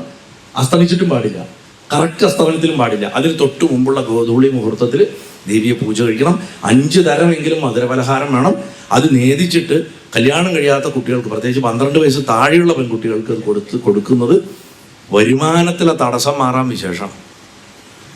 സമ്പാദിക്കുന്നതിൽ ബുദ്ധിമുട്ടുകളുണ്ടെങ്കിൽ കാത്യായനിക്ക് 5 തരം മധുരപലഹാരം നേദിച്ചിട്ട് അത് കൊച്ചു കുട്ടികൾക്ക്, 12 വയസ്സ് താഴെയുള്ള പെൺകുട്ടികൾക്ക് കൊടുക്കുക. അത് കണ്ടിട്ട് നിൽക്കുന്ന ആൺകുട്ടികൾക്കും കൊടുക്കണം, അവരുടെ മനസ്സ് വിഷമിപ്പിക്കരുത്. അപ്പം ദേവിക്ക് ഏറ്റവും പ്രിയപ്പെട്ട വഴിപാട് എന്ന് പറഞ്ഞാൽ തേനാണ്. നോർത്ത് ഇന്ത്യൻ സിസ്റ്റത്തിൽ അവർ പാൻ കൂടെ ചേർത്ത് കൊടുക്കും. തേൻ ഒഴിച്ചിട്ട് പാൻ കൊടുക്കും. പാനില്ല, വെറ്റില, നല്ല അസല് പാൻ ഉണ്ടാക്കിയിട്ട് ആ പാൻ നേദിക്കുന്നത് അമ്മയ്ക്ക് ഭയങ്കര ഇഷ്ടമാണ്. നമ്മുടെ സമ്പ്രദായത്തിൽ തേനാണ്. അപ്പോൾ അങ്ങനെ വിശേഷമായിട്ടുള്ള ഒരുപാട് കാര്യങ്ങൾ ദേവിയെക്കുറിച്ചുണ്ട്. ദേവിയുടെ കവചമുണ്ട്. കവചമൊക്കെ പഠിക്കുന്നതും നിത്യം ചെല്ലുന്നതും വളരെ നല്ലതാണ്. ദേവിയുടെ അനുഗ്രഹം കൊണ്ട് വേഗം വിവാഹം കഴിക്കാൻ, വിവാഹ തടസ്സമുള്ളവർക്കുള്ളൊരു പ്രയോഗം കൂടെ പറഞ്ഞുതരാം. സന്ധ്യാസമയത്ത് മഞ്ഞ നിറമോ ചുവപ്പ് നിറമുള്ള വസ്ത്രം ധരിച്ചിട്ട് മഞ്ഞപ്പൂക്കളും മഞ്ഞ നിറത്തിലുള്ള നേദ്യം, ലഡ്ഡു അല്ലെങ്കിൽ മഞ്ഞൾ ചേർത്തിട്ടുള്ള പലഹാരങ്ങൾ. ഇപ്പോൾ ഹരിദ്രാന്നൈക രസിക എന്ന് നമ്മൾ പറയും. എന്താ? ലെമൺ റൈസ് ഇഷ്ടമുള്ളവളെ എന്നാണ് അർത്ഥം. ദദ്യന്നാസക്ത സിത്ത, തൈര് ശാദം ഇഷ്ടമുള്ളവളെ. ഇതൊക്കെ ആരെങ്കിലും ചിന്തിക്കാറുണ്ടോ? ഇത് രണ്ടെണ്ണം അമ്മയ്ക്ക് വലിയ ഇഷ്ടമാണ്. അപ്പോൾ അതുകൊണ്ടാണ് ഇതൊക്കെ പറയണത്. അപ്പോൾ ഇങ്ങനെ മഞ്ഞപ്പൂക്കളും മഞ്ഞ നിറത്തിലുള്ള നേദ്യം കൊടുക്കുക. 3 കഷ്ണം ഉണക്ക മഞ്ഞൾ ദേവിക്ക് സമർപ്പിക്കുക. ഇട്ട് കൊടുക്കരുത്. ഒരു തളികയിൽ സ്നേഹത്തോടെ ഓരോന്നായിട്ട് വെച്ചു കൊടുക്കുക. വെച്ചു കൊടുത്തതിന് ശേഷം നമ്മൾ ഈ പ്രസിദ്ധമായിട്ടുള്ള മന്ത്രം ചൊല്ലുക. ഒരു 11 പ്രാവശ്യം കാത്യായനി മഹാമായ മഹായോഗിനദീശ്വരി നന്ദഗോപസുതം ദേവി പതിന്മേ ഗുരുതേ നമഃ. പൂജയ്ക്ക് ശേഷം ഈ മഞ്ഞൾ കഷ്ണങ്ങൾ എടുത്തിട്ട് ഒരു മഞ്ഞ പട്ടിൽ പൊതിഞ്ഞിട്ട് ഭദ്രമായിട്ട് ശുദ്ധമായിട്ടുള്ളൊരു സ്ഥലത്ത് സൂക്ഷിച്ചു വയ്ക്കുക. ഈ സമയത്ത് തന്നെ ഒരു വെള്ളി പാത്രം അല്ലെങ്കിൽ മൺപാത്രം, വെള്ളി അല്ലെങ്കിൽ മൺപാത്രം ആണെങ്കിൽ നല്ലതാണ്. അതിൽ തേൻ നേദിക്കുക. തേൻ നേദിക്കുമ്പോൾ ഐശ്വര്യവും വർദ്ധിക്കും, വിവാഹവും നടക്കും. നാളെ വേണമെങ്കിൽ ആ മഞ്ഞളും കൂടെ താലിയുടെ ഒപ്പം ചേർത്തിട്ട് കല്യാണം നടക്കുമ്പോൾ കെട്ടാം. ആദ്യത്തെ ഓരോ വർഷവും താലിയിൽ ആ മഞ്ഞൾ മാറ്റി, അപ്പം 3 വർഷം അത് മാറ്റാനും പറ്റും. ഒരു കൊല്ലത്തിനുള്ളിൽ വിവാഹം നടക്കും. ഞാൻ സാധാരണ പ്രഭാഷണത്തിൽ ഇങ്ങനത്തെ പ്രയോഗമൊന്നും പറഞ്ഞു കൊടുക്കാറില്ല. പക്ഷേ ഇവിടെ ദേവി എന്ന് പറഞ്ഞാൽ, കാത്യായനി എന്ന് പറഞ്ഞാൽ അത്രയും പ്രാക്ടിക്കലായിട്ടുള്ളൊരു ദേവതയാണ്. അതുകൊണ്ട് ഞാൻ വിചാരിച്ചു അമ്മയ്ക്ക് തീർച്ചയായിട്ടും ഇവിടെ വരുന്ന സമയത്ത് നമുക്ക് പറഞ്ഞു കൊടുക്കേണ്ടതുണ്ടെന്ന്. ബൗദ്ധമതത്തിലും ബുദ്ധമതത്തിലും കാത്യായനി ദേവി ആരാധിക്കപ്പെടുന്നുണ്ട്. വളരെ തേജസ്സുള്ള ദേവിയായിട്ട് പറയുന്നുണ്ട്. അനവധി പ്രയോഗങ്ങൾ അമ്മയെക്കുറിച്ചിട്ടുമുണ്ട്. എന്താണെങ്കിലും എനിക്ക് കൊടുക്കാൻ പറ്റുന്ന അത്യാവശ്യം എല്ലാം പറഞ്ഞു തന്നു. പിന്നെയൊക്കെ ഹോമമാണ്. കൂവളത്തിൻ്റെ നല്ല പഴുത്ത കായ എടുത്തിട്ട് അതിനെ ഹോമകുണ്ടത്തിൻ്റെ നടുക്ക് വെച്ചതിന് ശേഷം നെയ്യ് കൊണ്ട് കാത്യായന മന്ത്രം കൊണ്ട് 108 പ്രാവശ്യം ആഹുതി കൊടുത്തു കഴിഞ്ഞാൽ സദാ ധനധാന്യങ്ങൾ ഇങ്ങനെ സമൃദ്ധിയായിട്ട് ഉണ്ടായിക്കൊണ്ടിരിക്കും. മാസത്തിലൊരിക്കൽ ചെയ്താൽ മതി. 108 പ്രാവശ്യം ഹോമിക്കാൻ വലിയ സമയമൊന്നും വേണ്ട. അപ്പോൾ അതേമാതിരി തന്നെ ചേതകി എന്ന് പറഞ്ഞിട്ട് ദേവിയുടെ ഒരു മന്ത്രമുണ്ട്. അത് രഹസ്യമാണ്, ഗുരുപദേശമായിട്ട് കിട്ടേണ്ടതാണ്. അതിൽ മഞ്ഞക്കടുക് ഉപയോഗിച്ചിട്ട്, നമ്മൾ വെളുത്ത കടുകില്ലേ, വെള്ളക്കടുക്, ആ കടുക് ഉപയോഗിച്ചിട്ട് ആഹുതി കൊടുത്തിട്ട് അതിൻ്റെ ഭസ്മം എടുത്തിട്ട് വിജനമായിട്ടുള്ളൊരു സ്ഥലത്ത് കൊണ്ടുപോയിട്ട് കുഴിച്ചിട്ട് കഴിഞ്ഞാൽ ശത്രുക്കളൊക്കെ നശിച്ചു പോകുന്നു പറയും. ഇപ്പം 2 എക്സ്ട്രീമാണ് ഞാൻ പറഞ്ഞു തരുന്നത്. ഇതൊന്നും ചെയ്തു നോക്കരുത് ഗുരുപദേശം ഇല്ലാണ്ട്. കാരണം ദ്രോഹിക്കുന്നതൊക്കെ തിരിച്ചടിക്കും. നന്മയുള്ളതൊക്കെ ചെയ്യാം. അവനവനും പ്രപഞ്ചത്തിനും നന്മ വരുത്തുന്നതൊക്കെ ചെയ്യാം. അതേമാതിരി വശ്യപ്രയോഗങ്ങളുണ്ട്. കടുകെണ്ണ ഉപയോഗിച്ചുകൊണ്ട് ആൾക്കാരെ വശീകരിക്കാനുള്ള പ്രയോഗമുണ്ട്. അതുകൊണ്ട് ദേവിയെ കൊണ്ട് സാധിക്കാൻ പറ്റാത്തതായിട്ട് ഒന്നുമില്ല. പക്ഷെ നമ്മുടെ ഉള്ളിലാണ് തത്വദീക്ഷ വേണ്ടത്. എങ്ങനെ ഉപയോഗിക്കണം, ഇതൊക്കെ മഹാശക്തികളാണ്. ഒരു വാളെടുത്തിട്ട് നമുക്കൊരാളെ കൊല്ലുകയും ചെയ്യാം. നമുക്ക് വേണമെങ്കിൽ അത്യാവശ്യത്തിന് ഒരു പൂട്ട് തുറക്കാൻ കുത്തിയിട്ട് അല്ലെങ്കിൽ കായ്കറി മുറിക്കാം. ഒക്കെ വാളുകൊണ്ട് സാധിക്കും, അല്ലെങ്കിൽ ഒരു കഠാരം കൊണ്ട് സാധിക്കും എന്ന് പറഞ്ഞ മാതിരി എങ്ങനെ ഉപയോഗിക്കുന്നു, ആരുടെ കയ്യിലാണ് ആയുധം ഇരിക്കണം എന്നുള്ളതനുസരിച്ചിട്ട് ഇരിക്കും. അതുകൊണ്ട് ശക്തിപ്രാപ്തിക്ക് വേണ്ടിയിട്ട് അനവധി പ്രയോഗങ്ങളുണ്ട്. അതൊന്നും ഗുരുപദേശം ഇല്ലാണ്ട് ചെയ്തു നോക്കണ്ട. പാണ്ഡവന്മാരുടെ ശ്ലോകമുണ്ട്, കാത്യായനിയുടെ പഞ്ചശ്ലോകി സ്തോത്രമുണ്ട്, സുപ്രഭാതമുണ്ട്. കാത്യായനിക്ക് സുപ്രഭാത സ്തോത്രം തന്നെയുണ്ട്. ഇങ്ങനെ അനവധി മനോഹരങ്ങളായിട്ടുള്ള സ്തുതികളും സ്തോത്രങ്ങളും ഉണ്ട്. നിങ്ങളുടെ എല്ലാവരുടെയും ഈ ക്ഷേത്രത്തിൻ്റെയും അമ്മ ഇപ്പോൾ ജലാധിവാസം ചെയ്യണു, ദേവി കലശത്തിൽ ചൈതന്യം ഇരിക്കണു. ആ ദേവിയുടെ രക്ഷയ്ക്കും വേണ്ടിയിട്ട് വെറും 3 വരിയുള്ള കാത്യായനയുടെ തന്നെ കവചം ചൊല്ലിയിട്ട് ഞാനിത് അവസാനിപ്പിക്കാം. കാത്യായനൗ മുഖപാദുകാം സ്വാഹാസ്വരൂപിണി ലലാടേ വിജയാപാദു മാലിനീ നിത്യസുന്ദരി കല്യാണി ഹൃദയം പാദു ജയാഭഗമാലിനി. ജയ് മാ കാത്യായനി സർവേശ്വരി. മഞ്ഞപ്പട്ടുകൊടുത്തുള്ള മന്ദസ്മിതം തൂകുന്ന അനവധി ആഭരണങ്ങളെ കൊണ്ട് അലങ്കൃതയായിട്ടുള്ള ആ ദേവി നമ്മുടെ ആജ്ഞാചക്രത്തിലിരിക്കുന്നതായിട്ട് ധ്യാനിക്കുക. ആ ദേവിയെ സ്മരിക്കണത് സകല ഐശ്വര്യങ്ങൾക്കും കാരണമാകും. അവൾ നമുക്ക് സകല രക്ഷയും തരട്ടെ എന്ന് പ്രാർത്ഥിക്കുന്നു.